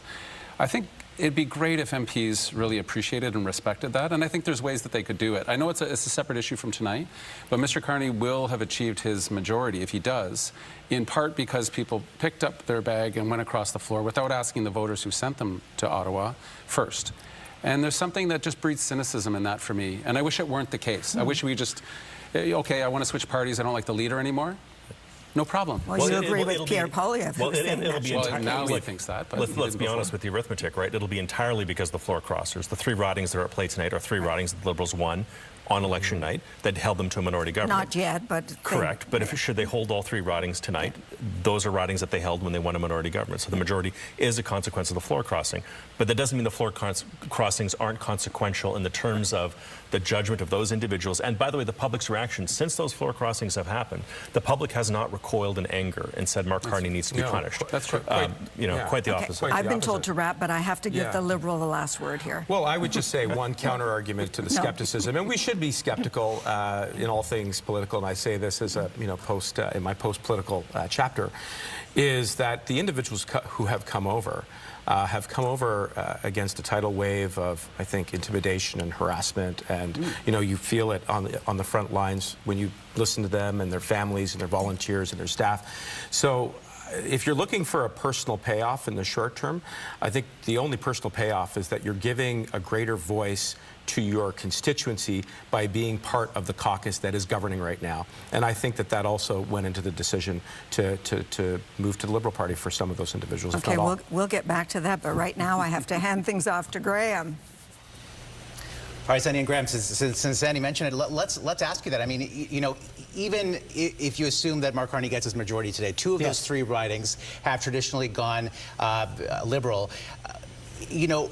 The hard work begins, right? I mean, when you look at polling across the country, Mark Carney is enjoying a considerable level of popularity, but is it your sense that that's because Canadians are risk averse right now because of all the geopolitical factors we're having, or is it because Canadians feel as though he's delivered? I think it's three things, and I respect all of the numbers people that we're working with tonight and all of the ins and outs. I mean, this is about story, right? I think it's about three things. I think it's about Donald Trump, I think it's about Mark Carney, and I think it's about Pierre Poilievre. And I think that if Jean Chrétien, in his early days as an opposition leader, had challenges to his leadership, he wasn't up to the job, he didn't look like a prime minister, and that lived until he won the majority government. So other opposition leaders have been challenged about their leadership before. I don't know of someone who has lost this many MPs in this short of a time. Why is that? Is it because of Mr. Carney, Mr. Trump, or Mr. Poilievre? I say it's because of all three. And I think there's got to be a reckoning coming. Yes, Mr. Poilievre has tremendous support inside his party, the party apparatus. But that's not enough. He needs his caucus. You can't become the government in waiting. You can't be the opposition leader when you can't hold your caucus. That's a problem. And I know he's changed his tune. He's had a good couple of weeks. We've reported on it. Millions of people voted for him. But if more keep going, that's a problem. So I'm watching for a couple of things tonight, as we all are. Terrebonne, that 18% Conservative vote, where does it go? The fact, I think I just heard, we have similar advance that we did in the general for Terrebonne. That's big, right? So what does that mean? It's not going to be a typically low turnout. And then overall, whether it's the crossings or the by-elections or whatever, why is it that it's palatable to so many MPs and to Canadians to come to Mr. Carney, to a party that was on its deathbed? Talked to one MP, early polls inside the party when it was at the worst of the worst, the end of Trudeau. They were down to 15 seats, and he was one of them. That's how bad it was. And the public polls were similar, but really bad. So what has caused this turnaround, and when's the party going to end? It didn't end in Montreal this weekend. There were people in this room who were not in the bars. There were thousands of Liberals who were, and it was like a celebration. They were trying to hold it in, but they were euphoric about where they find themselves, even though the challenges are very, very difficult. And you raise an excellent matter here, which is that, you know, in each of these three ridings, the Conservatives are not, they're not competitive. These are not competitive races for the Conservatives. And yet, when you look at what's happening tonight, the impact of what is happening tonight, this is certainly a story that will impact Pierre Poilievre and the Conservatives, and that is why he is a part of this conversation to a huge degree. Quickly, not competitive, but 18 in Quebec, 18% for the Conservatives. That's a significant number. Where does that go in Terrebonne? Where does that go tonight? Good question. You're watching a CTV News Special, Federal By-Elections 2026. It's time now for a short break, but when we come back, we've obviously got a whole lot more to talk about as we count down to those polls closing and some early results. We're back in a moment.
Federal by-elections 2026. We are just over an hour away from polls closing in 3 ridings. You can see shortly, actually, there we go, that the countdown clock will be on the bottom right of your screen. We have our reporters fanned out in all 3 of the ridings that are up for grabs tonight. Let's take a look at this riding. University Rosedale, again, that number is 0 at the top of your screen because the polls haven't yet closed. Here's who's in the race in Scarborough Southwest. Dolly Begum, of course, the former deputy leader of the NDP provincially, now running for the Liberals there. And the riding that we've been talking a lot about tonight, which is the riding of Terrebonne, which the Liberals won by a single seat last year. That, of course, is back in the game tonight. And here is a reminder of where things stand and what's at stake. The Liberals currently sit at 171 seats, which means they're just a seat away from that magic number of 172, which allows them to form a technical majority. They need more than that, though, however, without the Speaker to break a tie. Let's head over right now to the Toronto riding of University of Rosedale, where we find CTV's Heather Wright. Heather. Well, it's a little quiet here now, Omar. We saw a bit of a wave here at this polling station at the University of Toronto campus with people coming after the work hour ended. And we had a chance to talk to some of the voters here. You know, no one's telling us outright who they are voting for, but you can get a sense of the issues that are important to the voters in this riding and the voters we spoke to. Things like cost of living, the United States relationship with Canada, Canada's position on the world stage, and really talking to some of the people here, you do get a sense that not only did they want to come out to exercise their right, their democratic right, but they also wanted to be here to vote for the next person who, of course, they want to be representing this riding in Ottawa. Omar. All right, Heather, thank you. Let's head over to Adrian Gabriel in the riding of Scarborough Southwest. And this was, of course, a riding, Adrian, that belonged to Bill Blair, who is currently now the ambassador to, or the High Commissioner, I should say, to the United Kingdom. Yeah, that's right, Omar. He held it for more than 10 years. This has been a Liberal stronghold with Bill Blair as the MP here for more than 10 years before he accepted his position in the United Kingdom. Now, Dolly Begum, who is the Liberal hopeful tonight, she is also a household name here in this riding.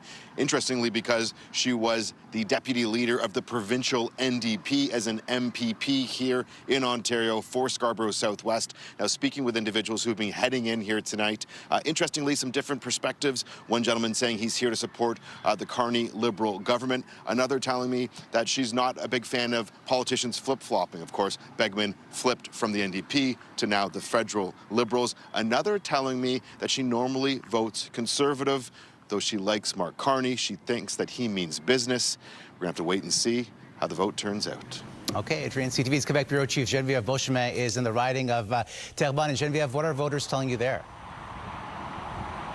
Well, you know, there's really been a steady flow of voters who have been coming here. I can't say there are lineups, but certainly a lot of people coming and going. And they're talking about the fact that they really feel they want a clear winner tonight. This has long been a Bloc Québécois riding. Nearly 90% of the population here is Francophone. A lot of people have supported the party in the past, but many of them talking about the fact that at this particular time, as voters in other ridings have been saying, they want stability. They're talking about issues like their wallet, the cost of living, and the cost of housing. And so they're saying that they may change their vote, but they're looking to see, and especially what will happen tonight. All right, Geneviève, thanks so much. Our Quebec Bureau Chief Geneviève Beauchemin in Terrebonne. As we've been speaking about this evening, a big part of the story is, of course, floor crossings.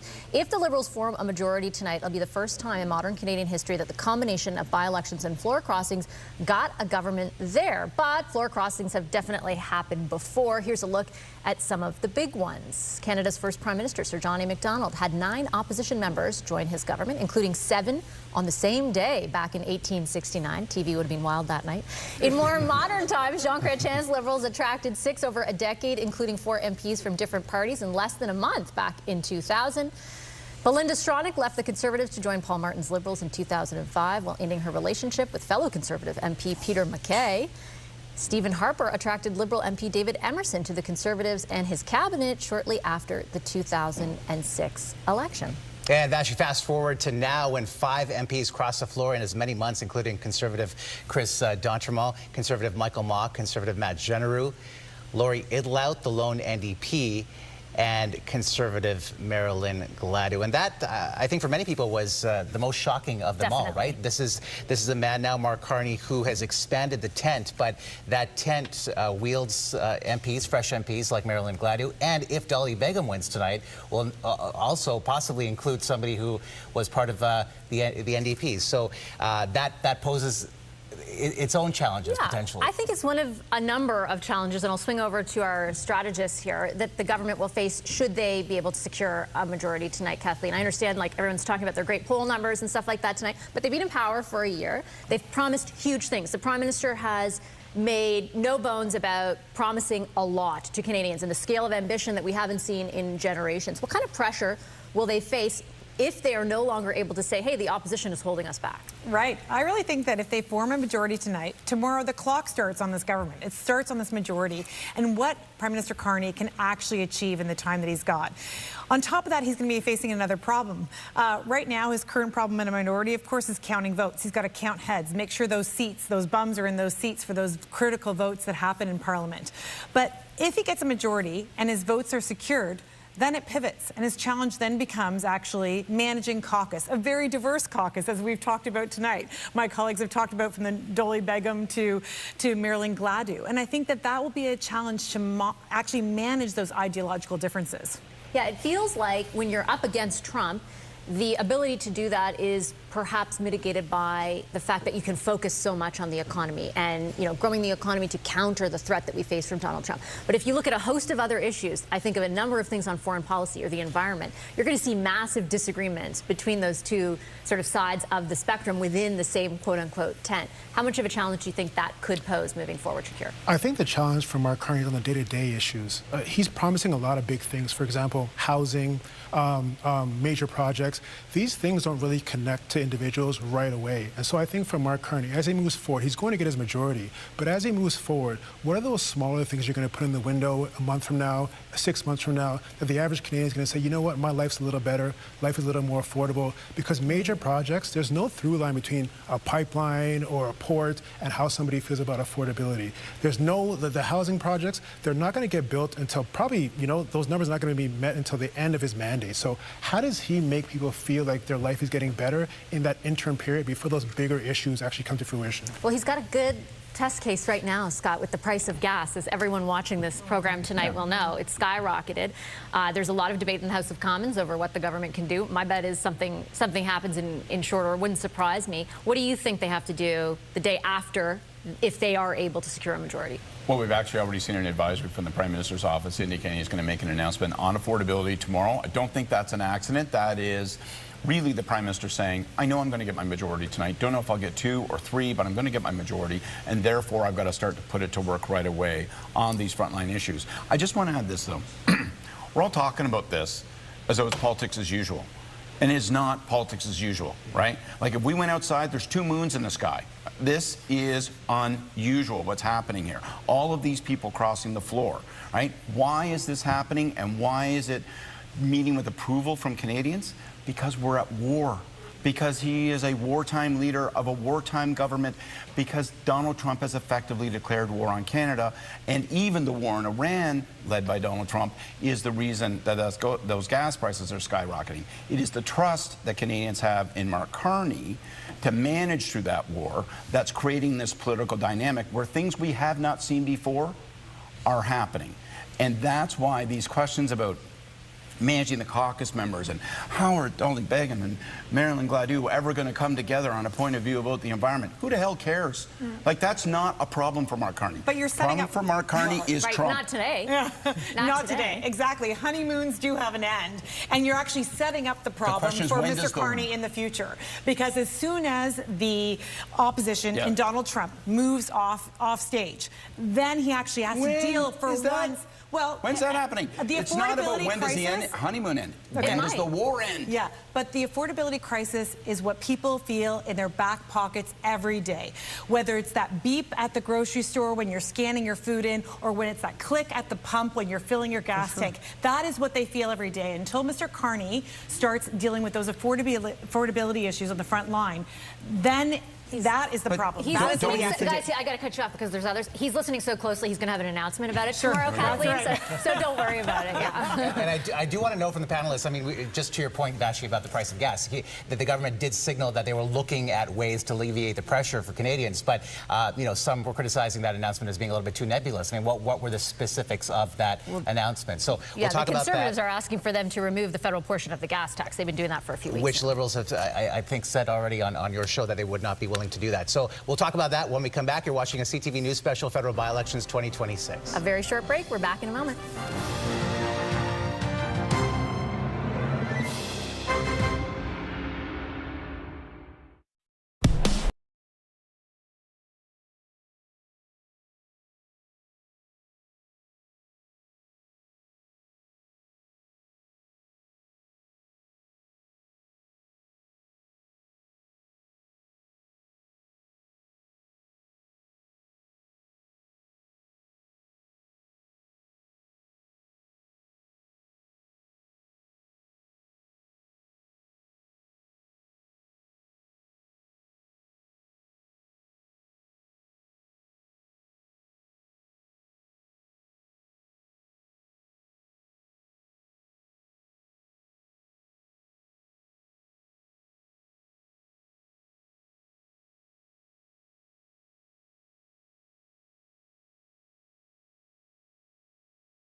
We are just over an hour away from polls closing in 3 ridings: Toronto's University of Rosedale, Toronto's Scarborough Southwest, and Terrebonne near Montreal in Quebec.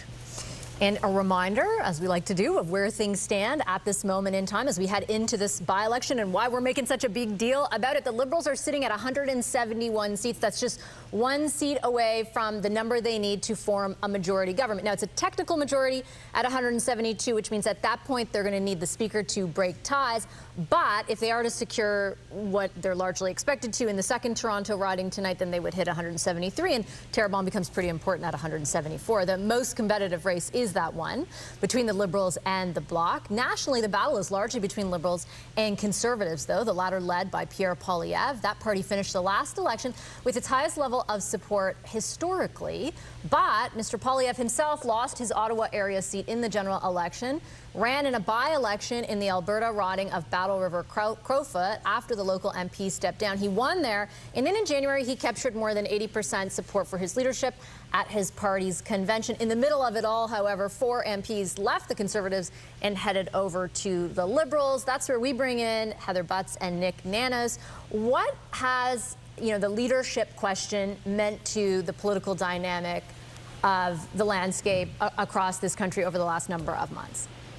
Vassy, it certainly adds to the story that we've been talking about considerably. And Nick, that really comes down to the numbers. And we're looking at a lot of these comparisons from last year, Vassy, as you just mentioned, to now, the then and now. And one of the biggest numbers is really the difference in that leadership divide last election. Oh, no, absolutely. And, let's face it, the Liberals were not popular. I would hazard to say they're even not very popular now. It's Mark Carney that is exceptionally popular, and he's propelling the Liberals into that kind of big lead. But you know, when we look at the results last time, let's put an even finer point on it, Heather.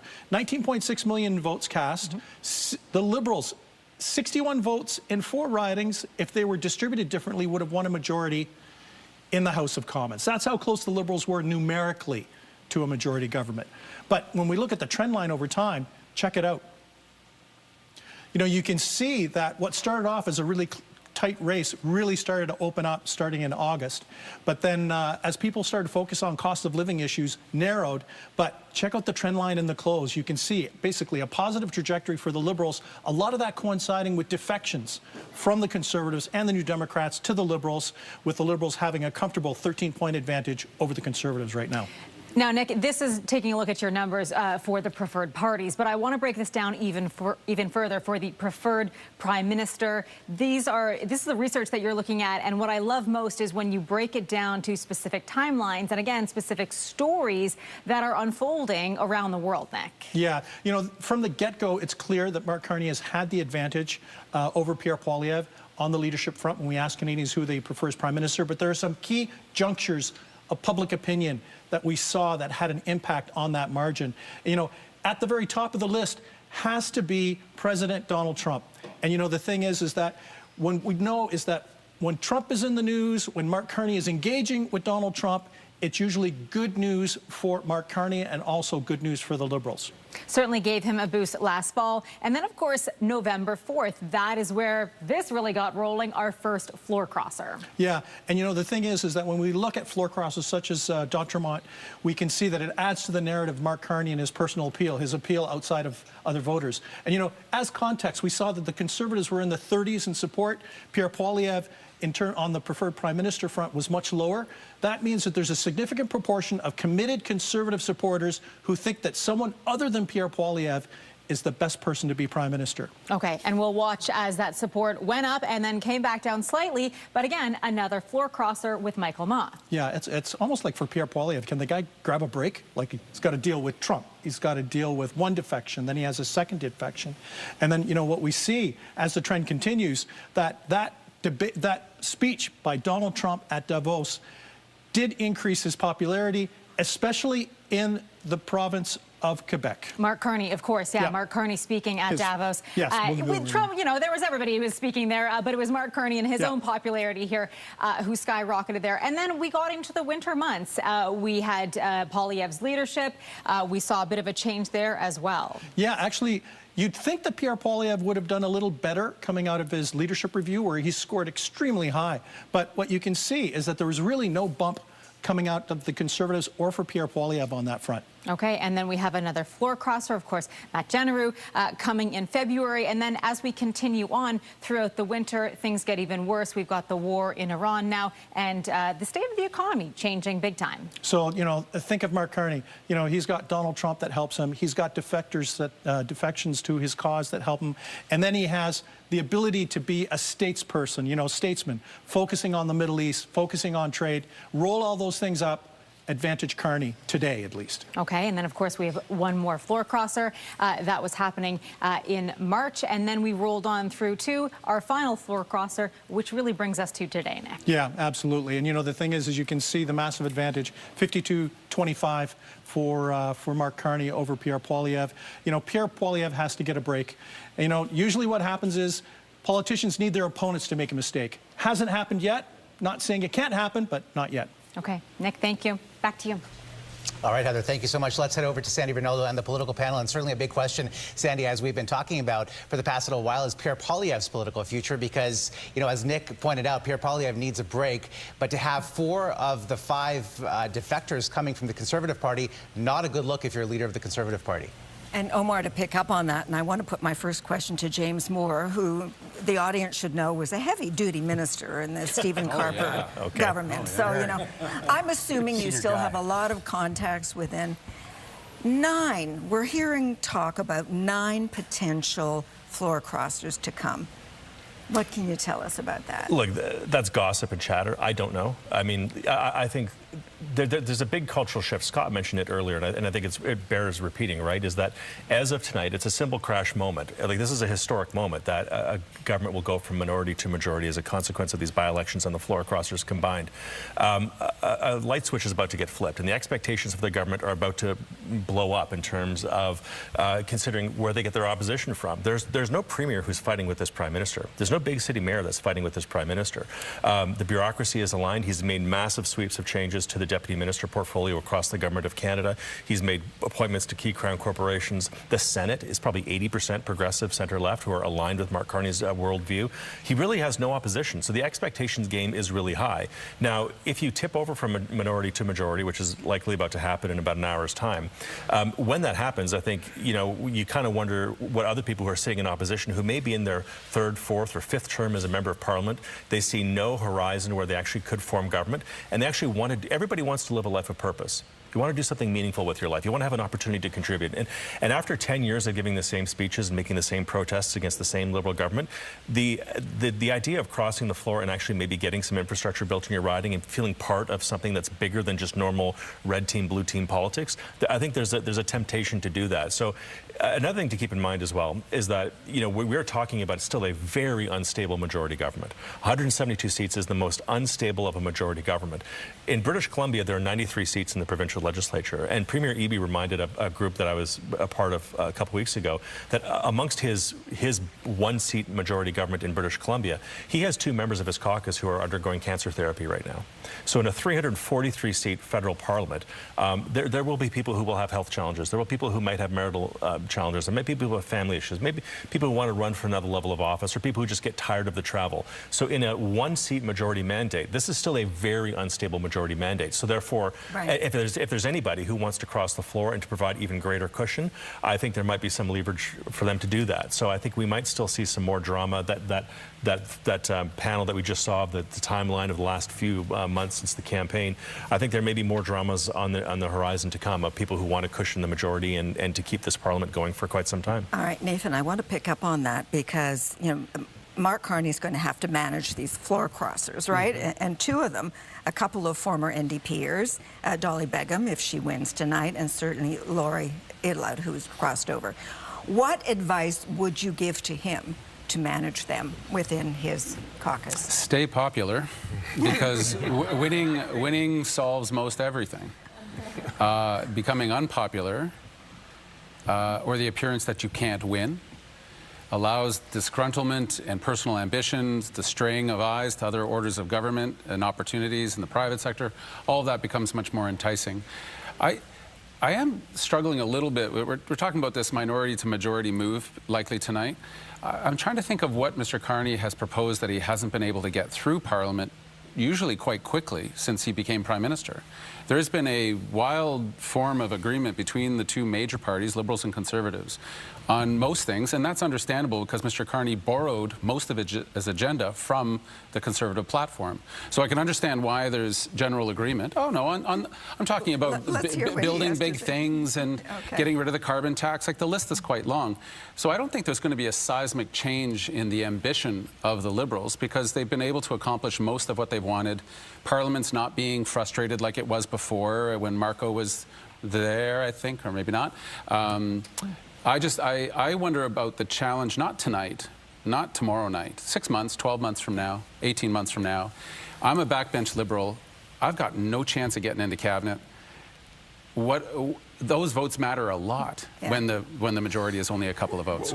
Mark Carney's going to have to manage a big majority here, and within the majority are others who had very different points of view before this. Sure, and I think one of the interesting characteristics of the crossovers is just how diverse each of the members are from the different communities they come from, demographically, geographically.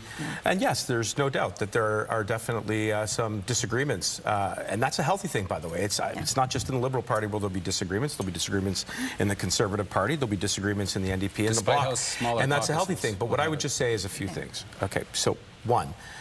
It's how you reconcile those disagreements with the priorities that you advocate for in your community. And clearly the thread that runs through all of those floor crossers is that they believe that the Liberal Party is the best engine through which they can achieve those results. Two, no one doubts the provenance or the authorship of Prime Minister Mark Carney's ideas when it comes to his economic agenda. I was with him when we introduced the major projects legislation. I was with him when we advised that we should work, yes, across the aisle. I think it was a good thing that the Conservatives and the Liberals united to pass that legislation, because it's going to be one of the ways in which we are going to get our energy to market, which is exactly what we need at a moment in time when the world is starved for energy. And so how do we do that? We do that by building relationships across the aisle. We do that by building relationships, as James said, with premiers, with local leadership, and with Indigenous leadership, and that's precisely what Mr. Carney's been doing. Spoken as a good leader who was chief of staff for Mark Carney. Did you get a bit of a hint of that? You know, I have a sense. Okay, that's it for us right now. Take it back.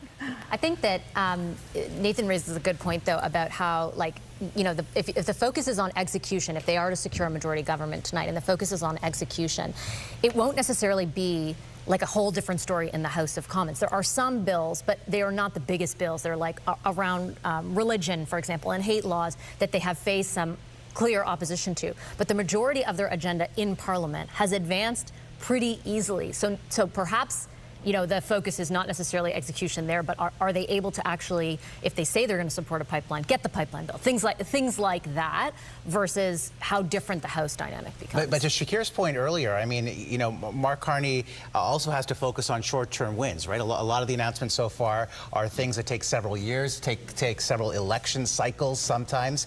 And so, Graham, in the short term, you know, what can he convince Canadians to say, hey, you know, I hear you, I'm listening to you, where you're going through not the easiest time economically, but here's what I can deliver. Well, maybe tomorrow, like Vassy was talking about, it might be an energy announcement. I think there's been a lot of talk about big things, and there needs to be tangibles on the ground that show that this matches the rhetoric of the time, right? Like we're talking about World War II era build. Okay, we've got to start showing it, you know? I mentioned to somebody a couple of days ago, on the defense front, when South Korea issues an RFP, they sign a contract in 40 days. Sometimes we're decades. Like it's that kind of tangible thing. But we're still waiting for the F-35 review after a year. Yeah, right. And so at what point does the rhetoric start to sound stale? And at what point do people say, okay, you've got to show me where the rubber hits the road? And I think that's the year going forward. They are preparing, I think others have said it, maybe Scott, they are preparing for that change in narrative and also in power from minority to majority, because they're going to have more time. They're going to have more open water. So what does that mean about all this rhetoric? He's got to explain that to Canadians. I expect he will. And start spending some of that political capital that he has, right? Not leaving it on the table. The best prime ministers spend it all and get it done. And he says now is the time to do that. And we will get a better sense of what he's working with in you know, shortly after 32 minutes, if I can see. That's when polls close at 8:30 Eastern. You're watching a CTV News Special, Federal Byelections 2026. We've got another short commercial break, but we're back in a moment as we count down to the outcome.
Welcome back to the CTV News Special, Federal By-Elections 2026. I'm Omar Sachedina. And I'm Vassy Kapelos. It is 8 p.m. Eastern, and in just 30 minutes, polls will close in 3 by-elections we are closely watching tonight. We are standing by for more results from those 3 ridings, Toronto's University of Rosedale and Scarborough Southwest.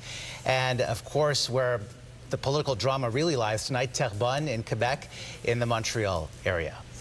And the reason that we are so interested in what happens in these 3 by-elections is because it could determine whether or not Mark Carney, the Prime Minister, and the Liberals are able to secure a majority. They right now sit at 171 seats in the House of Commons, just 1 seat shy of what it takes to form a majority government. If they are successful in any of these ridings, they will hit the 172 mark. And if they're successful and they sweep all 3, then they will, of course, hold a majority of 174 seats. Let's check in with our correspondents in the field right now. Over to Heather Wright, who is in the riding of University of Rosedale. Heather, what are voters telling you tonight about what's important to them? Well, we've heard from a number of voters, Omar, things like the economy, cost of living, and also international issues as well. The war in Iran, the war in Ukraine, in Gaza, and Canada's position on the world stage. Those are all a variety of things that we've been hearing from voters as they've been casting ballots. And look, while this is considered a Liberal stronghold, voters here will be represented tomorrow for the first time since this riding was created by an MP not named Chrystia Freeland. Of course, the former Deputy Prime Minister held this riding since it was created in 2015. And so some of the things I'm going to be looking for are, what is the margin of victory? Keep in mind, she won this riding 1 year ago by 64%. Omar. That's a really good point, Heather. Thank you. Let's bring in Adrian Gabriel in the downtown Toronto riding of Scarborough Southwest. Adrian. Yeah, Omar, we've been speaking with individuals who've been going into this polling station tonight, a steady stream. There hasn't been a lineup out here all day long, though this evening we've seen more and more people, Omar, begin to arrive. I've been asking some what's an important election issue during this by-election for them. I just spoke with one woman from India. She says international doctor. She says she's a trained doctor overseas. She graduated university overseas, and she says she cannot work here. She cannot find work here. I asked her what party she felt gives her the best chance at what she is hoping for her future, for her family's future. She said the Liberal Party. Another saying that she doesn't appreciate it when politicians flip-flop. Dolly Begum, the Liberal candidate here in this riding, flipped from the provincial NDP, where she was a deputy leader, and she flipped over to be a candidate for the Liberals. Of course, this has been a Liberal stronghold. Bill Blair holding this for more than a decade. In the last federal election, he won with 62% of the vote. The Conservatives coming in at just over 30% of the vote during the last election. And we know that the advanced voting numbers here were pretty strong on Easter Monday. Just over 10,000 people came out then. We're waiting this evening to see how it all tallies up. All right, Adrian, thank you. And let's head over to Geneviève Beauchemin, the Quebec Bureau Chief, who is in the riding of Terrebonne. And Geneviève, you know, they say that every single vote counts, and nowhere perhaps is that more true than in the riding of Terrebonne. If you go back to last April, this was a riding where the Liberals won by a single vote. That result, of course, nullified in February by the Supreme Court, which is why we're having the by-election tonight. What are voters telling you about the drama that's unfolding in their riding and what they hope to achieve today?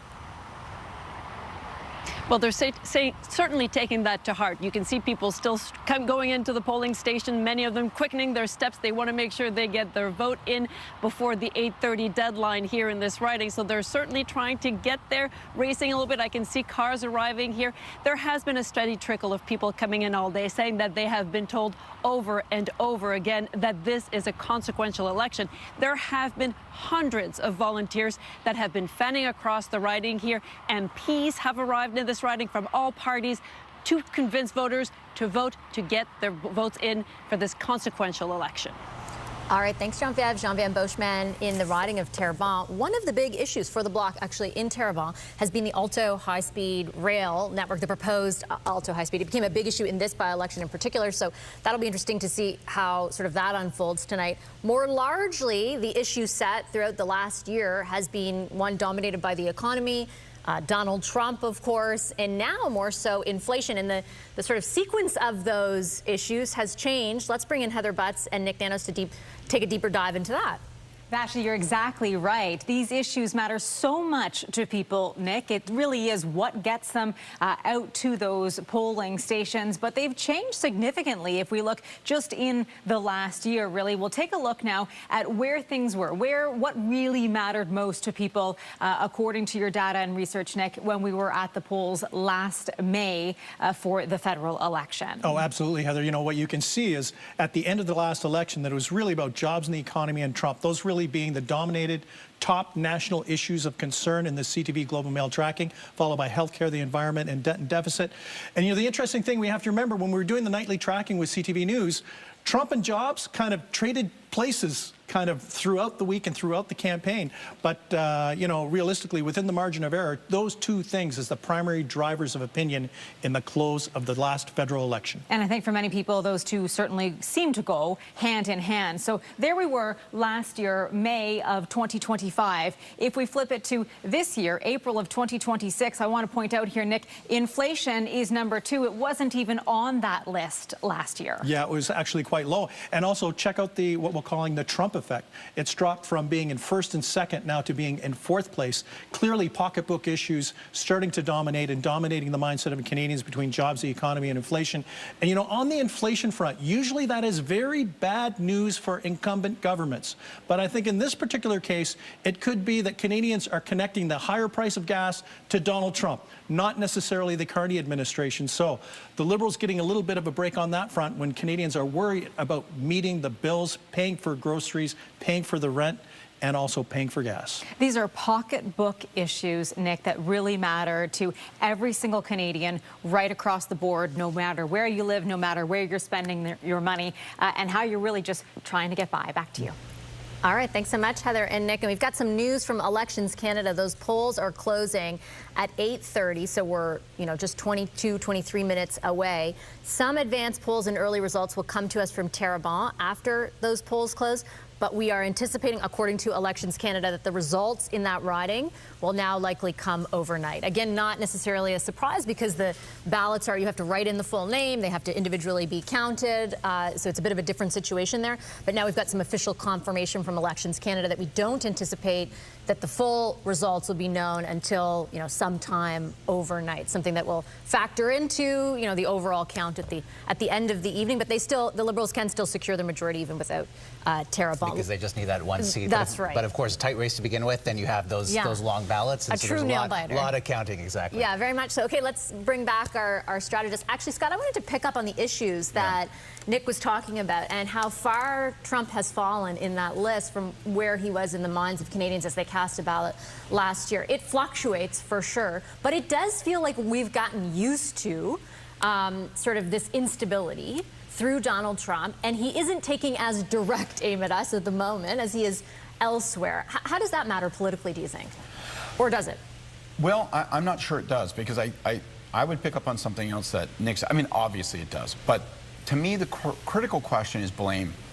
When people are upset about the cost of living, when they're upset about the price of gas, when they're upset and anxious about jobs and their future, all those issues which we register as, that's not Trump, Trump's now fourth, are they in fact Trump? Are voters blaming Trump, and as a consequence, it is accruing in a weirdly way toward Mark Carney's political benefit, because people say, well, then now we have to think about who do we trust most to take on this. To me, the spotlight of that is gas prices. I think the reason it's on people's minds is that I had to fill up my gas tank this morning and it was wicked expensive. And people, I think, are blaming the war in Iran and they're blaming Trump. And that takes you back to leadership, which is benefiting Carney. So that dynamic will not last forever. But it seems like it's held for a year. In fact, if you want to look at what the likely results are tonight and the consequence of this past year, Carney is getting stronger as Trump gets weaker. What's happening to Trump domestically. His political position is weakening.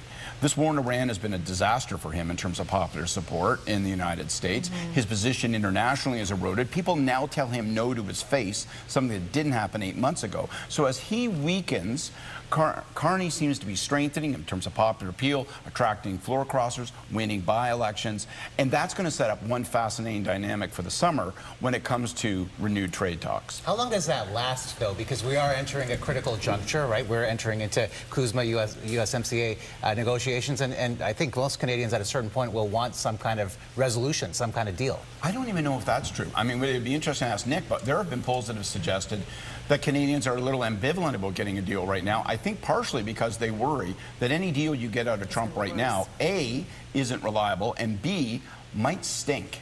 It is interesting, though, that the Prime Minister has not suffered any negative consequences for the sort of Trump stuff, insofar as, Shakir, there were self-imposed deadlines set, right? You'll hear it from the opposition all the time. You were going to get a deal in the summer. We were going to get all of these things. We were going to get the tariffs removed. That didn't materialize. And I know the line from the government is certainly, like, compared to other countries, we do have an, quote unquote, okay deal. We have the best of the lot. But it is interesting to me that so far there have not yet been pronounced political consequences to that. What does that tell you about how they're going to navigate the rest of this with Trump?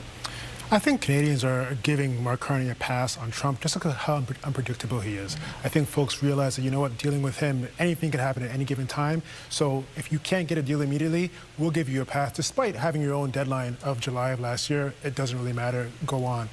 What bothers me with those numbers as a conservative is that when you see jobs in the economy high, issues number 1 and 2, conservatives usually dominate.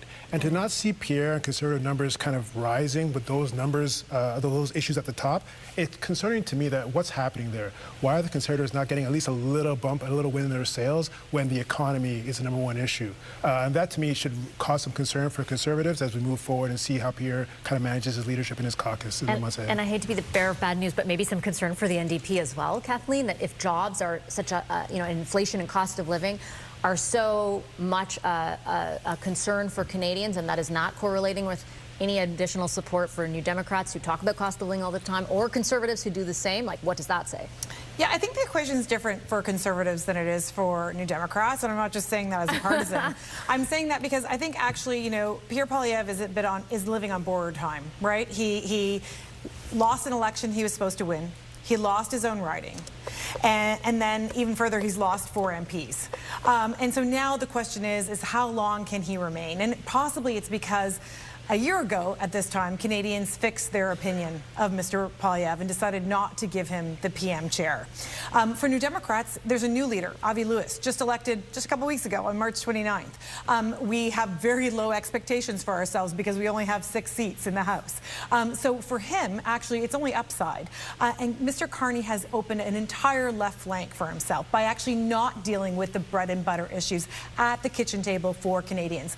Those people who are not raking in great profits from oil and gas increases, or at the grocery stores, or you name it. So there's actually a window of opportunity for the new leader in Avi Lewis to actually make a name for himself and pick away at Carney's left flank that he's largely been ignoring because he's too busy kind of vacuuming up the middle and trying to kind of occupy that center ground to take in progressive conservatives and radical right-wing conservatives into the Liberal House. The thing is that it's working right now, right? Like, to be fair, your point is right. Theoretically, it looks like there's this huge flank on the left that would be open, and you'd think, for example, Dolly Begum would go there, but instead she's going to the Liberals at the moment. Yeah, exactly. I just want to do a quick time check right now, and it's 8:13 Eastern time. We are roughly 15 minutes away from polls closing, and we start getting those results. We're going to take a quick commercial break before just that, and before the results start rolling in. We're back in a moment.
Elections 2026. We are counting down to polls closing in 3 ridings: Toronto's University of Rosedale, Toronto's Scarborough Southwest, and Terrebonne near Montreal in Quebec. And the reason that we are counting down to find out what happens in those ridings is because it could make a very big difference in the House of Commons. The Liberals currently hold 171 seats. They won 169 if you think back a year ago in the general election, but there's been people who have left and a number of people, 5 in fact, who have crossed the floor just since November, leaving them at that 171 seats. They need 172 to form a majority. If and when the Liberals do win a majority, it will be a slim one. At 172, they will need the Speaker to break a tie in a confidence vote. 173 or 174 would make it a lot more comfortable governing. Let's head over to Sandy Ronaldo and the political panel. It's an interesting, the Speaker's role in all of this, Sandy, of course, because according to Parliamentary Convention, and forgive me for nerding out here a little bit on politics, but the Speaker... It's a place to do it. Exactly, but traditionally the Speaker has signed... Space, yeah. Thank you. Traditionally, the Speaker has voted to keep the status quo unless it concerns, a non-confidence motion, for example. Then he would vote with the government. So an interesting. I don't know when we would use this in Trivial Pursuit or Political Trivia, but there you have it. If you need to tell your friends, maybe tomorrow if they win 172. Exactly, gives us something to talk about. But Sandy, over to you about this, the size of this majority and why it matters. Okay, I'm going to call my friends, and the friend I'm going to call first is Nathan Cullen, who's going to come to the table with his perspective as someone who ran for the NDP leadership way back in 2012. Yeah. So what does 172 mean to you?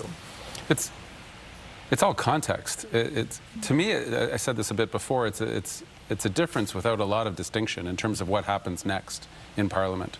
There's nothing that Mark Carney couldn't have brought to Parliament last week that he can bring now and not have it pass through. So I think it's maybe about expectations management for the Prime Minister. Now you have a majority. Canadians who follow politics will know that that means certain things, but most of us don't nerd out on the regular and know that that now affects committees, and committees can pass legislation. I think there's going to be a bunch of what are called closure motions, just shutting down debate on certain bills.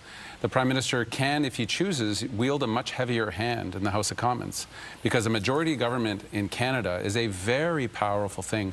Unlike almost any other legislature or parliament around the world, it is a very, very powerful, distinctly powerful in Canada.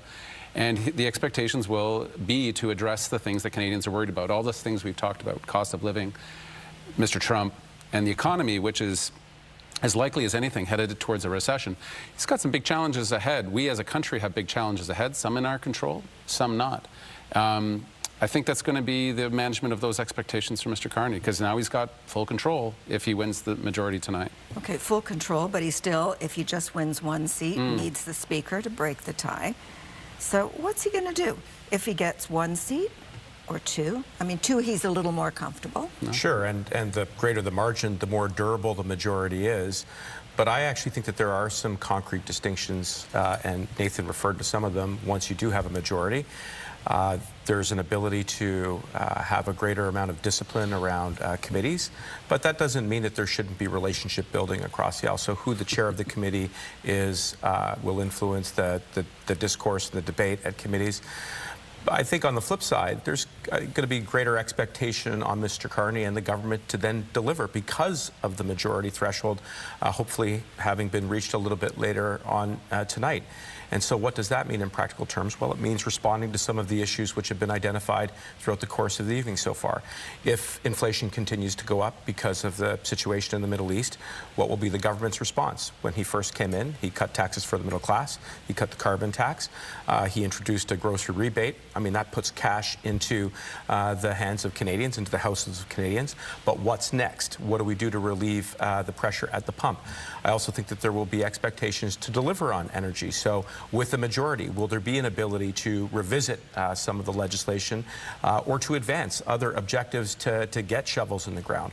What will we do with regards to the Defense Investment Agency? This is the new procurement agency, which is designed to herd all of the different ministries and start getting some of those contracts out so that we can reinvigorate the industrial sector when it comes to defense. What are we going to do with regards to housing?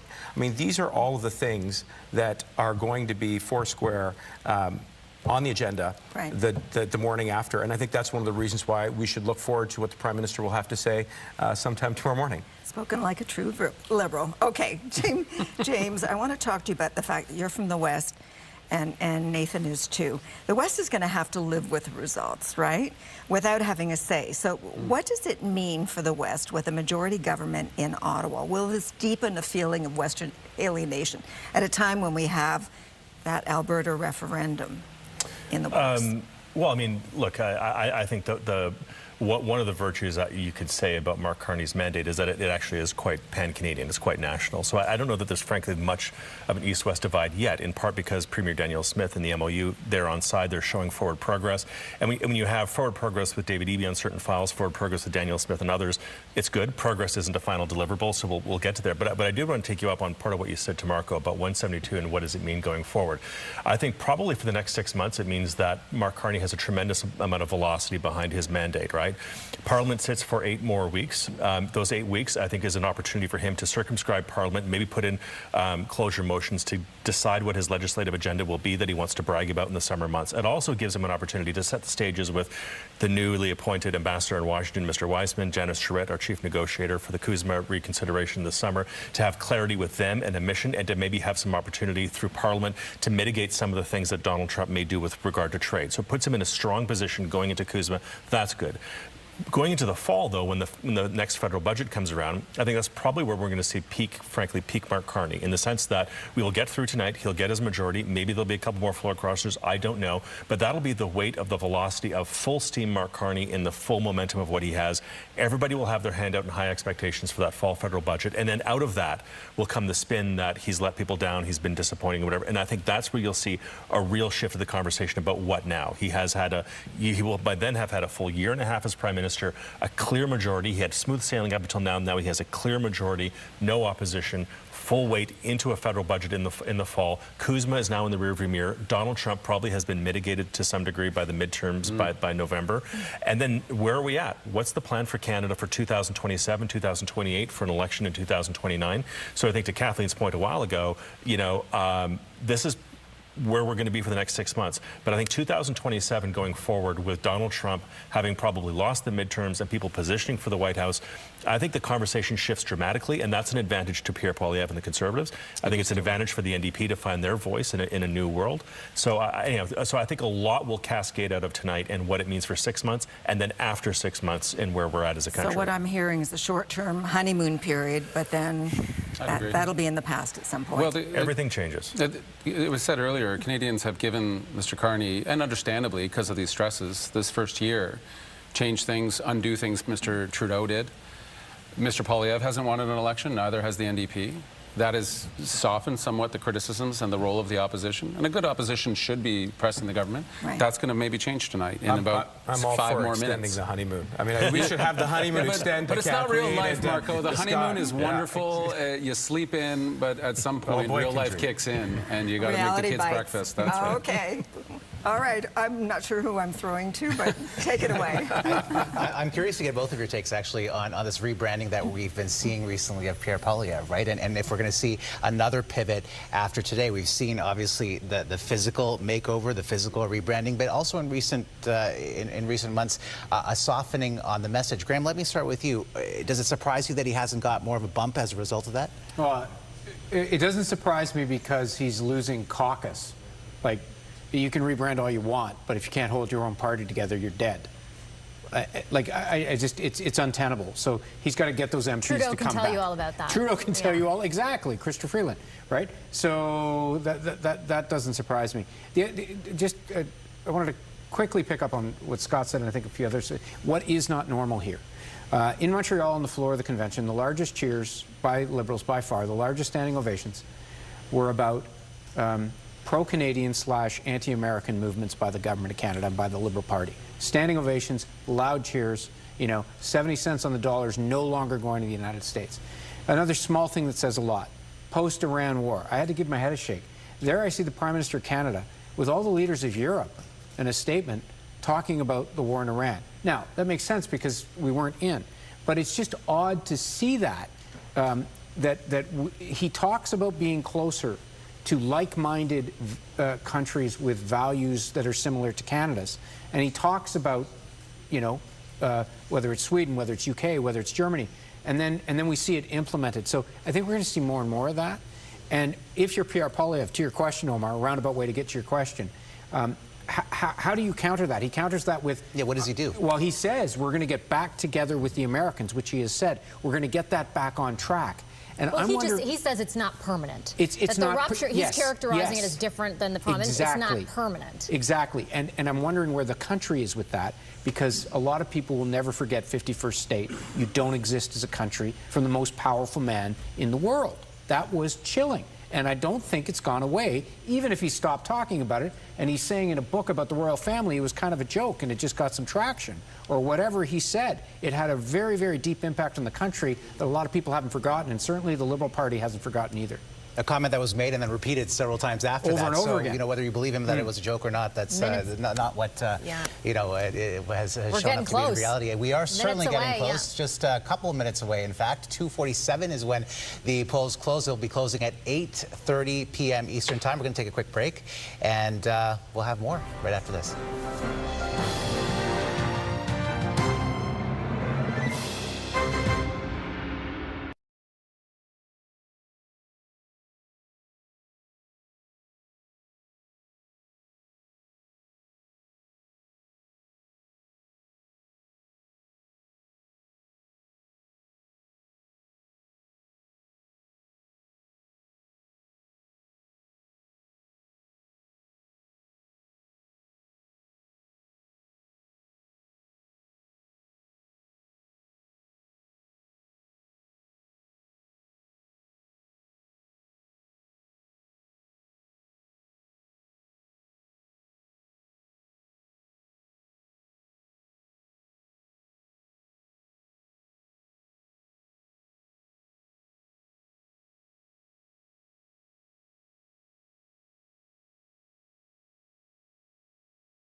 Welcome back to the CTV News Special, Federal Byelections 2026. I'm Omar Sachedina. And I'm Vassy Kapelos. We begin with breaking news. It is 8:30 p.m. That's breaking news Eastern. You can probably tell that from your screen. The polls have now closed in 3 by-elections that could determine a majority Liberal government. We are standing by for those results from those 3 ridings we've been talking about all evening. Toronto's University of Rosedale and Scarborough Southwest, and Terrebonne, Quebec in the Montreal area.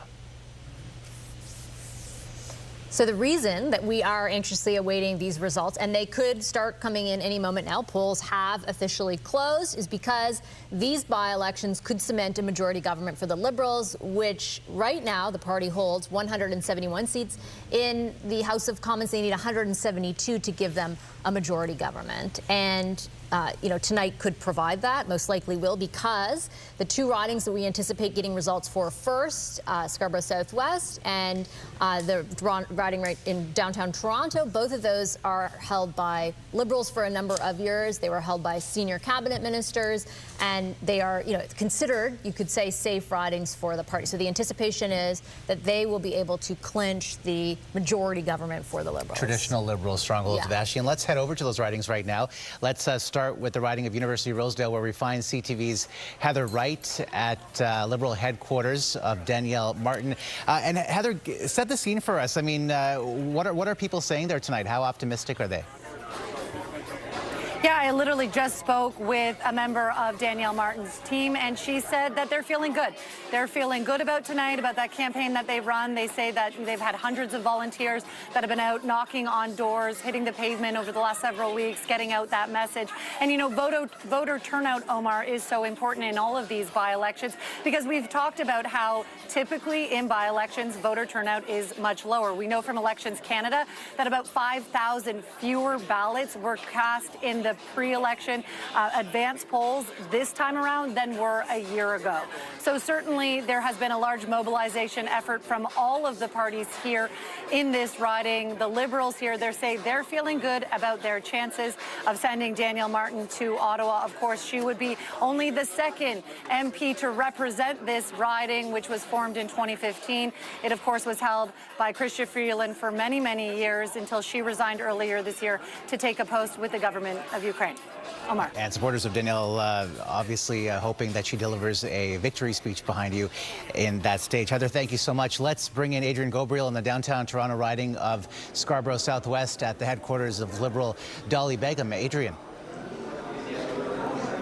Yeah, Omar, that's right. We are here slowly. People are starting to stream in. As I look over to my right, I can see Michael Couteau, MP, federal MP with the Liberal Party, here in Scarborough as well. We're in Scarborough Southwest, which is actually the east end of Toronto. Dolly Begum is a really interesting candidate for the Liberal Party. Lots of discussion here in this riding, which has historically been a Liberal stronghold. Dolly, of course, was an MPP with the provincial NDP here in Ontario. She was even the deputy leader when she flipped and left to join the Liberal Party, saying that she wants to be a part of Mark Carney's government. She feels that she can do more to help Scarborough Southwest as a member of the federal Liberals. We're going to have to wait and see if that comes true tonight. But of course, you can see the lights are set, the stage is set behind me, hoping and planning for a celebration as the polls are just closing at this hour. Now, of course, here in this riding, there's Fatima Shaban. She's with the NDP. Diana Filipova with the Conservatives.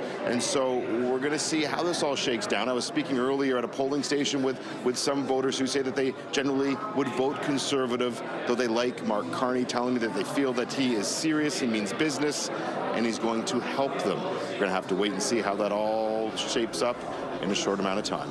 Early results expected shortly. Adrian Gobriel, thank you so much. And CTV's Quebec Bureau Chief Geneviève Beauchemin is in the Montreal area riding of Terrebonne at the Liberal headquarters of Tatiana Auguste. Jen, a single vote separating the Bloc and the Liberals last April. What are voters telling you tonight? And describe the scene for us where you are. Yeah, earlier this evening, Omar, I heard some volunteers at the polling station. I overheard them. They were talking about the fact that they were planning to be there late into the night counting. That's probably not a scoop. They're expecting it to be quite close, but they were packing snacks, they said, because they felt that it could be quite a late night for them counting those votes. Now, we're here at headquarters where they're expecting to hear the results. There are some MPs milling about here, people waiting for the arrival of some of the results, and so looking closely at that screen. There have been voters at the polling station, a steady trickle, really quite late into the evening tonight. I saw many people just rushing to that polling station, wanting to make that every vote count. And they're saying that they really want this to be a clear winner result. They want to be able to move on from this election. They're saying, you know, they had their say, they want to have their say once more. And they're expecting this to be really quite a tight race, Omar. All right, I'll pick that one up again. Geneviève Beauchemin reporting from Terrebonne. Thanks, Geneviève. She's talking about how significant the results there could be. We are understanding from Elections Canada that the final results in that riding, because it's so complicated, there's a ballot where you have to write out the name because there's a long list of people who are running. Those results will likely, Elections Canada is saying, come overnight. That we are anticipating something, some form of the results or some portion of them will be released in advance of that. Just cautioning, we might not know by the end of tonight what exactly is happening in Terrebonne. We do anticipate, however, conversely, we will know more about the two Toronto ridings, which again, from a mathematical perspective, are all that the Liberals need in order to form a majority government as of this evening. Let's talk a little bit more about how people are voting ahead of today, because there was some significant advance polling turnout numbers, particularly in that Montreal area riding. Heather Butts and Nick Manos are here to talk about that. Vassy, thank you. Yes, these numbers tell such a great story, not just the numbers here on election night, Nick, but the numbers beforehand. Those advance polls really tell a unique story. So we'll take a look at those in these 3 by-election ridings that we are taking a very close look at this evening. Let's stick with the Toronto ridings here, Nick. University Rosedale, Scarborough Southwest, Liberal strongholds. These ridings are not too far apart. They're in the downtown Toronto core, for those not that familiar with the city. Nick, what do you make of these numbers? Around 9,000, 10,000 for Scarborough Southwest. You know, it's interesting, Heather. Whenever I think of the advance vote, I think of 2 things: brute force organization on the ground and the competitiveness of a riding. And, you know, you meld those 2 things together and they yield very high advance polling numbers as the parties try to get their vote out. And what's clear, at least, is that when we look in those 2 ridings in Ontario, that, you know, it looks, at least, I think, for some voters, that it might not necessarily be as competitive, and that the advance vote is not as high in those 2 ridings. And if I take a step back here, we take a look at the riding of Terrebonne. 18,200 people showing up for the advance polls. We know that it was just a 1-vote difference last election. What do you make of this? Well, you know, the thing is what's clear here is that for this particular riding, the organization is strong for both the Liberals and the Bloc Québécois. Those voters are highly motivated, and it's a competitive race. Vassy was talking about how we might need to wait late to get the results from Elections Canada, and I think a lot of that has to do with how those 2 front-running parties are mobilizing, because the stakes are quite high, not just for Mark Carney and the Liberals. The stakes are very high for Blanchet and the Bloc Québécois, because if they don't win tonight, that's bad news for them. Nick, we talk so much about getting the vote out, and you talked about boots on the ground, getting people knocking on doors, helping voters get to those polling stations. Typically, with by-elections, the advance polls aren't necessarily as high. This is a pretty significant number. People know it really matters most there. Oh, absolutely. And you know, the thing is, Heather, is that in many of these by-elections, the voter turnout is not as high, and that's why the advance poll numbers are not as high. But I think Terrebonne is going to be the exception. You know, the thing is, it's still going to be really interesting to look at the results from Scarborough Southwest and University Rosedale, but I think Terrebonne is going to be the one that is going to be on tenterhooks tonight, especially until we see the advance polls, because we don't know who will win the advance polls. And when you have 18,000, I think it's about 18% or thereabouts of all the votes that could potentially be cast already in the bag, when that advance poll number comes out, hold on tight, because it's going to give us an indication as to who might have the upper hand in the count. Okay, hold on tight. Nick Manos, thank you so much. Omar and Vassy, will send it back to you. All right, thanks so much, Heather and Nick. Let's swing over to our strategists. We've talked a lot about the government and other opposition parties, Kathleen, but Nick brings up a good point. The by-election in Terrebonne is very significant for the Bloc Québécois and for the party's leader. Yeah. I think if there's somebody who really stands to be a loser tonight, it could be the Bloc leader. If he can't hold on to Terrebonne, it will be significant for his party. Remember, when in history have we seen the Supreme Court overturn the results in an election? It is significant for that reason. And while the Bloc, you know, is territory Quebec, they can mass all their resources in that one riding. the Liberals had an advantage in a few ways. They got to call the by-election timing. They had their convention just days before, just this past weekend, where they could mobilize all of those people to pull the vote, and they could put all the money they wanted to in terms of up to around $300,000 by pulling money from from University of Rosedale, from pulling money from Scarborough Southwest and plowing it into Terrebonne. And I suspect that they did that.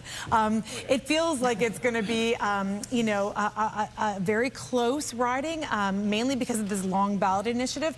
But I think it's Blanchette that has the most to lose tonight. Like, certainly we've talked about Pierre Poilievre and what's at stake for him in terms of his leadership. But I think if Blanchette doesn't pull this out, it weakens the bloc. Let's talk a little bit about the other opposition parties, Shakir.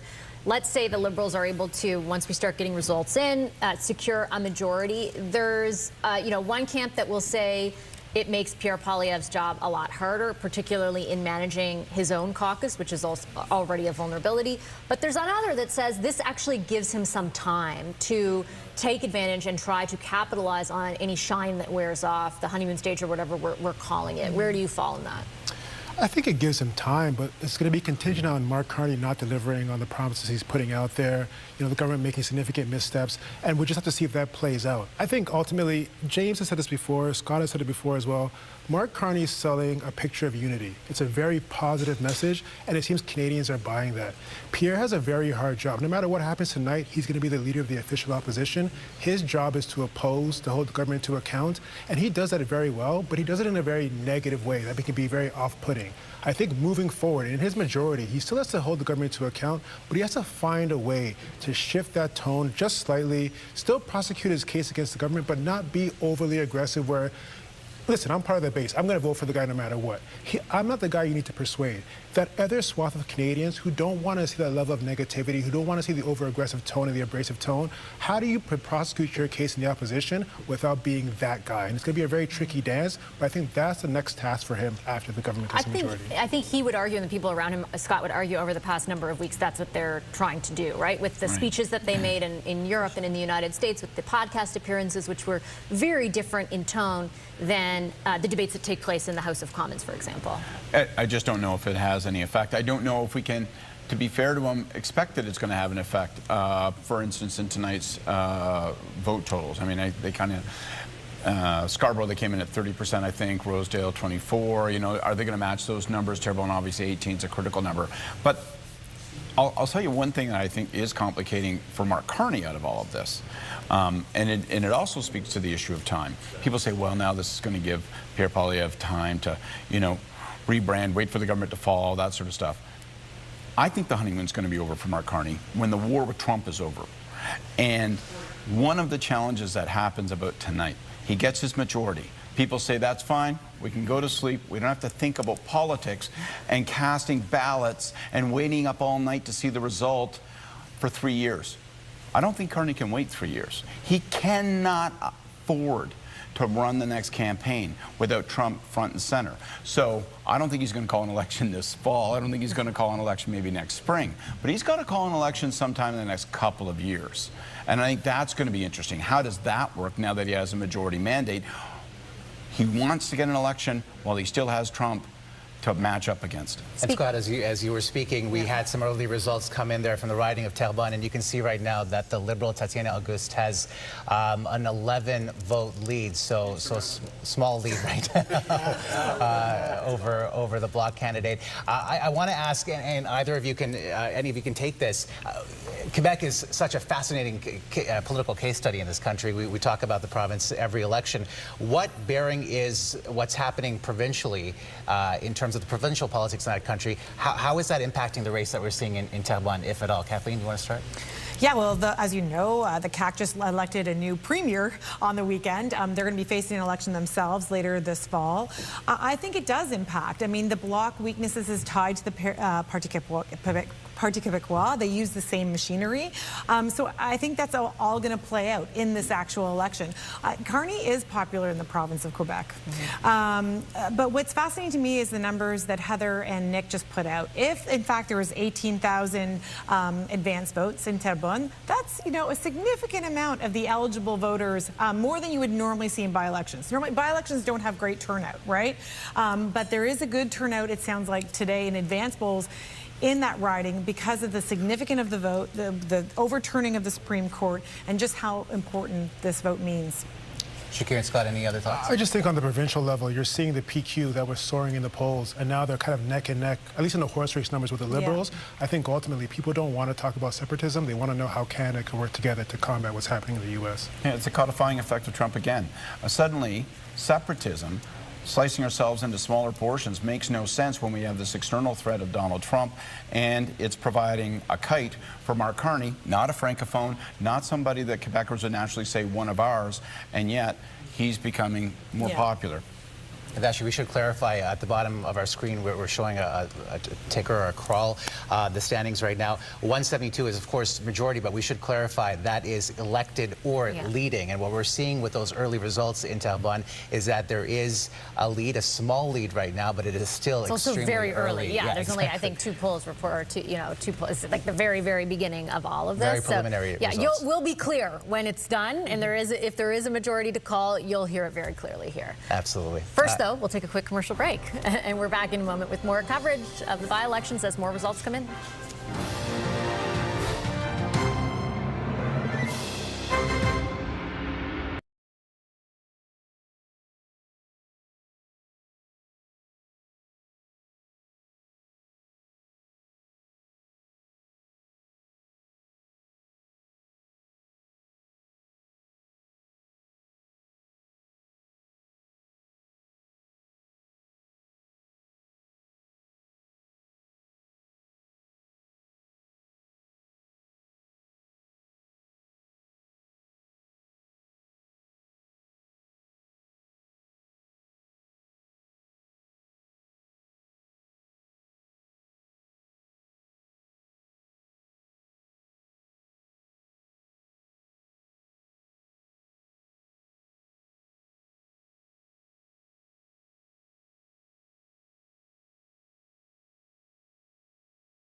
I'm Omar Sachedina. And I'm Vassy Kapelos. The polls have closed in 3 by-elections that could determine a majority Liberal government. We are standing by for those results from those 3 ridings, Toronto's University Rosedale and Scarborough Southwest. And we have some already coming in Terrebonne, Quebec, in the Montreal area.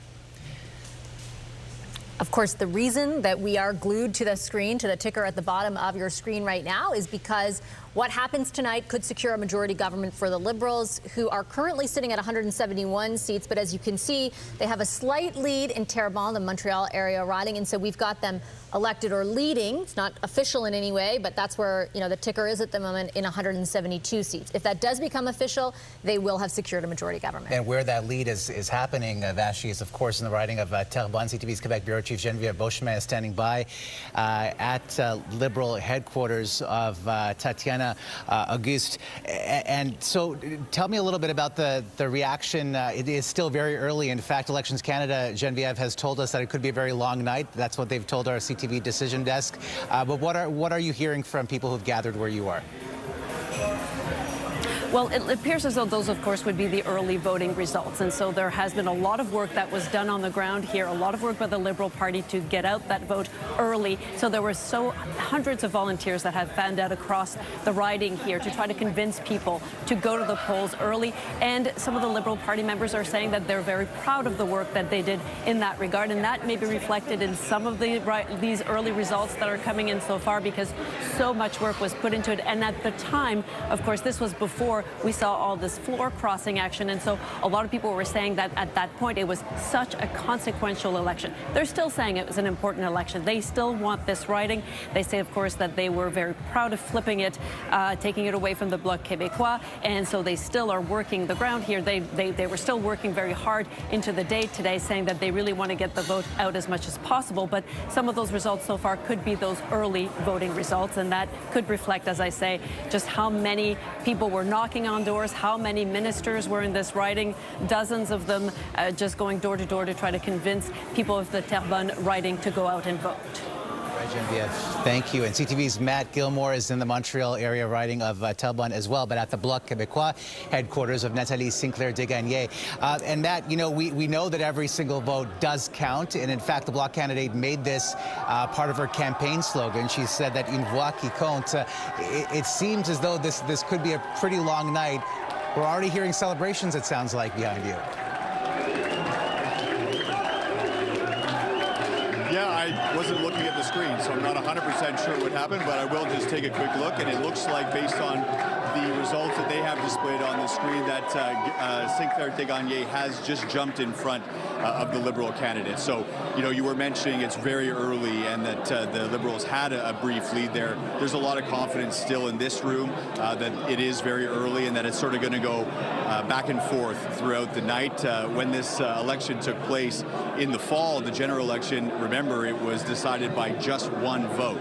And so it's a very close race, and it will be interesting to see now, several months removed from that original race, how the sentiment regarding Mark Carney's performance has changed over time, whether there's more support for him or less. The Bloc Québécois has been, you know, originally when this was potentially going to be a decider, they were saying vote for us to prevent the minority. Now they're saying vote with your heart, hoping that people vote for the Bloc Québécois in this one.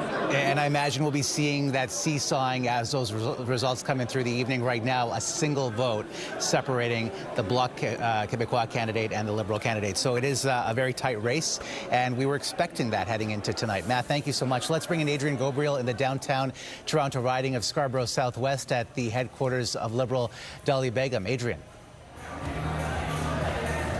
Starting to fill up here as people are awaiting what many hope will be a win for Dolly Begum. Now, speaking with people at a polling station just across the street, actually, earlier today, and hearing mixed reviews. You know, hearing some saying that they normally vote Conservative, though that they feel that Mark Carney is serious, that he means business, and he will push through an agenda that they believe is favorable. Others saying they don't like candidates who flip-flop. Dolly Begum, of course, flipped. She was a provincial NDP, MPP, the deputy leader of Ontario's NDP party at Queen's Park. She left Merritt Stiles and the provincial NDP, came over to the Liberals. She's the candidate tonight. This has been a Liberal stronghold for many, many years. Bill Blair, of course, holding this one for more than 10 years before taking on a post in the United Kingdom. And just moments ago was also speaking with Liberal MP Michael Couteau. He says he's been knocking on the doors. He says he feels the momentum tonight here in Scarborough Southwest. we're going to have to wait and see what the vote tells us. And Adrian, as you were speaking, we had a screen there that showed that Dali Begum actually had a 42-vote lead. Again, want to caution our viewers that this is still early, but this is one of the Liberal strongholds that we've been talking about all evening.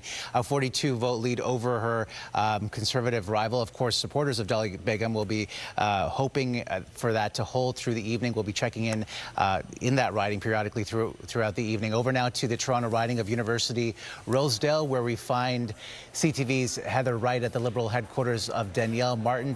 Danielle Martin, of course, Heather, a former, or a physician, I should say, current physician. What are you hearing from people there?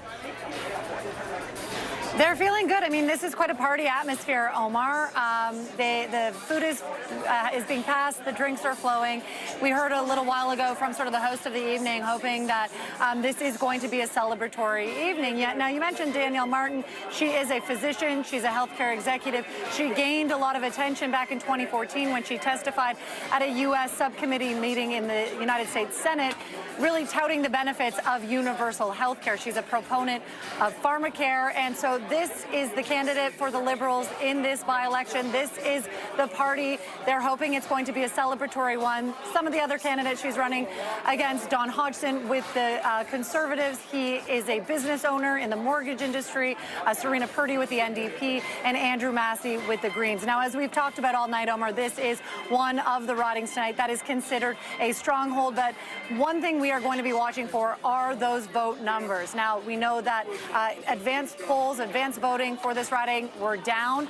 We'll have to wait and see which party was able to mobilize their supporters the most as they continue to count these ballots. All right, Heather, thank you so much. And Vassy, the poll's closing about a half an hour ago, and we are getting some of those early results. If viewers are just joining us now, let's recap some of those ridings. Yeah, we're getting some results in Scarborough Southwest. So we had some of our colleagues reporting there from Dali Begum's. Oh, actually, what you're looking at right now is Terrebonne instead. So we're getting some ridings from Terrebonne, some polls reporting from Terrebonne at this moment. A single vote there. Yeah, again, the story of the last election was a single vote clinched the win, and the same thing is happening right now. We've got about 2% in that riding of the polls reporting with that. And then here you've got Scarborough Southwest, where we've got even fewer polls reporting. I think at this point 1.5%, and you've got a 42-vote lead for Dali Begum over, as you mentioned before, her Conservative opponent. And then finally, we're looking to University Rosedale, where Danielle Martin is running.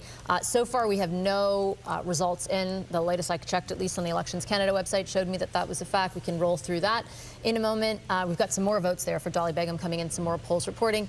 And yeah, you can see that so far no polls reporting yet in University Rosedale, but we are anticipating they will come in fairly short order. No anticipated delays outside of Terrebonne at this point. Lots of advance votes they're able to count early in the Quebec riding. And Vassy, as you mentioned, this is still very preliminary, still very early. We know from Elections Canada it could be a particularly long night in Terrebonne, but if you looked at those earlier screens, it showed how many of the polls were reporting, and in several cases, you know, there were one or maybe two polls reporting. It's all less than 5%. Exactly. So it's still, especially in Terrebonne, could be a long night. And we just want to also clarify, if you look at the bottom of your screen, you can see that the Liberals are elected or leading in 172. That does not mean that CTV has yet declared a majority government, but they are elected or leading, we should say.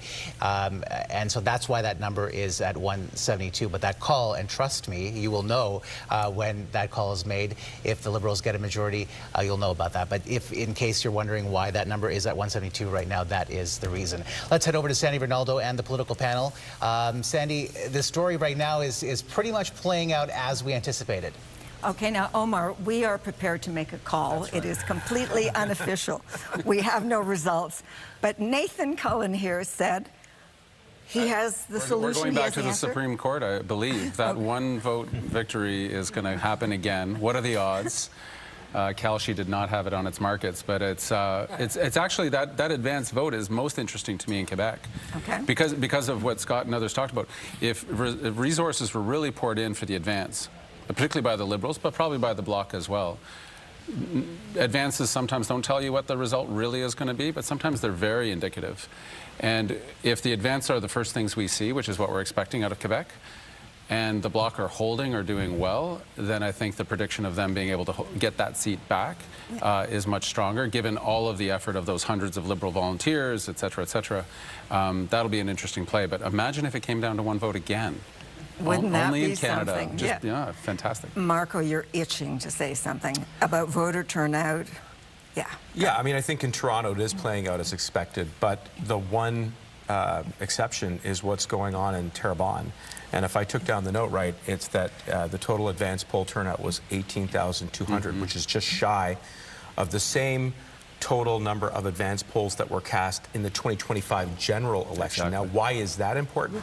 Because you would expect a proportionate drop-off to equal roughly the turnout of the vote in a by-election, which hovers around 30 to 40%. So this number is about 90% of what the turnout was in the general election. I think that that speaks to what was described earlier, the brute force of the organization on the ground. And it is very true that the Liberal Party were pouring volunteers, ministers, money, caucus colleagues, and let's not forget, just coming out of the convention where there were roughly 4,500 people there. I know there were a lot of buses that were going back and forth there. So I think it speaks to clearly the motivation for the party to hold the riding. And I think on the flip side, there is also the potential that the Bloc is also using un vote qui compte, you know, the Supreme Court nullification as a way to give voice to French language, French culture, you know, the need to have a voice and a check and balance in Parliament. So as the results start to pour in more, we'll get a sense of whether or not this is going to be indeed razor tight, or whether or not we could be in for a bit of a surprise. Okay, but I thought I did hear you say that the Liberals might take it? Well, I think it speaks to just how much motivation there is. But I don't think there's anybody taking it for granted at all. It certainly seems that there's been a big push to get many, many votes out in the advance poll. What will matter is obviously today as well. I mean, there's still the lion's share of the vote on election day, and that's the moment that we're living in right now. So we'll see, but I think that is a number that certainly raises an eyebrow, and I think as the night plays out, we'll see where it goes. Okay, James. Well, I was going to say, Terrebonne's a very interesting riding. Think of the riding historically. Now, the margins of the riding have changed a little bit over the years as a result of redistribution and all that. Terrebonne, in contemporary history, it went progressive. It was liberal in the 1960s and 70s. It was progressive conservative in '88 over free trade. It's been a Bloc Québécois riding basically since the Bloc Québécois has been contesting campaigns since 1993. There was one deviation from that with Jack Layton and his Orange Wave in 2011. It was held by the New Democrats for one term, and then it went back. But so, like, I think in the normal order of things, in the normal order of Canadian politics in the last 20 or 30 years, Terrebonne probably would be like the 200th riding that the Liberals would win. Liberals shouldn't win Terrebonne historically. They don't historically win it. They don't.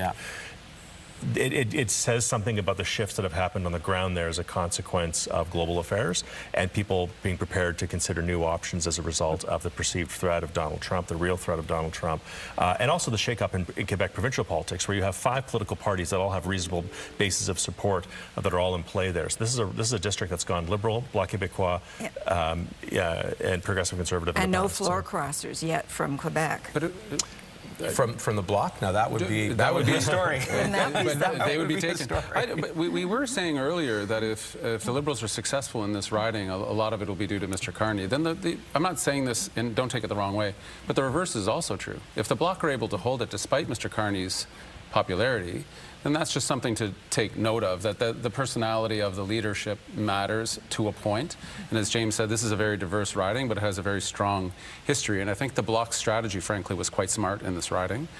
And how great for those of us who care about democracy, when we talk to so many voters who say, my vote never counts, who cares?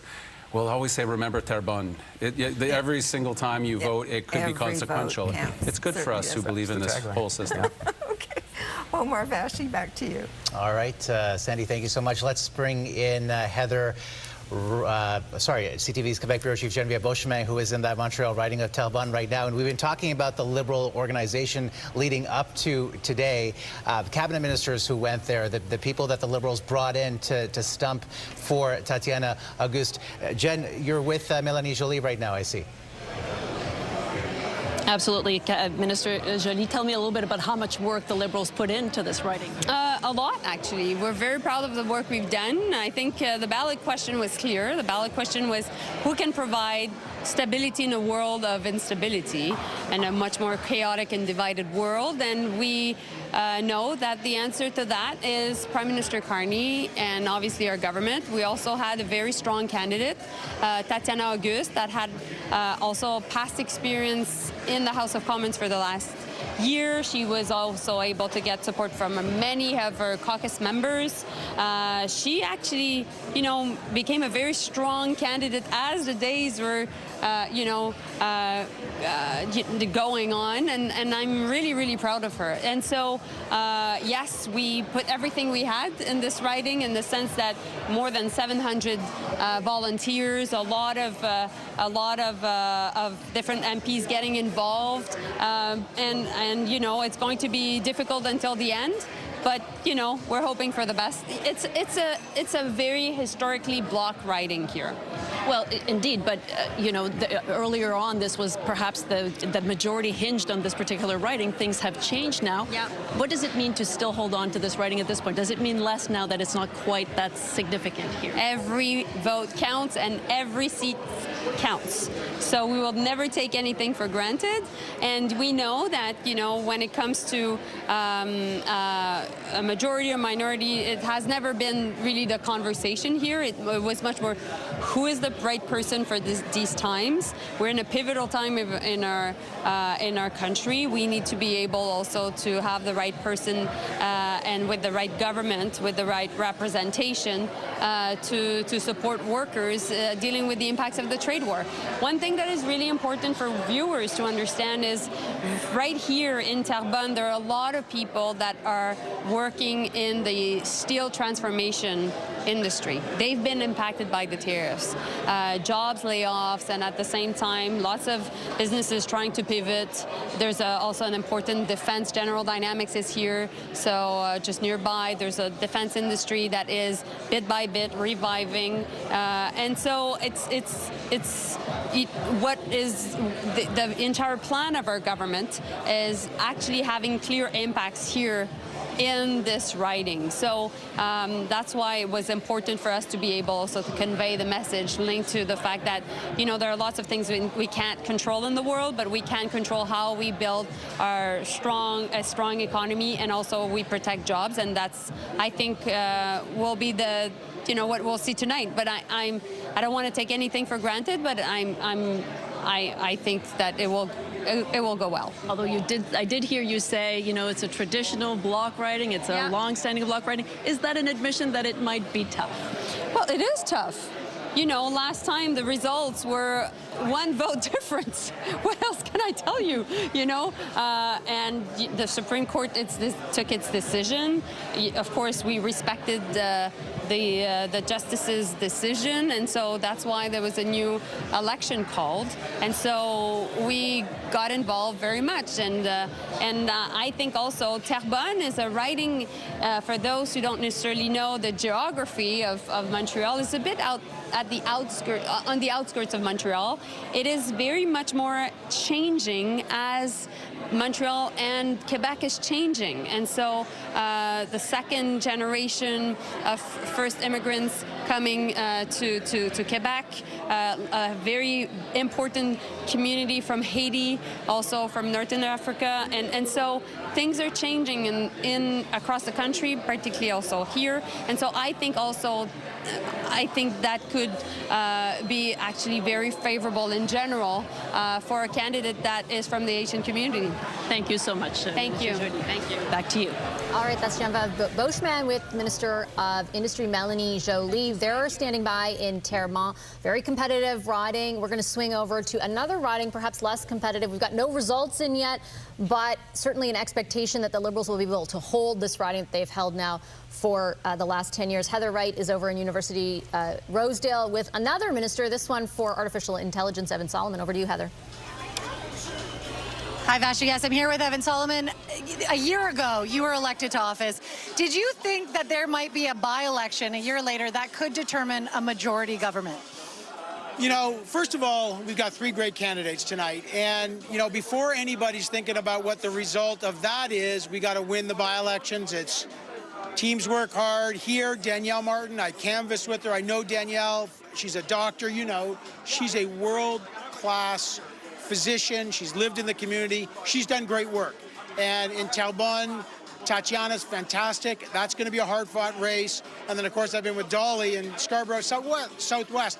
The thing is, in any campaign, you got your head down. You just are trying to win the riding.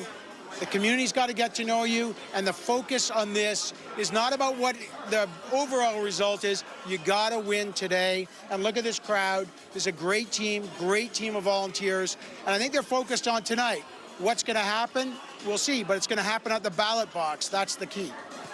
But with a majority, I know we're getting ahead of ourselves. If the Liberals do win a majority, life does get a little bit easier when it comes to governing. We know that the Prime Minister is going to make an announcement tomorrow about cost of living. I mean, what do the priorities become, or do they stay the same if there is a Liberal government majority? You know, we are governing, and I think the Prime Minister is leading to build this country strong. He says it every day, to empower citizens, to protect the things that we love, our public health care, which is what Danielle will help to do, our communities. That plan is not going to change. The Prime Minister likes to say, no games, we're doing this. There's no, as he said, we're not proroguing. We are governing together to lead the country in as nonpartisan, as non-divisive a way as possible. We're trying to unite people, and I think people are coming to his message. They're responding to a message that is really not about political games and partisanship. It's about building. It's about building affordable homes. It's about protecting our health care. It's about building up our military. It's about building major projects. It's about launching the community fund. None of that's going to change. Canadians have seen the strategy. They know what Prime Minister Carney does, and that message is only going to continue.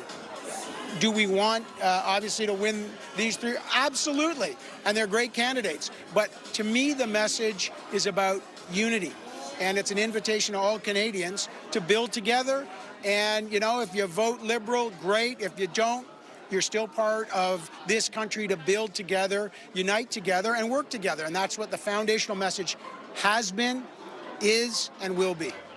There are rumors as many as 9 other MPs might be looking to join the Liberal caucus. What do you say to critics of floor crossers and of the government? Some have said, you know, perhaps floor crossers shouldn't be accepted into government. What's your response to that? Well, first of all, whatever happens tonight is going to happen at the ballot box. I think that's a really core message for Canadians, whatever outcome for a minority or a majority government. Floor crossing is a long tradition in our democracy. It's been accepted by the Conservatives, the Liberals. This has happened. There will be opportunities, obviously, at the ballot box in any federal election to respond to the movement of an MP. But it is a testament that what the Prime Minister is doing, this unifying message, people want to be part of. There are people that have crossed the floor that said, you know what, I don't want to tear down, I want to build up. I like his message of unity. I like the fact that he's focused on buying Canadian. I like what he's doing on cost of living and affordability. So they want to join. And again, voters, they're serving their communities. They represent their communities, and they will face the ballot box. But it is a long and established tradition. Conservatives have accepted it. And, you know, if people want to join Mr. Carney's mission, this is about unity. It's not a bad thing. It's a great thing. And I think, you know, are there more conversations going on? Absolutely. There's conversations all the time with people, and that's a good thing. All right, Evan Solomon, the Minister of AI, Digital Innovation and Economic Development for Southern Ontario. Wow, I got it right. Title. Back to you guys. All right, Heather, thank you so much. And in case any of our viewers are wondering right now, hey, we have results from Talbot, early results coming in. We've got results coming in from Scarborough Southwest. Why don't we have results coming in from University of Rosedale? We put that question to Elections Canada. Elections Canada is basically saying they don't know why, but they're saying that those results should be coming in a few minutes' time. So for the for full transparency, that's what they're telling us. So that's what we're telling you. But their assurances are that those results from University of Rosedale, where Heather Wright was just speaking to us, those results should be coming in momentarily. Let's go right now to Scarborough Southwest and to Adrienne Gabriel, who's at the headquarters for Liberal Dolly Begum, who is increasing her lead. Adrienne, what's the atmosphere like?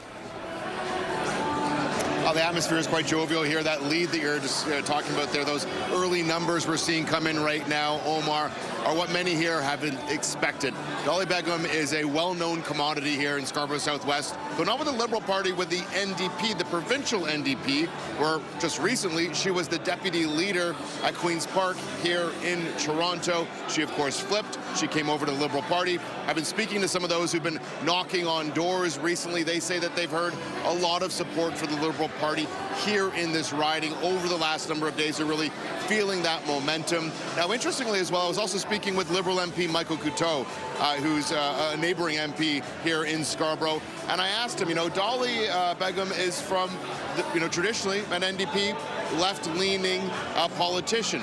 Just a couple of days ago, we had a Conservative, Marilyn Goudou, crossover. I asked him if there's a concern as the Liberal Party casts a wide net that they could potentially be alienating some voters. He said he didn't think so. He said that's proof and point that Mark Carney is governing. He can cross the floor, that he can work with people from a diverse background, diverse political background. And tonight, right here this evening, they're waiting. The stage is set behind me, and they are anticipating a Liberal win here very soon, Omar. All right, Adrian, as you were speaking, Dolly Begum has maintained her lead. Again, still very early. I believe I saw only 5 polls of the 188 actually who were reporting in that riding. So a lead for Dolly Begum, but still very early. We're going to take a quick break right now. You're watching a CTV News Special, Federal By-Elections 2026. As we have been mentioning, the polls have closed, and we are getting those early results, except for University of Rosedale, which Elections Canada has told us should be will be put into the system momentarily, and we'll bring that to you. Time now for a quick break. We'll be right back.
Special Federal By-Elections 2026. I'm Omar Sachedina. And I'm Vassy Kapelos. The polls have closed in 3 by-elections that could determine a majority Liberal government. We have our first results coming in from those 3 ridings right now. These are the first results, Vassy, from University of Rosedale. They were a little bit delayed, but we are getting a little bit of a snapshot there right now. Yeah, as promised, Elections Canada now does have some very preliminary results in, and no surprise there, Danielle Martin, the Liberal candidate, with an early lead. Same thing in Scarborough Southwest, where Dolly Begum Begum, formerly the leader, the deputy leader rather, of the Ontario NDP provincial party, with a sizable lead over her Conservative competitor. And then finally, the big contest of the night in the Montreal, the third biggest suburb of Montreal, Terrebonne, where we see the Bloc candidate now just pull ahead by 1 vote, as was the case the other way around in the last election. So this is a very hotly contested riding, still extremely early. You will see, and I know you've cautioned before, at the bottom of our screen, we're showing 173 seats for the Liberals. We have not declared either of the seats that would give them a majority government at this point. They're just elected or leading. It's kind of the way our system works. And so that's what you're seeing at the bottom of your screen. But right now, no pronouncements have been made. It's still far too early with the number of polls reporting. They came in before tonight at 171. They are leading in the 2 Toronto ridings, which is why that number is at 173. But look at that number in Terrebonne right now. The lead is only 1 vote between the Bloc candidate and the Liberal candidate. So we're not able to say whether they're leading there right now. It's simply too early. CTV's Matt Gilmore is in Terrebonne right now at the Bloc Québécois headquarters of Nathalie Sinclair Desgagnés. It is so tight right now. Tell us, Matt, who you're with. I'm with MP Christine Normandin. She's MP for Saint-Jean, just south of Montreal, and we're here to sort of talk about how the Bloc is feeling today so far. Pretty optimistic, always cautiously optimistic, of course. We knew from the start that it would be a tight race.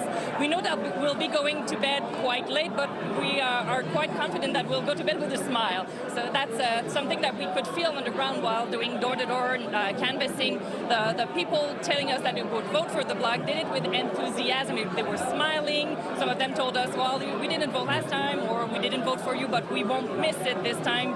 We'll be behind you. You can count on us. So it was a very enthusiastic response, so it gives us optimism for tonight.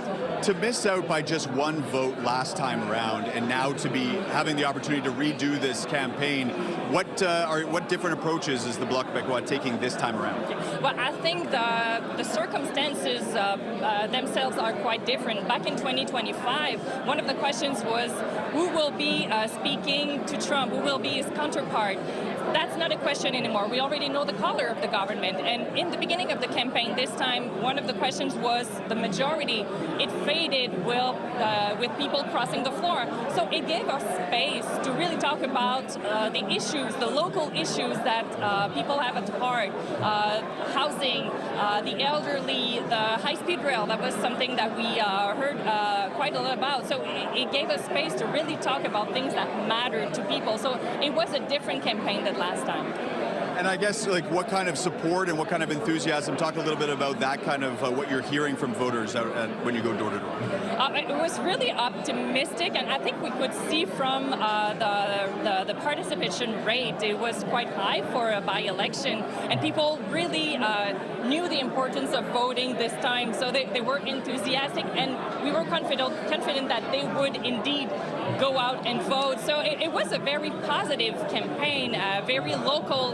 In our case, we were the only one to have a platform to discuss the local issues. So I think it was a good visit card for us, and I'm pretty sure it will make a difference in the end. If the Bloc does win this seat back from the Liberals, it's a seat that you've held for a very long time. To lose it and then to win it back, what would that mean for the party going forward?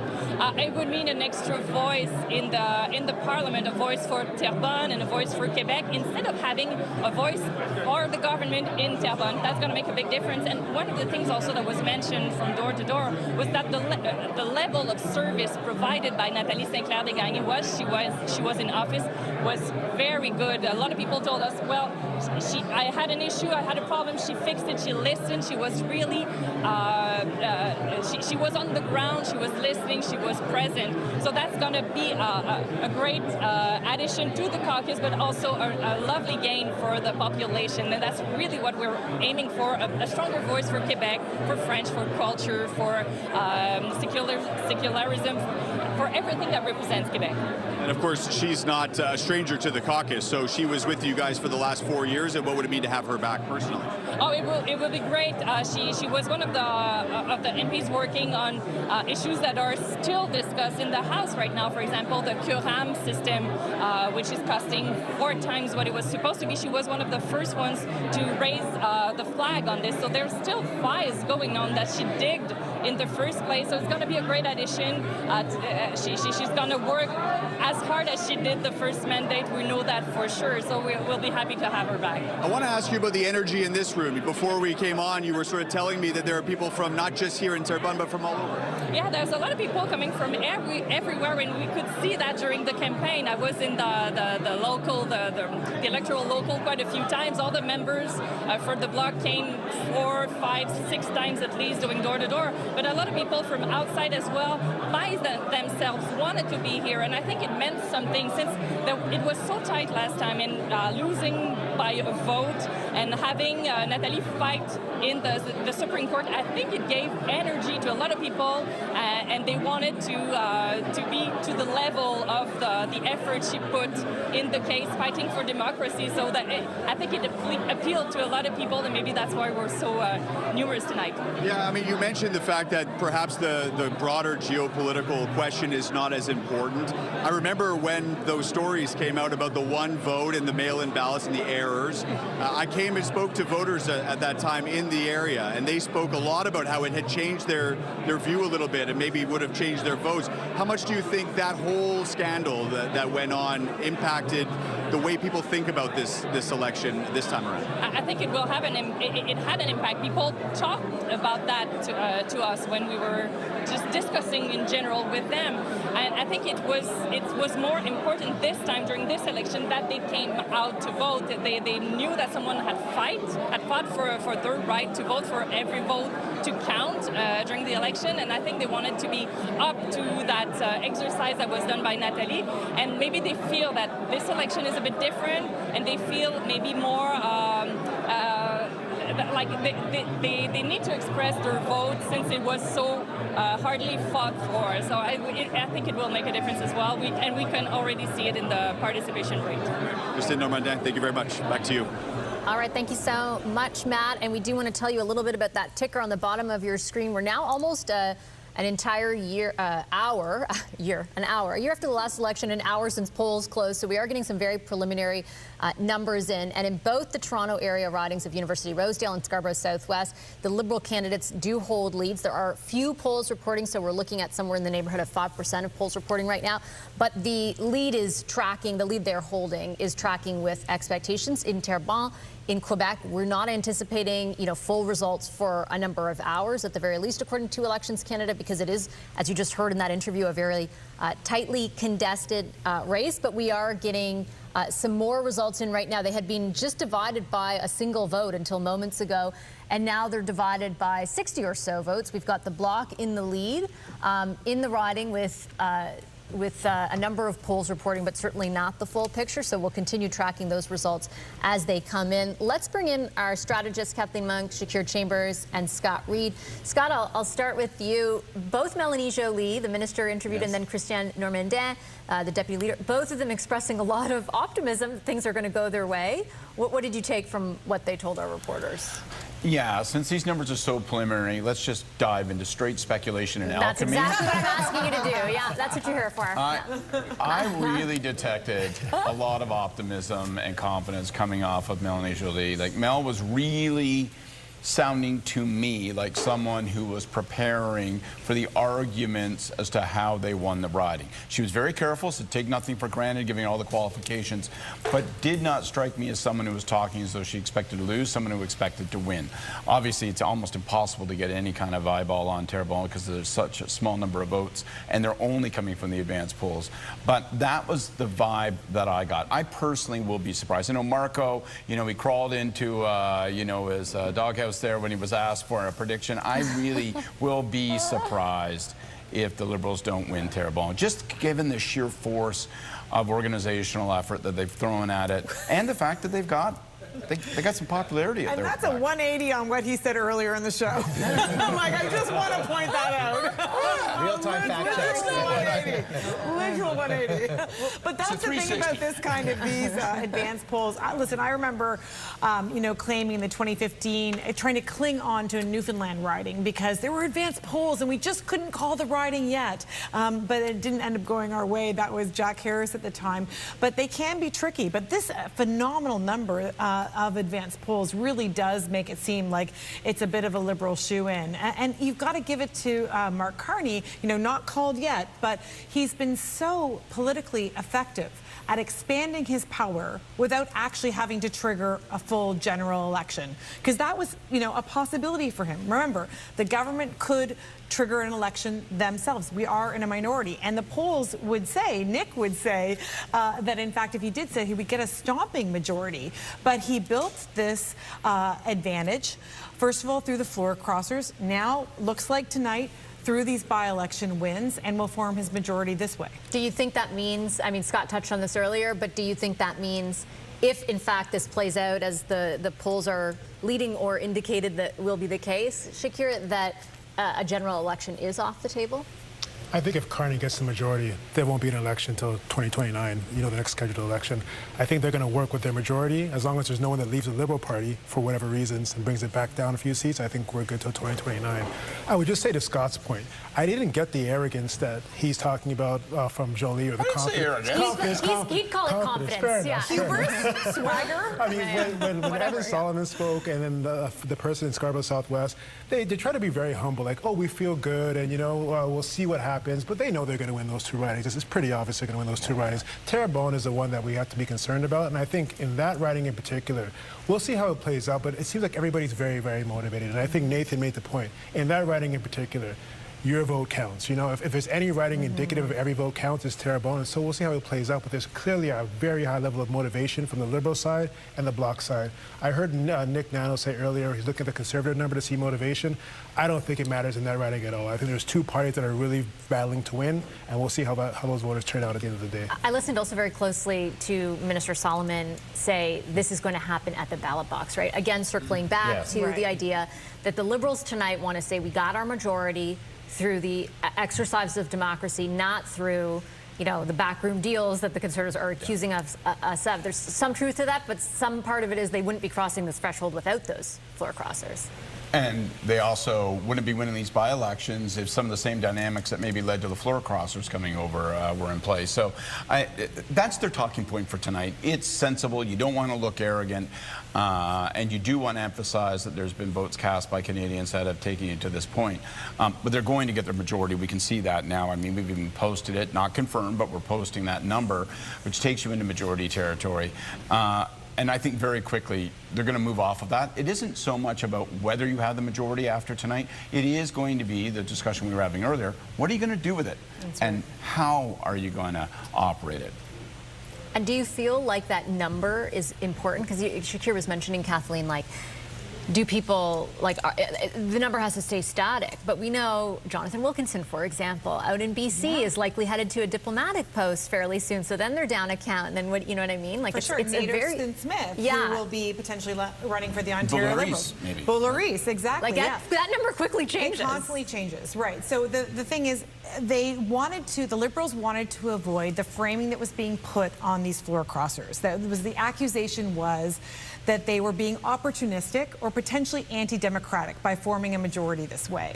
And so this by-election opportunity this evening gives them the opportunity to basically say, no, we didn't do it through backroom deals, we did it through democracy, and then, you know, if the rumors are true, they'll get a whole other swath of floor crossers, which will be the padding that they need, the margin that they needed of error when they have these resignations that are frankly planned and the regular departures that will happen over the course of an election. But we have to see like what Carney does next, and we know that there's a spring economic statement coming soon that will likely be coming up in the next 2 weeks. How will the Liberals form the narrative around that? Will they have new policy drops in the coming weeks to show that this new majority government potentially is moving fast for Canadians? And we don't know officially if they have that majority government, but certainly as we look at some of these preliminary results, Omar, it is giving the impression election, even though there's not a huge percentage of polls reporting, the lead is so sizable in both of the Toronto ridings that it looks very much headed in that direction. Yeah, we're seeing more of those polls reporting in the 3 by-elections. Terrebonne, of course, will be the one to watch, but you can see there that the lead between the Bloc candidate and the Liberal has expanded somewhat. Nathalie Sinclair-Desgagnés has 231 vote lead. There are 13 polls out of 211 that are reporting in Terrebonne at the moment.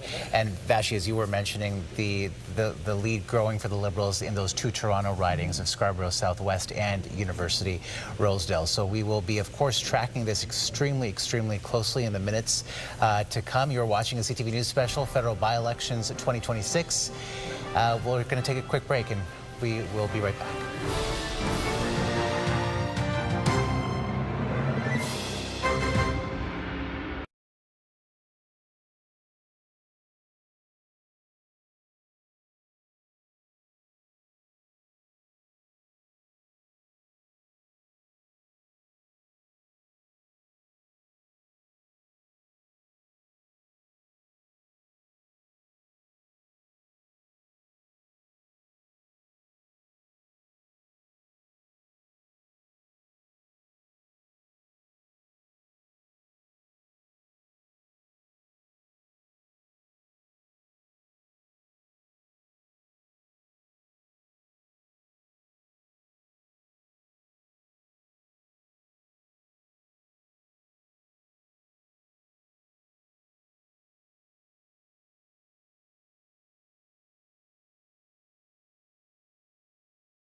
Welcome back to a CTV News Special, Federal By-Elections 2026. I'm Omar Sachedina. And I'm Vassy Kapelos. The polls have closed in 3 ridings and results are coming in. They closed about an hour ago. They're starting to trickle in. Let's take a look at some of those results. Here's a look at Terrebonne right now, which is where all the political drama is tonight. You can see the Bloc Québécois candidate there has a 68 vote lead, so still very early. 15 polls out of 211 reporting there. Scarborough Southwest, which is, of course, the riding that was held by Bill Blair, who is now Canada's High Commissioner to the UK. Dolly Begum, the Liberal candidate, has a 793 vote lead. And then finally, we'll move over to University of Rosedale, where earlier tonight, the results were sort of delayed. Elections Canada doesn't know why, but you can see those results now. 1,300, almost 1,400 vote lead for the Liberal Danielle Martin. And CTV's Quebec Bureau Chief Geneviève Beauchemin is standing by in the Montreal area riding of Terrebonne, and she's with the Liberal Health Minister right now, Marjorie Michel, who shares the Haitian heritage of the Liberal candidate in that riding, Tatiana Auguste. Jen. And we were talking about that, actually. We were talking about the Haitian community in the riding here. Tell me about, you've been going door to door, talking to people. What are they telling you? What were they telling you about this race? Oh, well, people were talking much more about the cost of living and the general situation around the world. You know, the war, the last 2 weeks, it was about the fuel. People were talking a lot about, you know, the cost of fuel. But I have to say also that a lot of people, the one who are watching politics, because not everybody knew even that there were an election in the riding, but those watching politics, they were very often saying that Prime Minister Carney is a reassuring Prime Minister, that they feel safe with Prime Minister Carney. So I think there's a sense of Prime Minister giving them comfort that he's doing the right thing for now, you know. We're seeing that the Bloc candidate has some votes ahead. It's early still, but you were saying it's stressful. You were saying that you're on edge tonight. Well, you know, it's stressful because, you know, it's we had an MP and now we want her back. And, you know, it's, of course, it's stressful, but I know also that, you know, this riding was a Bloc Québécois riding since 1980. We won it last time. We had a fantastic candidate, an MP, and we worked the ground the more we could. Do you think that it changed the race, that it was likely to be a majority without the Terrebonne riding? Did it change a little bit people's comforts, where they might be able to go back to their, you know, their first love of the Bloc Québécois? I think yes, some people. I think some people would do that because as soon as they know that we already got our majority, you know, without Terrebonne, it could change. But I could say, you know, you cannot win only with people changing their minds. We also found here a lot of liberals, people who didn't vote even in 2025 because they were liberal and they knew it was going to be Bloc. And this time they said, well, we understood and we will go to the polls. So this is why I feel, yes, it is a real race, you know. And you're talking about the sort of bread and butter issues that people were talking about. What kind of other, I mean, there are concerns about the high speed train. Are local issues, did those take over, or really it was the overarching? I would say the global issues took over the local ones. Some people were asking questions sometimes about the municipal. They didn't know, you know, it's always very complex for people to know exactly what's federal, provincial, municipal. So we had a number of things like this, but globally I would say the cost of living and the global anxiety was one of the major topics. You talked about the fact that this is, you know, this is a traditional Bloc Québécois riding, has been so for so many years. Of course, it was redesigned, there were changes, but still, overall, a Bloc Québécois riding. Almost 90% of people in this riding are francophones. That's changing, you think? Could it help tonight with the results for the Liberal Party? Well, I can tell you the demographic in Terrebonne is changing, and that could help the Liberal Party of Canada for sure, because we talk to this electorate, and they see themselves in us. So I think it can help. Is it going to be enough to win? I don't know. We're seeing up by one again. I guess it could. Well, you know, anyway, I would say Tatiana was a fantastic candidate, and she was a fantastic MP, and really, this is what people are talking a lot about majority, minority. Now we are majority. But for me, you know, it's like bringing Tatiana back to Ottawa. For me, it's really important because she's young. She learned the job. She was fantastic. And as a Quebecer also, I want to keep my Quebec caucus back to Ottawa. Thank you so much. I guess it will be a long night. I know you'll still be on edge. I can through the night, as you've told me that. Thank you so much for your time. Back to you. All right, thanks, Geneviève. That's Geneviève Beauchemin with the Federal Health Minister, Marjorie Michel. And we've got some results coming in from all ridings. You can see there the riding of Terrebonne still very close. It keeps going back and forth between the Bloc and the Liberal candidate, which is exactly how close we thought it would be. In the riding of Scarborough Southwest, a different story. The Liberal candidate, Dolly Begum, there with a sizable lead, even though there are still a minority of polls reporting a sizable lead over her closest competitor. That's where we find Adrian Gabriel. He's at Dolly Begum's headquarters in the riding of Scarborough Southwest. Things getting loud there, I see by the look on your face there, Adrian.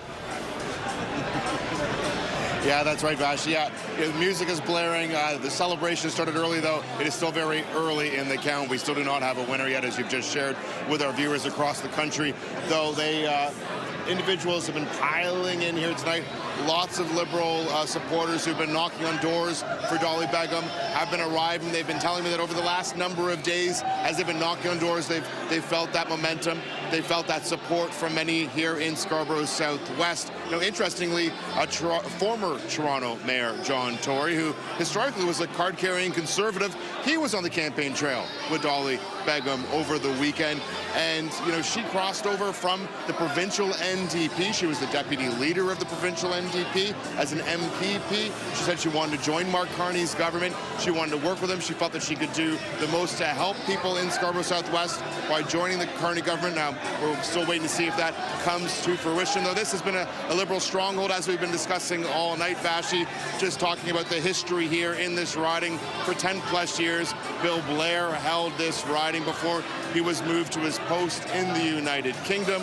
So we're still waiting to see. It's early. We're still seeing just some of those early counts of votes coming in here for Scarborough Southwest, though lots of people hooting and hollering here, people having fun. It's a pretty jovial atmosphere here. Some going on stage and taking selfies while the crowd cheers. That's the mood that's happening here tonight in Scarborough Southwest. All right, Adrian, thank you so much. Similar story happening in parallel where CTV's Heather Wright is standing by at the Liberal headquarters of University of Rosedale. And I'm just looking at the numbers right here, and it looks like 11% of the polls are reporting in that riding just over, actually, I just changed. 15% of the polls are reporting, and a sizable lead right now, just over 2,300 votes total for Danielle Martin, and that is something that has been growing through the night and expanding through the night. Heather.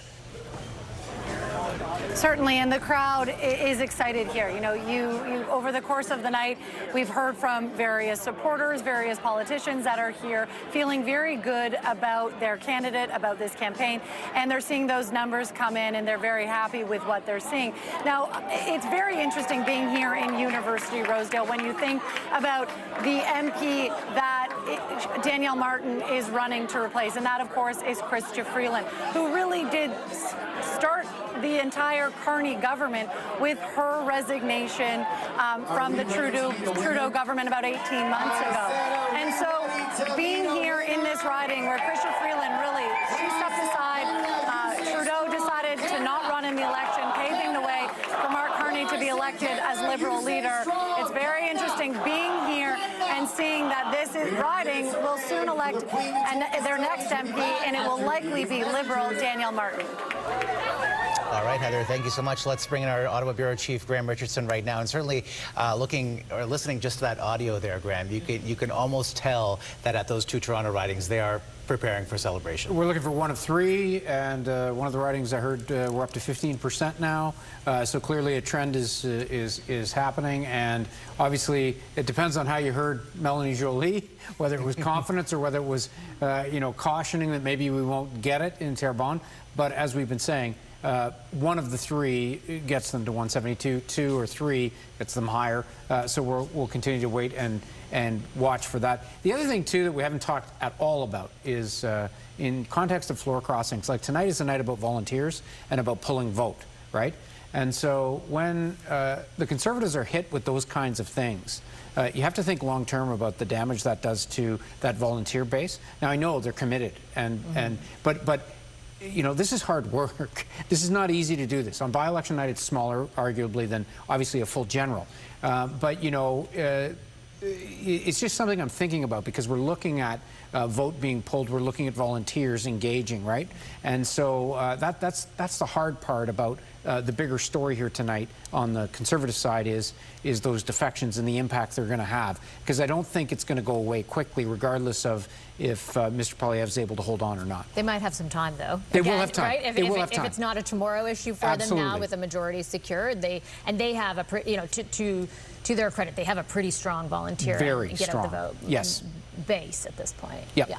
So lots more results coming in as we take a look at University Rosedale, as we take a look at Scarborough Southwest, both Liberal strongholds, senior ministers there, and certainly sizable leads for the Liberal candidates, Danielle Martin and Dolly Begum, in both of those ridings. Terrebonne in Montreal, just outside of Montreal, very much a more competitive race, one that has been competitive all night, was competitive in the last federal election, and remains so at this hour. Let's swing over to Sandy, who is with our political panel for some more analysis. Okay, Vassy, everyone here is fascinated by the race in Terrebonne, and at one point, Nick Nanos was invited over here because we had a question for him. Yeah, the question was, how does the early number on the advance stack up against last year? And I do think it really bears careful examination. So, you know, I say with a heavy caveat, let's see how the rest of the night plays out. And let's see how today goes in terms of the overall turnout. But I agree with what Scott said, notwithstanding the fact that he was making comments about doghouses. I just try to stay out of them, unlike you, Scott. You spend an awful lot of time in there. But I do agree that, you know, Minister Joly and others have projected, I think, some cautious optimism. Either way, I think it's quite remarkable that the Liberal Party has established a presence through the most recent incumbent, Tatiana Auguste. And the real question will be now whether or not they can pull this rabbit out of the hat and now bring her back to Parliament. James, what do you think? I mean, we were talking about voter turnout, and the question was, why would there be such a large BQ turnout as well, along with the Liberals? I mean, I suppose a lot of it is machinery politics, a long-lasting, you know, legacy of parents and kids. Like now, for Bloc Québécois was first contested the campaigns across Quebec on a broad scale in 1993, right? So you're now going back 30 years of a political party having machinery and families and a bit of a legacy of voting patterns there that is deeply held. So if they can reanimate that and get that vote out, obviously it'd be pretty forceful. But I do kind of retreat back to, I think, Scott's view, right? Which is, if you voted for Mark Carney last year, what has he done in the last year to offend you to not vote for him again? You might be disappointed. You might be really disappointed next year. But right now, nothing has really happened in the last 12 months to make you not vote for Mark Carney again, which puts the Liberals in a good spot. Plus, the Liberals have a machinery advantage and a fundraising advantage more broadly. They had their convention strategically in Montreal. You get those volunteers out to push out and get the final vote out. We have less than 15% of the votes have been tabulated so far. And look, by the way, as a historic parallel, my riding that I used to represent voted Reform Party in 1993, 1997. The Member of Parliament stepped down. We had a by-election in 1998, and the Liberals won it. The Liberals had not won my riding since 1968, but they won it in 1998. Why? Because it was in between election campaigns. It was clear there was not going to be a change in government, and they elected an incumbent sitting mayor of the largest city in my town. Why? Because he knew the community well, and you can get something possibly out of that. So I think in a practical way, we talk about politics at a high level here and what it means for the country and red and blue and all that. Right. But if you're a regular citizen on the ground, the argument of having a government member of parliament who can actually deliver something tangible to your community has meaning. I have to stop you there, and I owe you one, but I have to throw back to Omar and to Vassy, okay? I won't forget. Okay, we have some breaking news right now. The CTV News Decision Desk is ready to make a call.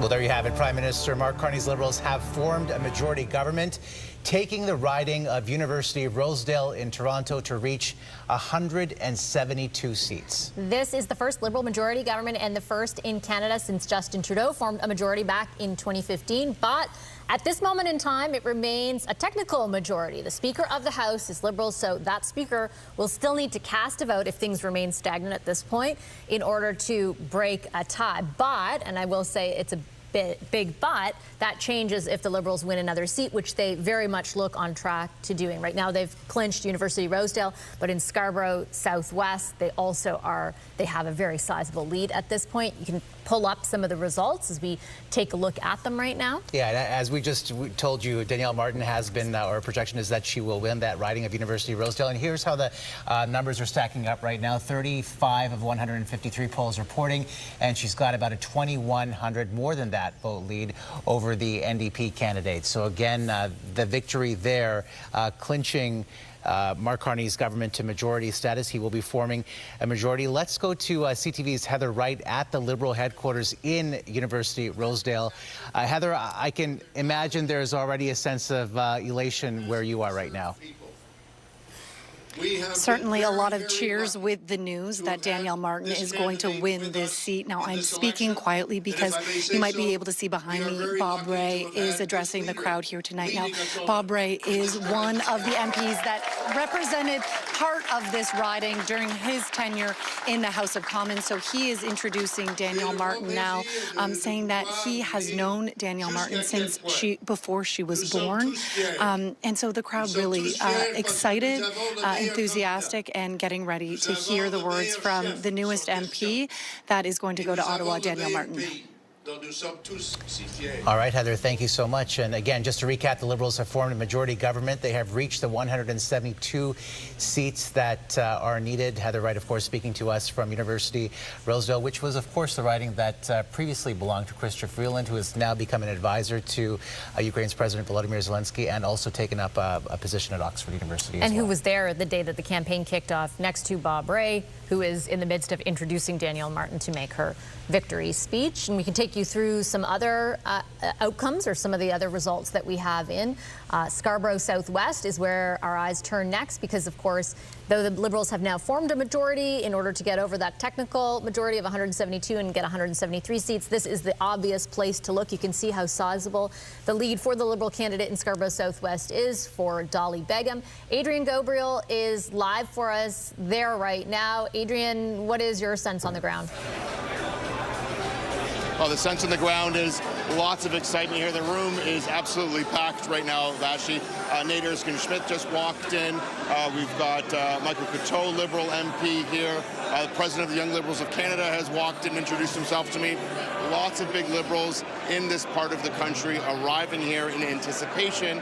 They believe that Dolly Begum will be winning tonight. We're still waiting to see. The votes are still in the early stages. You know, she's up against Diana Filipova, is the Conservative who's really right now the closest to Dolly. And now Dolly Begum is a household name here in this part of the GTA. She was an MPP for Scarborough Southwest as a member of the NDP, most recently as a deputy leader of the provincial NDP. So, you know, she really has a strong base already in place here. Previously, she was the first Bangladeshi Canadian ever elected to office in Canadian history. And this is also a riding that is really multicultural. About 64% registered on the latest census as visible minorities. The top three are South Asian community, members of the Black community, as well as the Filipino community. And many of them represented here tonight as they pack in this room. We've had people cheering as they've been seeing some of the early counts of votes coming in on the TV screens as they're watching CTV News Channel right behind us. And we're keeping a close eye. All right, thank you so much, Adrian. Appreciate it. It's Adrian Gabriel at Dolly Begum's headquarters. That's the Liberal candidate in Scarborough Southwest. And our decision desk can now confirm that Dolly Begum will win that riding, which puts the Liberals at 173 seats officially, one seat past what was needed for a majority government. So tonight, a historical night, the first time in Canadian history that a government has gone from a minority to a majority through by-elections. There was a lot more that happened before that, including 5 floor crossers since just November. But essentially, a year ago, we were sitting, Omar, in the same place.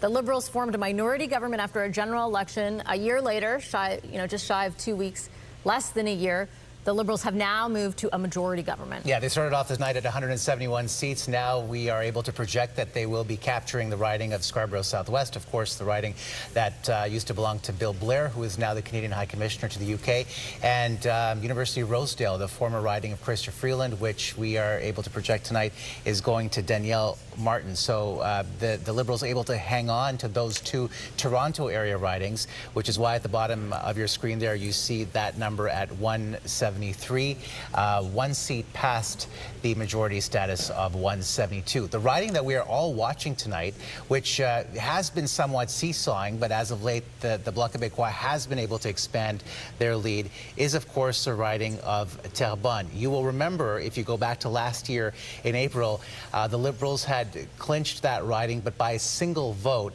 And this February, the Supreme Court of Canada nullified the result in that riding, which is why we are seeing tonight's by-election. So I did momentarily say that the Bloc Québécois had a lead. Look at that picture now, right? There's a 62 vote lead for Tatiana Auguste. So again, a really small lead, but it just gives you a sense of how much seesawing we're going to see through those late evening hours and possibly into the early morning. And in fact, Elections Canada did signal earlier this evening that the results may not come for several hours. So even though the Liberals have their majority this evening with 173 seats, this will be the riding to watch in Terrebonne, which is about 20 minutes outside of Montreal, to see if Tatiana Auguste is able to keep that riding, which she won by single vote last April. So the drama, Vassy, continues. Yeah, sort of. It's a nail biter, but the big story is tonight, and I'll bring in Scott, Kathleen, and Shakir, the Liberals have clinched their majority. And I think, I always think in elections it's important to give who wins their due. 18 months ago, you and I, Scott, and Kathleen were on every panel talking about the death of the Trudeau Liberals. They were done. They were over. They were going to win 15 seats. And a year and a half later, they have managed to transform a minority government into a majority government. Like, your take? Well, it took 2 steps. They thought they were doing it 1 year ago. And now here they are a year later. They finally achieved that majority government. But I want to underscore what you're saying. This has been such an extraordinary, historic, and atypical, unprecedented process. Like, we have rarely seen a political resurrection of the kind that Mark Carney enabled for the Liberal Party. They were done. They were in the ditch and covered with leaves. It was over. And Carney comes onto the stage. Trump intervenes in our politics, barges through like a bull. And here we are a year later with a majority government. All those questions with respect to Donald Trump remain. The Prime Minister's got a monster challenge. I mean, we can talk about how great the political run has been for Mark Carney, but man, what a difficult time to be Prime Minister. The challenges are overwhelming. What materially changes for the voter tomorrow morning? Nothing. Nothing will materially change for voters. I think if we want to be honest, maybe expectations in a casual way will rise for the government, and they'll say, well, now you got your majority, so you can, like, snap your fingers, let's get a pipeline. Snap your fingers, let's get a port. But I think for most people, the reality is they're going to wake up tomorrow worried about the price of gas and the effect that Donald Trump is having on their day-to-day lives, just like they woke up today. Is there a cautionary note, though, Shakir, in how much has changed over the last 18 months? Like, can you really be certain that the Trump factor holds in this way, or that the Carney factor holds in the way that it has? It feels like I feel nervous to pronounce anything based on the last year and a half. No, absolutely. I think when I look at this majority, people are voting on the promise of Mark Carney. I think James said earlier, there's no reason to not vote against him right now, but he hasn't really put anything on the table to say that, wow, this guy's doing a magnificent job, right? So there's a promise that he's going to deliver for you. But there's so many variables out there. There's what happens with Kuzma. There's obviously global instability. There's separatist movements in Alberta and Quebec. There's a potential pipeline, what that does to his caucus and caucus management. There's so many things that are going to come at Mark Carney over the next year or so. How does he manage those things moving forward? I would also add, I think there is a generational divide. With all due respect to Scott, he said numerous times, this war that we're at, against Donald Trump, I'm looking around, I'm pretty sure I'm the youngest person on this panel. I don't think, with all due respect,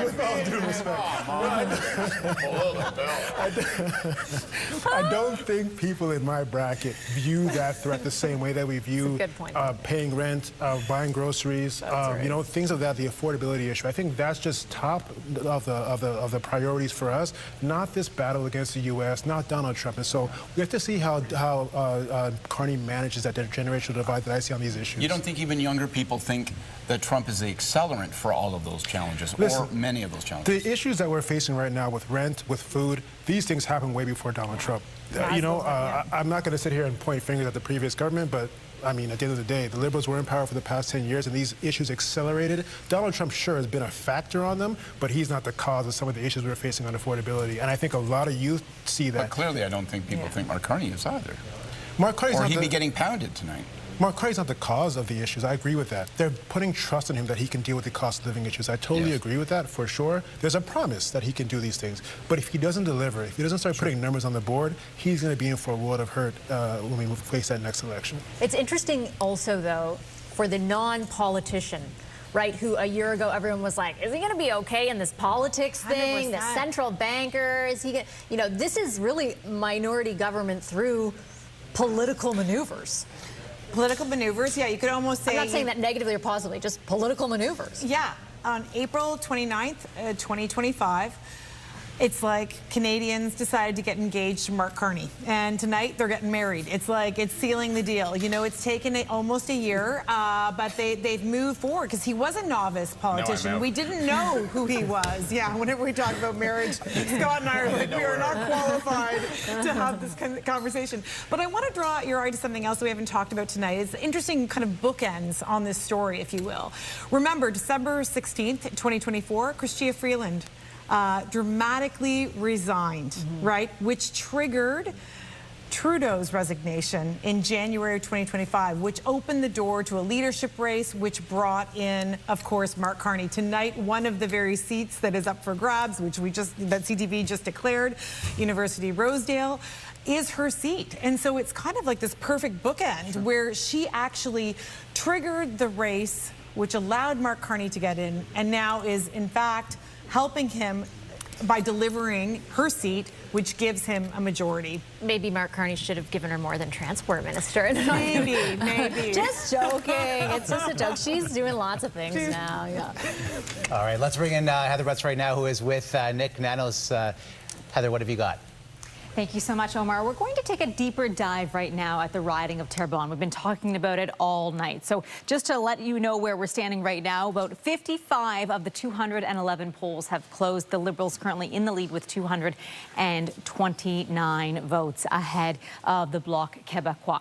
So who are the people of Terrebonne? Who are these voters who are making this dramatic shift all night that we've been seeing between those two parties? So we had Environics Analytics break down Terrebonne for us. They broke it down into 12 segments of the population, but we're going to take a look at the top two. So we're going to start with Les Familles. So these people, upper middle income Quebec suburbanites, their average household income about $140,000. They work in the trades, they have diplomas, they typically have school-aged children, anywhere between 35 and up. The other segment of the population that's really driving these results would be the small city singles and couples with modest incomes. Their income averaging about $85,000 per household.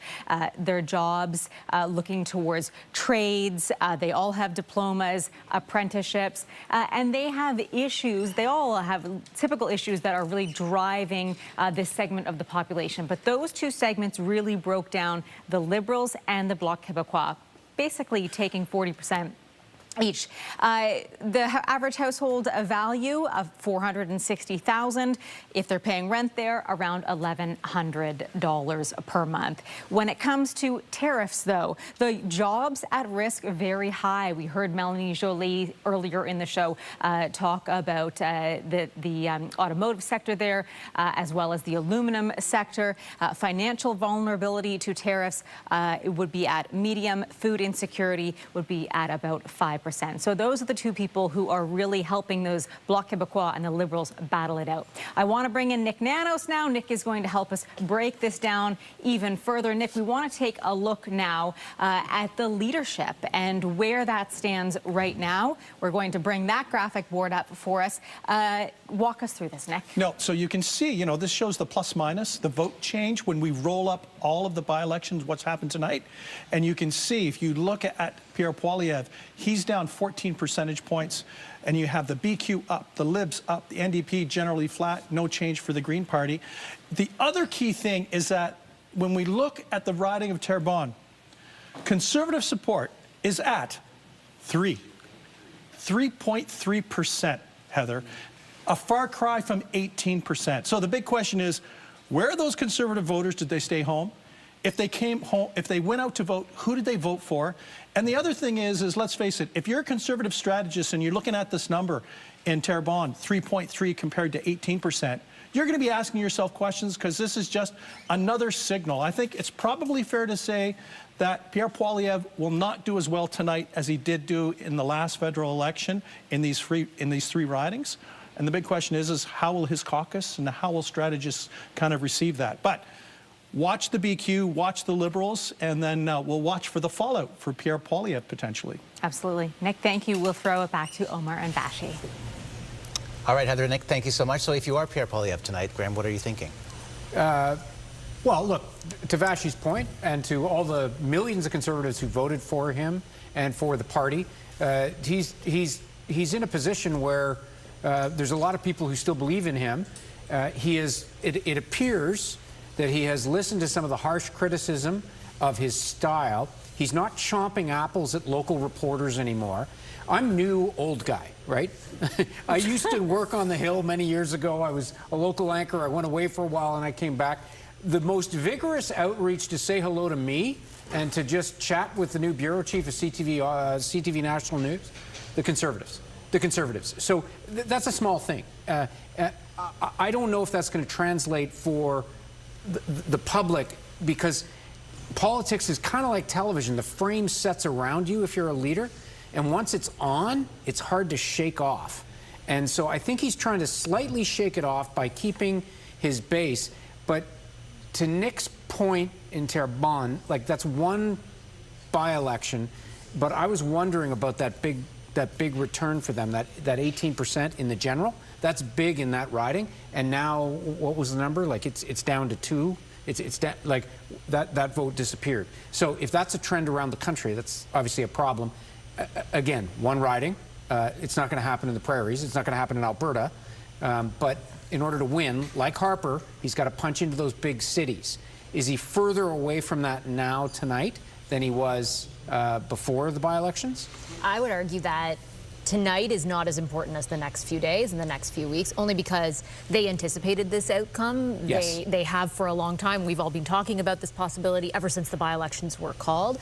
I think what matters next is if there are more people who leave the Conservative Party. Totally agree. If there are more MPs who cross the floor to the Liberals, who now, you know, see this as a signal that they can or they should or whatever it ends up being, that will be harder to withstand. Yeah.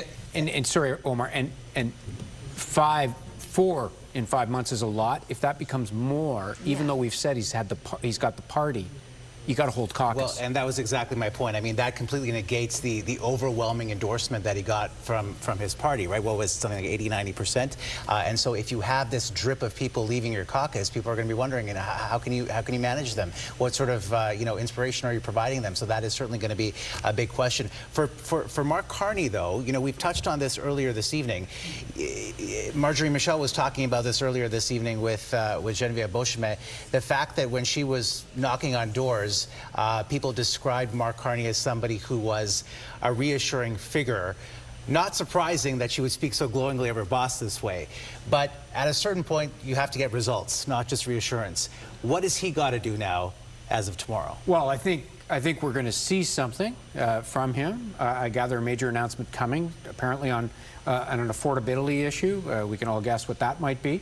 The other thing, I mean, he's got to show results. The switch from minority to majority is I agree with Scott and others who said that, you know, mechanically for the public it doesn't mean much, but the narrative does change. I'm here for at least 3 more years, maybe 2.5, whatever it's going to be. That's a long time, as opposed to a minority where you could go down. Now, everybody's got to stay healthy. The margin's still small. Yeah. Things can happen, you know, so it's not easy street, but it is a different story. And his story has been very successful. And again, I keep saying it. It's not going to last forever. This is a longer honeymoon, I would argue, and extraordinary times. But when it goes, what's that going to look like? And it will go. It always goes for governments, regardless of stripe. All right, Graham, thank you. You are watching a CTV News Special, Federal By-Elections 2026. The Liberals have won 2 by-elections to hit the 173 seat point. That majority status was 172, so that they have surpassed that by 1, and they have formed a majority government. We're going to continue tracking reaction and share it with you as it comes into the newsroom. Right now, we've got to take a quick break. We're still waiting for results from Terrebonne. We'll be back with those next.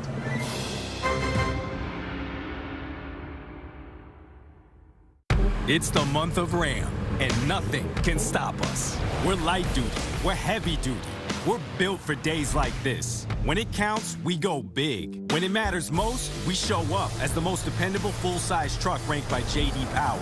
And we back it all up with an unsurpassed 10-year, 160,000-kilometer warranty.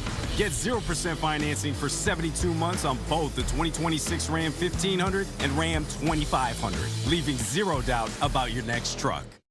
It started with a few strands, then a few more, until it was everywhere, except where it belonged. Stop the shedding with Pantene Abundant and Strong System, powered by Pro Vitamins and niacinamide to strengthen scalp's hold at the root and reduce hair fall by 85%. For fuller, denser hair at a fraction of the cost. Stop the shedding with Pantene. Tonight, the curtain was supposed to rise. Instead, one email shut it all down. A hoax bomb threat canceled 6 Shenyun shows at Toronto's Four Seasons Centre. This is not just a disrupted performance. This is transnational repression. This is a test. When the Chinese Communist Party can decide on Canadian soil what you can and cannot see, will you be next? Canada, are you ready to accept this? Stop transnational repression on Canadian soil. Nothing is better than spending a whole afternoon wrapped in sheets washed with downy, gentle, soft and fresh.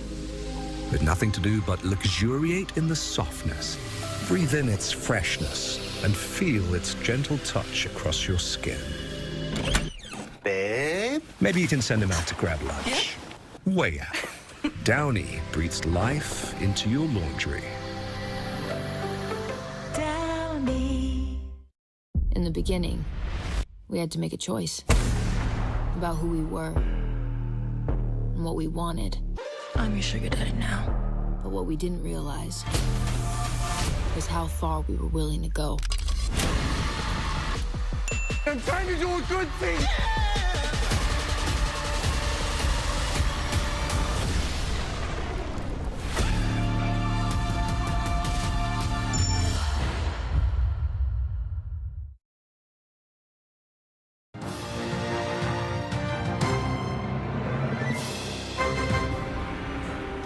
Welcome back to a CTV News Special, Federal Byelections 2026. I'm Omar Sachedina. And I'm Vassy Kapelos. The balance of power has officially shifted in Ottawa with 2 Toronto area by-election wins, allowing the Liberals to form a majority government right now with 173 seats, though we're awaiting the outcome in Terrebonne. That's a tight one. Let's take a look at the 2 wins for the Liberals in University of Rosedale and Scarborough Southwest. We're still waiting, as Vassy mentioned, for Terrebonne, and here is the whip around right now. Scarborough Southwest, you can see that Dolly Begum is in the lead with about 4,200 votes. And she has consistently maintained that lead through the evening. University of Rosedale, here are the results from that riding right now. 75 of the 153 polls reporting Danielle Martin, as we told you earlier this evening, has been elected in that riding of University of Rosedale. We want to go to CTV's Quebec Bureau Chief Geneviève Beauchemin, who is standing by in the Montreal area riding of Terrebonne. And Jen, we have been able to call those 2 Toronto area ridings, but right now Terrebonne is still pretty tight.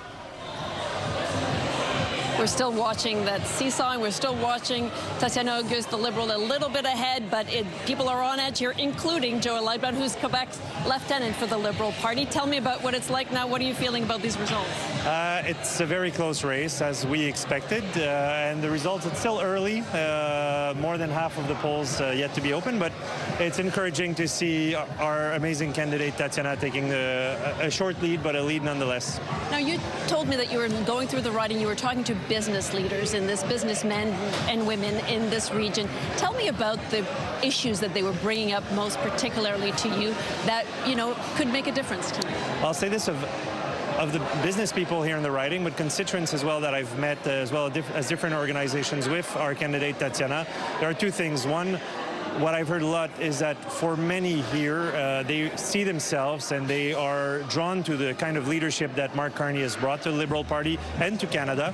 The focus on the economy, trade diversification, building our armed forces, resiliency of the Canadian economy, building major projects, such as many that we've seen here in Quebec, in the Port of Montreal, for instance, is one example, high-speed rail as well. But the second aspect is our candidate has really left a mark in the last year when she was an MP, where she's gone to meet her constituents, her business community, her cultural organizations, and they've adopted her in many ways. And I think those two aspects will play in the results, as well as the incredible work the Quebec caucus has done here.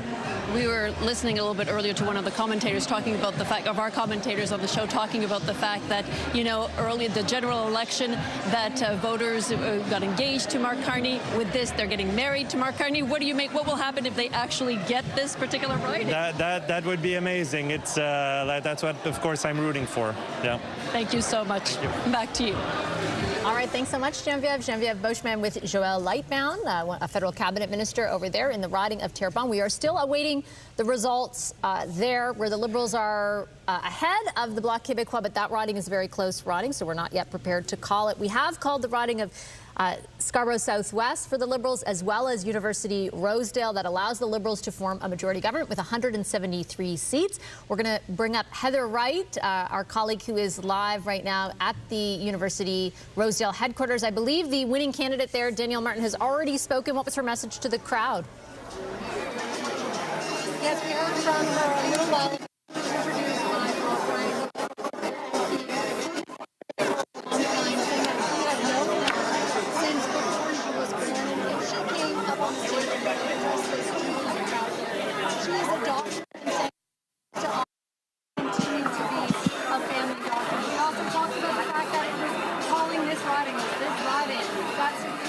To our colleague Adrian Gobriel, who is instead in the downtown Toronto riding of, well, actually just outside the Greater Toronto area of Scarborough Southwest. We do have Adrian Gobriel, and I believe Dolly Begum is about to talk any moment, who is the winning candidate in that riding.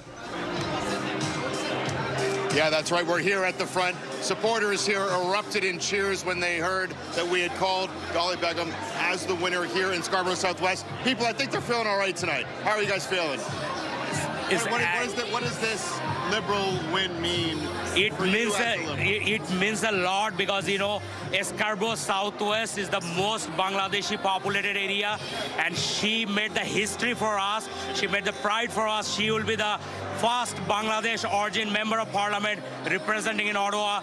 So this means, like, this is one of the day we waited for so long. So thanks for our Honorable Prime Minister Mark Carney for giving out the opportunity. And this means a lot of almost 200,000 Bangladeshi people living in Canada. So this is one of the, like, a starting point for us, you know what I mean, politically. So we are excited. We are, like, overjoyed.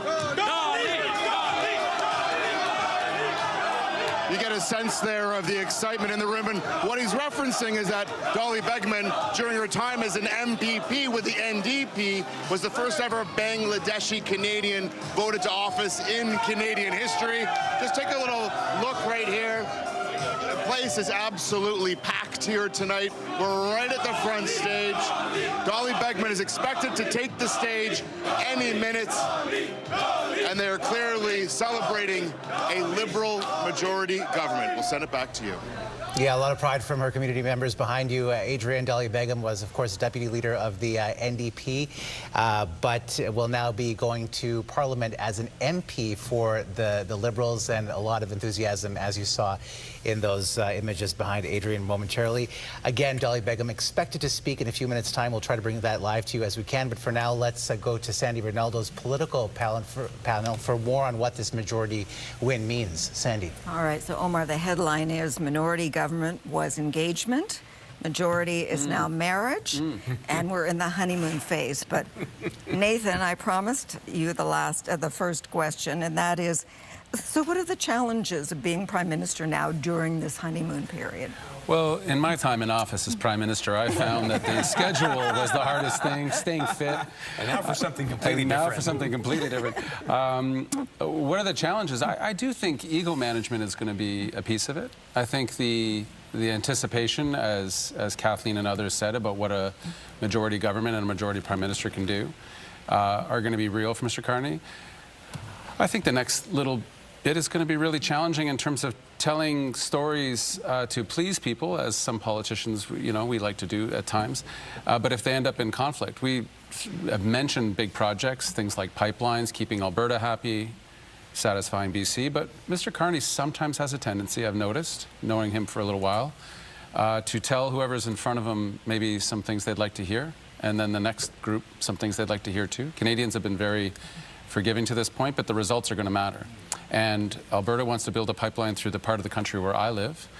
Coastal First Nations and others, including the BC government, have said no. At some point, those two things come together, and you either deliver on something you've promised one side or you don't.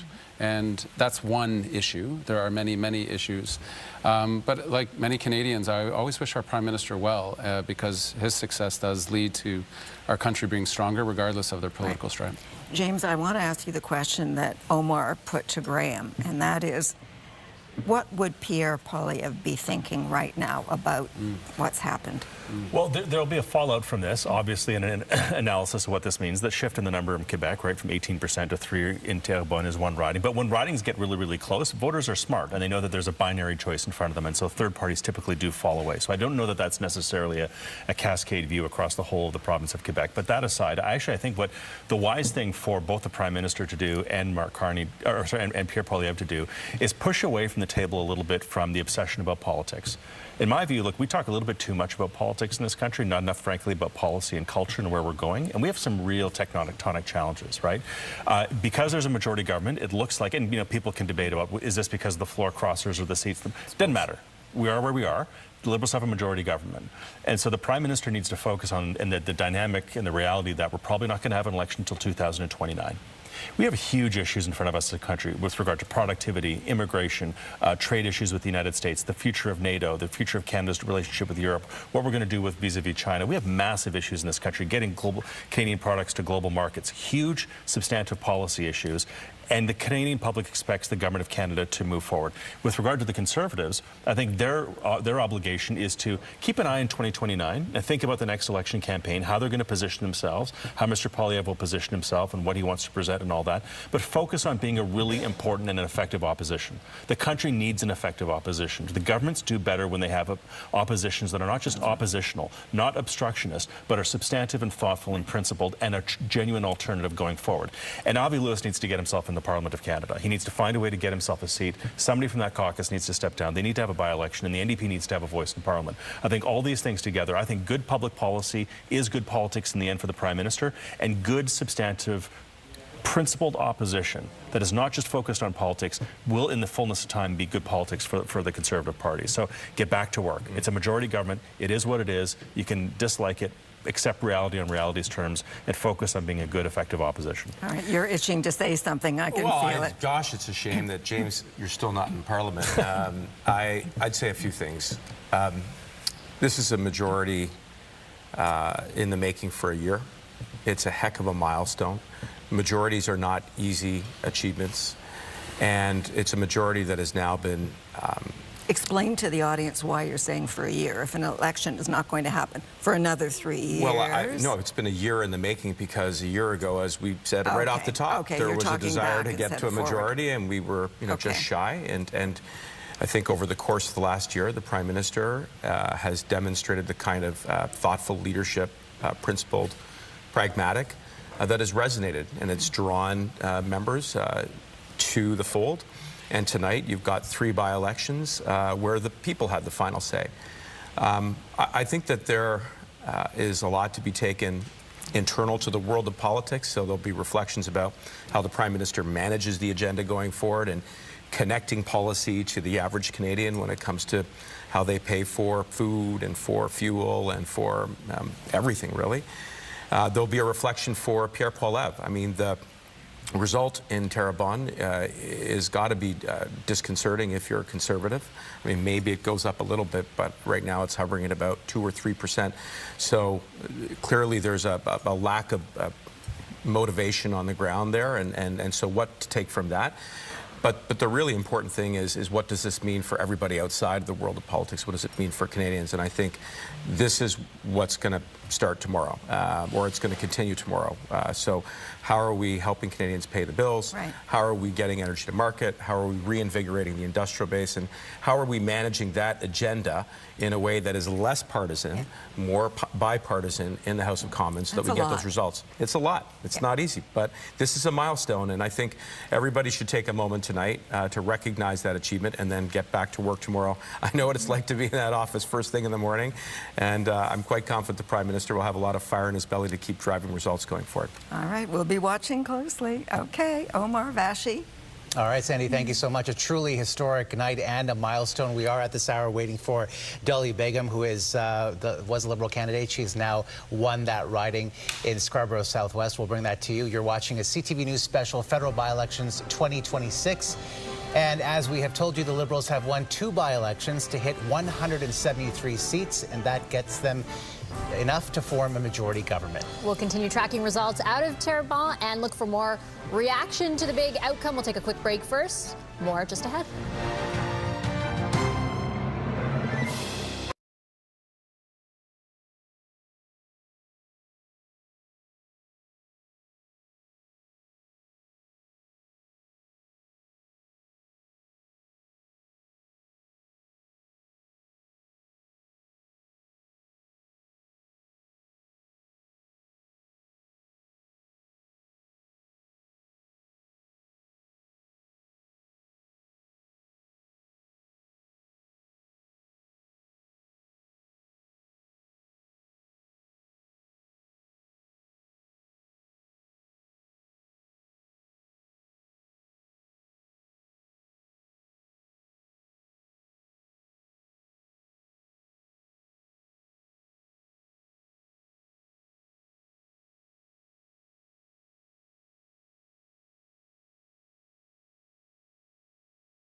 By-elections in the Toronto area. They received wins in both of those by-elections, Scarborough Southwest as well as University Rosedale. That puts them from 171 seats to 173 seats. 172 was the magic number they needed to clinch a majority. Whether they are able to get to 174 remains undetermined at this point because we are still awaiting a final outcome in the by-election that's taking place in the Montreal suburb of Terrebonne. Let's take a look right now at the 2 wins for the Liberals in University Rosedale and Scarborough Southwest. Here is a snapshot in University Rosedale.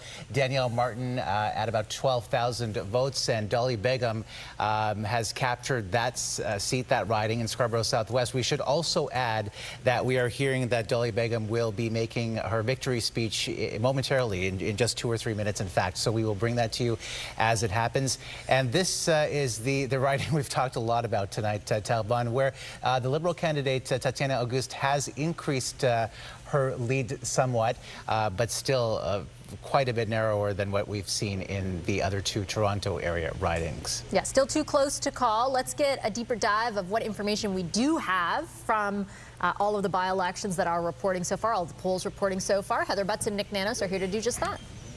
Thank you so much, Vassy. We're going to take a look at one of Nick's favorites, I'm going to call this, Nick, where you always like to see where did everybody go? Where did the vote go? You know, where did things end up? And I really like to see it, too, because it's a very interesting breakdown. So, Nick, since we've called the two ridings in Toronto, let's start in Ontario with those Toronto ridings. We'll look at University Rosedale, and we're looking at the popular vote. And this is a significant shift here, Nick. Absolutely, Heather. I thought you were going to say the numbers tell a story, right? Do. And the numbers do tell a story on this front. When we look at University of Rosedale, Liberals able to maintain the same level of support, so checkbox for them. But, you know, look at the numbers between the New Democrats and the Conservatives. You know, basically a swap. One up 10, another down 11. You know, the thing is that we can't project this to the whole country, but all the leaders have to take responsibility for what happens in all of these by-elections, and in this particular case, not great numbers for the Conservatives. Okay, we'll move over to Scarborough Southwest. A similar outplay of the numbers here. Conservatives a little higher here, but still a 13% shift here. Yeah, absolutely. And, you know, for the good news, at least, is for the Liberals, is that they were able to increase their margin and pick up 9 points. But, you know, same kind of trend we're seeing for the Conservatives, down 13 points, you know, the 13 percentage points. It just speaks to the, what do we say, lower level of motivation for the blue team right now. And now we'll head over to Terrebonne. We've been talking about it all evening, that vote split between the Liberals and the Bloc Québécois, and the Conservatives, Nick, quite far down. Down 15%. But, you know, I think this speaks to the point that the Liberals and the BQ have motivated voters, the organizations are strong, and they're both working hard to deliver their vote. All right, Nick, thank you. Omar, Vassy, back to you. All right, Heather, Nick, thank you so much. I want to take you now to the riding of Scarborough Southwest, where Dolly Begum, the Liberal candidate, now winner, is saying her victory speech. Let's listen in. Tonight, we celebrate something so powerful. Not just this incredible campaign, but a community coming together, putting aside their differences to choose hope, compassion, and progress. Tonight, we celebrate a new beginning. Over the last 2 months, hundreds of you from every corner of our beautiful riding and beyond came together to knock on doors, make phone calls, and sometimes canvass in the freezing rain to connect with families and neighbors across Scarborough Southwest. To each and every single one of you, thank you. To each and every single one of you who worked tirelessly over the last 2 months, from the bottom of my heart, I say thank you. Thank you for your positive energy, for your patience, and for your big smiles. Shabash! Shabash to all of you. I stand here tonight deeply humbled and honored by the love and kindness you have shown me. Thank you to my friend and my brother and now colleague who was just here. Let's give it up for our Minister of Public Safety, Gary Anandasangri. Folks, there are people and there are leaders who show up day in, day out without taking the credit they deserve, yet they make the greatest of impact in our lives. And Gary is one of those people. My friend, Scarborough is lucky to have you, and Canada is lucky to have you. To my campaign team, Duncan and Chris,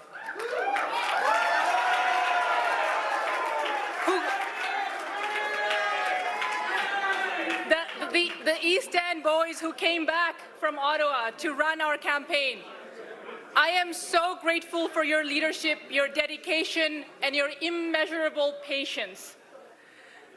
Your positivity, creating a safe space, welcoming space for every volunteer who walked through our doors. And to Christina, David, Faizulbai, Fayaz, Gavin, Evan, Edward, Max, Adnan, Aisha, Nahidapu, Dalton, and every single one of you who I wish I could name tonight. Who showed up, rain or shine, to do the tough work, to do the hard work. I am so proud of each and every single one of you, and I'm so proud of what we've accomplished together. Thank you.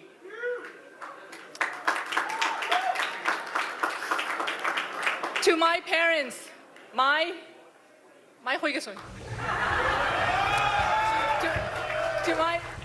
All right, you're listening live to Dolly Begum, who was deputy leader of the Ontario NDP, but who will now be going to Ottawa as a Liberal MP for the riding of Scarborough Southwest. This, of course, was a riding that used to be represented by Bill Blair, who had a number of cabinet portfolios, including Minister of Defense. We know that he is now Canada's High Commissioner to the UK. And here's a snapshot of what it looks like in her riding right now. Most of those polls have reported 145 of the 188. And Dolly Begum there with a sizable lead of just over 11,000 votes, which is why we've been able to project her as the winner, and you heard her deliver her victory speech moments ago. This is the snapshot in University Rosedale, where Danielle Martin has also won a seat by a sizable majority there, just over 9,000 votes in that riding. And the riding that we have not been able to call right now, Elections Canada has said that this could be a very long night. The Liberal incumbent who won last year by a single vote has right now a 522 vote lead. So still things there very, very tight. All right, and just getting into my inbox, actually a statement from the leader of the Conservatives on the outcome of tonight's by-elections and the fact that the Liberals are now forming a majority government. Pierre Poilievre, the leader of the party, writes, the Carney Liberals did not win a majority government through a general election or today's by-elections. Instead, it was won through backroom deals with politicians who betrayed the people who voted for them. While the Prime Minister spent the year on this cynical power grab, he has doubled the deficit and given Canada the worst grocery prices and housing costs in the G7. Liberals expect Canadians to give up. The statement goes on to say, get complacent and go away so Carney can have total power without any accountability. That will not happen. Our country and its people are worth fighting for. We will continue to fight for people to afford homes, food, and fuel. And the statement goes on to talk more about Kathleen, Shakir, and Scott, what he intends to do, what the party intends to do as opposition. What do you make of that statement, Kathleen? True to type. Sounds like older messaging, not the more current messaging you've seen more recently that's been softer, that's been more welcoming, that you've heard from him on the podcast or other part of his media charm offensive. I'm surprised. I think on election night, it's a moment to be a bit more magnanimous and to go back to the majority by stealth line seems, you know, that he wants to keep the frame that Carney has crafted this majority that is undemocratic and opportunistic, and he's not going to move off of that. I don't think that's going to appeal to the Canadian voters who, frankly, are saying tonight that they want this kind of stability, that they're willing to give the stability to Carney.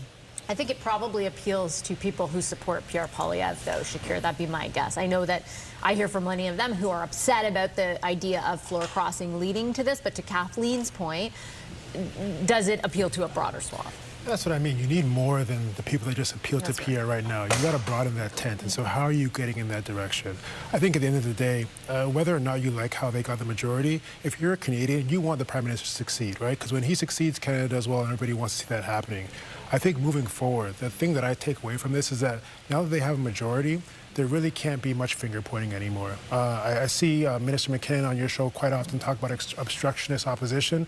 That's no longer the issue, right? You hear a lot of Liberals say that. Talk about? You have a lot of Liberals who say Mark Carney's not a guy who likes to campaign, he likes to govern. Well, now's your time to govern. This is your government. And what we've said this entire panel, we need to see results moving forward. I think that's where we are right now. But all the backroom deal stuff, I think that's just not a winning message in my opinion. I imagine they felt like they had to make it. And to be fair, the NDP, Scott, is making that message and was making it all day. Their new leader, Abby Lewis, was saying today, you know, this is essentially not what voters wanted a year ago when they elected a minority government. My guess is they also, both parties move on now to focusing on what they're going to oppose. The ball is dropped. It's New Year's. Yeah. Okay, so you got to make a change. Are we getting divorced, married, engaged? What's happening? Oh, let's drop that damn metaphor. We're going to go into counseling. How about that? if Pierre Poilievre sounds bitter in that statement, I think it's because he probably is. And I'm struck by something that I remember from 1 year ago, and that was he said, this is victory delayed, not denied. It took Stephen Harper 2 steps to get into government. That's the path we will follow. Well, his prediction was right in a way. This is now the second step toward a majority 1 year later, but it wasn't his path, it was Mark Carney's. That's got to be a very difficult pill to swallow. And even if you want to linger on the issue of floor crossers, that itself is a reminder that he couldn't keep his caucus members. So I think at some point he's got to stop talking about why he's losing and focus on how he can win. And I don't know that he has as much time as he might imagine.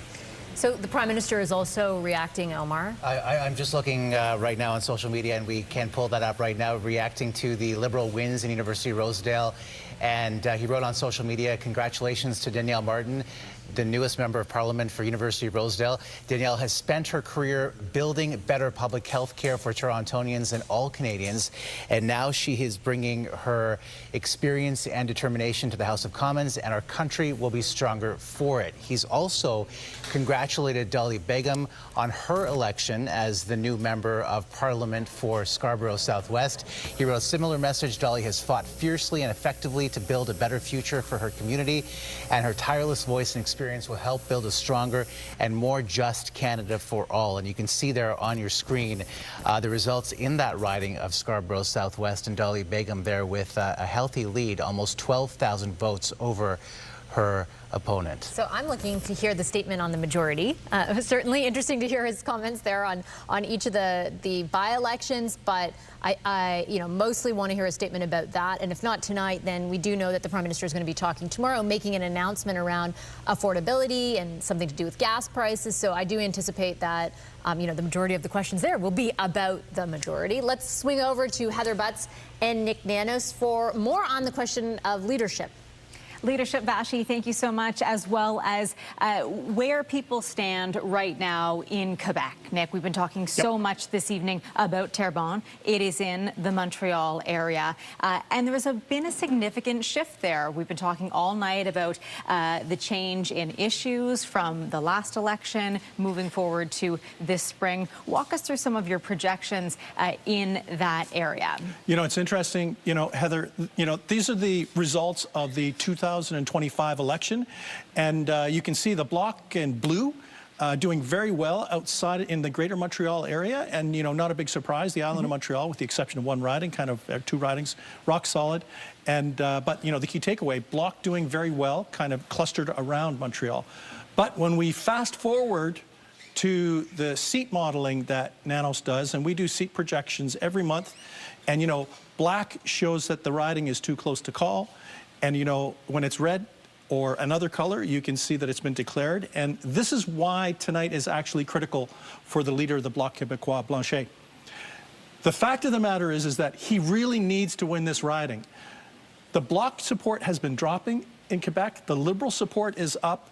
And this could be, if he doesn't win tonight, it could be a harbinger of bad news, because there are other seats in Quebec that are in play and are toss-up that the Bloc have been able to hold. That's going to be another story potentially tonight, whether he makes it through and holds on to the riding or loses it, and it's just the canary in the coal mine, so to speak, in terms of other stuff that he has to worry about. Okay, Nick, let's take a look then at Blanchet and his leadership. What would be the significant issue here that has really driven this change? Well, the thing is that the fortunes of the federal parties, the Bloc Québécois and the Liberals, have really, in the last 4 weeks, mirrored a lot of the changes that have been happening provincially. The Parti Québécois was high up in the polls, and it looked like they were cruising to victory, and that what we saw is that number dropped, and the provincial Liberals improved. We've also seen the same thing happen federally. So the thing is will the fortunes of Blanchet follow the fortunes of the Parti Québécois? And what will that mean for his future as the leader of the party, depending on what happens tonight? Okay, Nick, thank you so much. Omar and Vassy, back to you. All right, Heather and Nick, thank you so much. Let's head over to Sandy Bernolo's political panel. Again, a very historic night and a significant milestone tonight. But as we've been mentioning, Sandy, now the real work begins. It does, Omar. And I have to ask James this question as a big C conservative. When you hear Pierre Poilievre saying that Carney won this election, Mark Carney, through backroom deals, power without accountability, and Scott says he sounds bitter, do you agree? Sure, but look, it's fair to argue these are 3 ridings the Liberals won last year and they didn't get a majority. There were 5 floor crossers, now they have a majority. That's true, but again, it doesn't really matter, does it? We are where we are. The dynamic of the Parliament of Canada is 174 seats. That's a majority parliament. It's still a fragile majority, by the way. You can still have some people depart, leave to provincial politics or some other circumstance. So it's still a fragile majority, but it's a majority. I think Mr. Poilievre, the Conservatives, I think they need to take a step back, recast, re-engage, and say, look, Canadians have spoken. They clearly aspire for comfort of a majority government. And they found it in Mr. Carney for different reasons. Some of them we believe in, some of them we don't, but it kind of doesn't matter. During COVID, during the 2008 global recession, and even now as a consequence of Donald Trump and the dynamics of the Canadian economy, the future of trade, the future of NATO, Canadians see instability everywhere, and they're looking for stability, and they have found it in Mr. Carney and giving him a majority government. Right.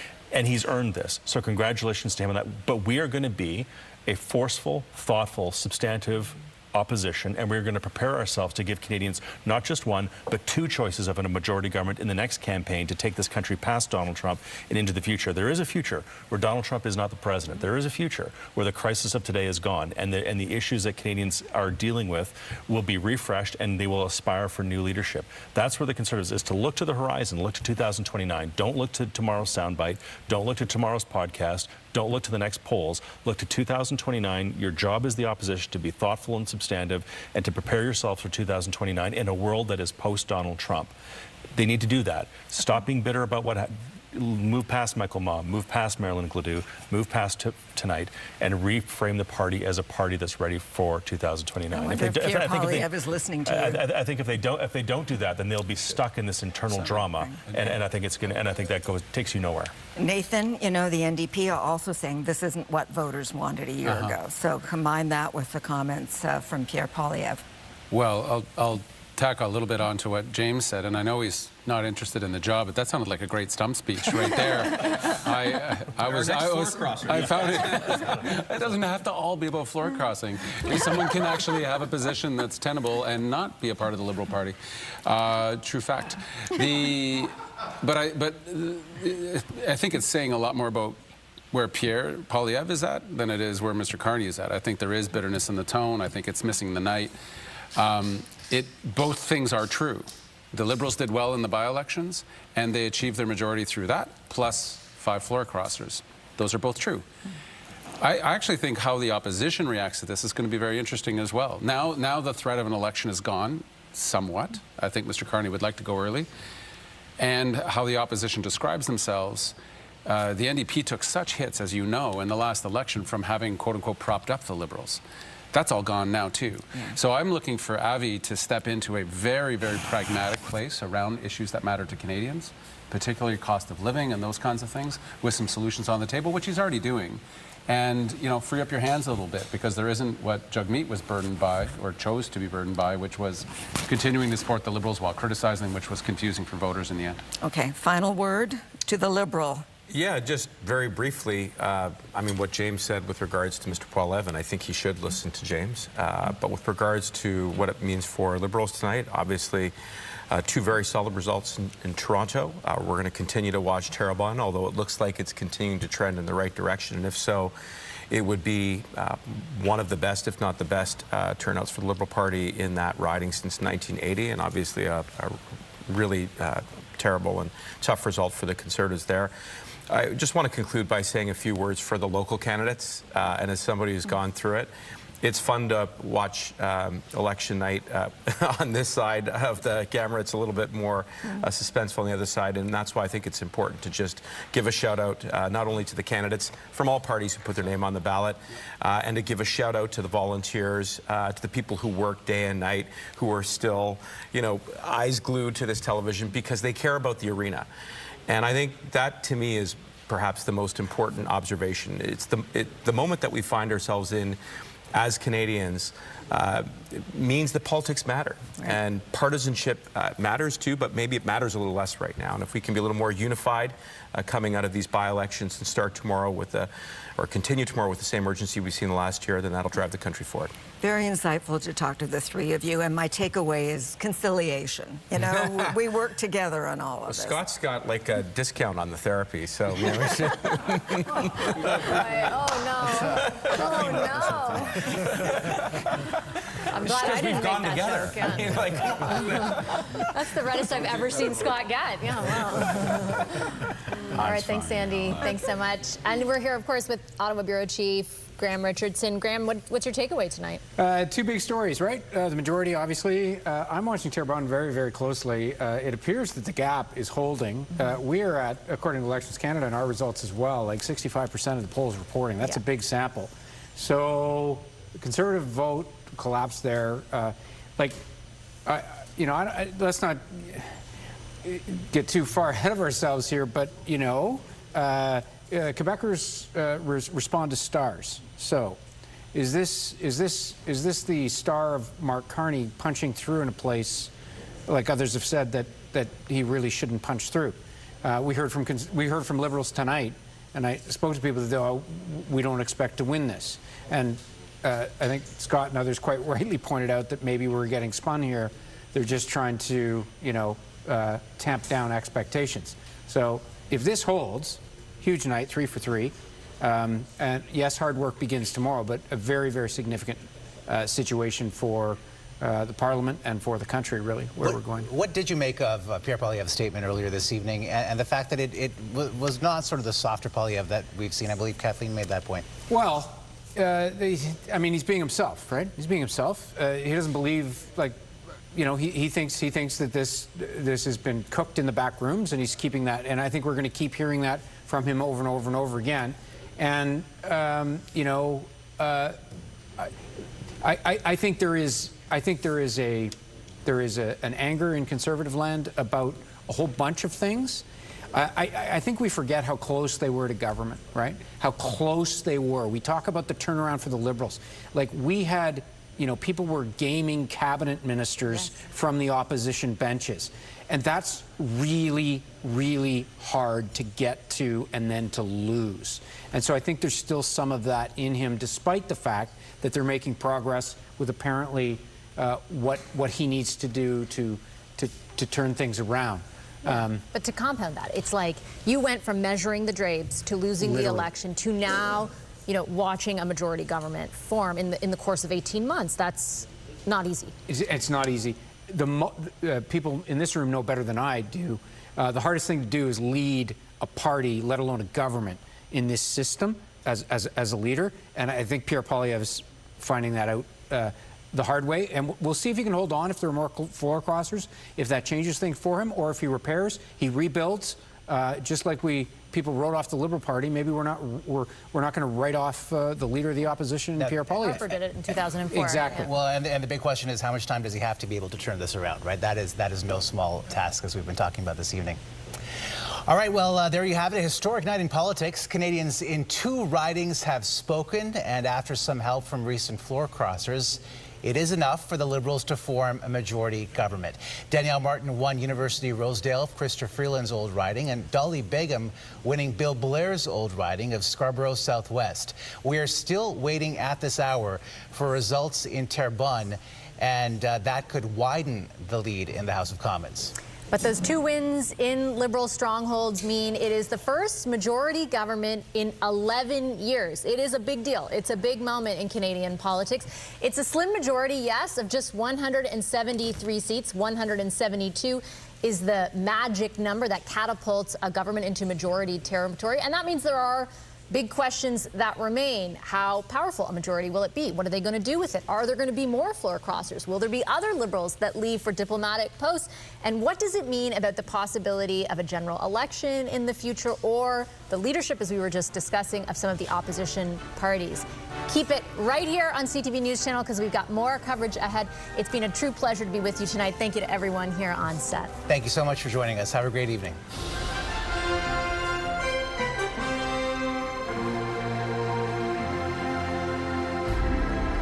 Guilty of irritating your sensitive skin? Switch to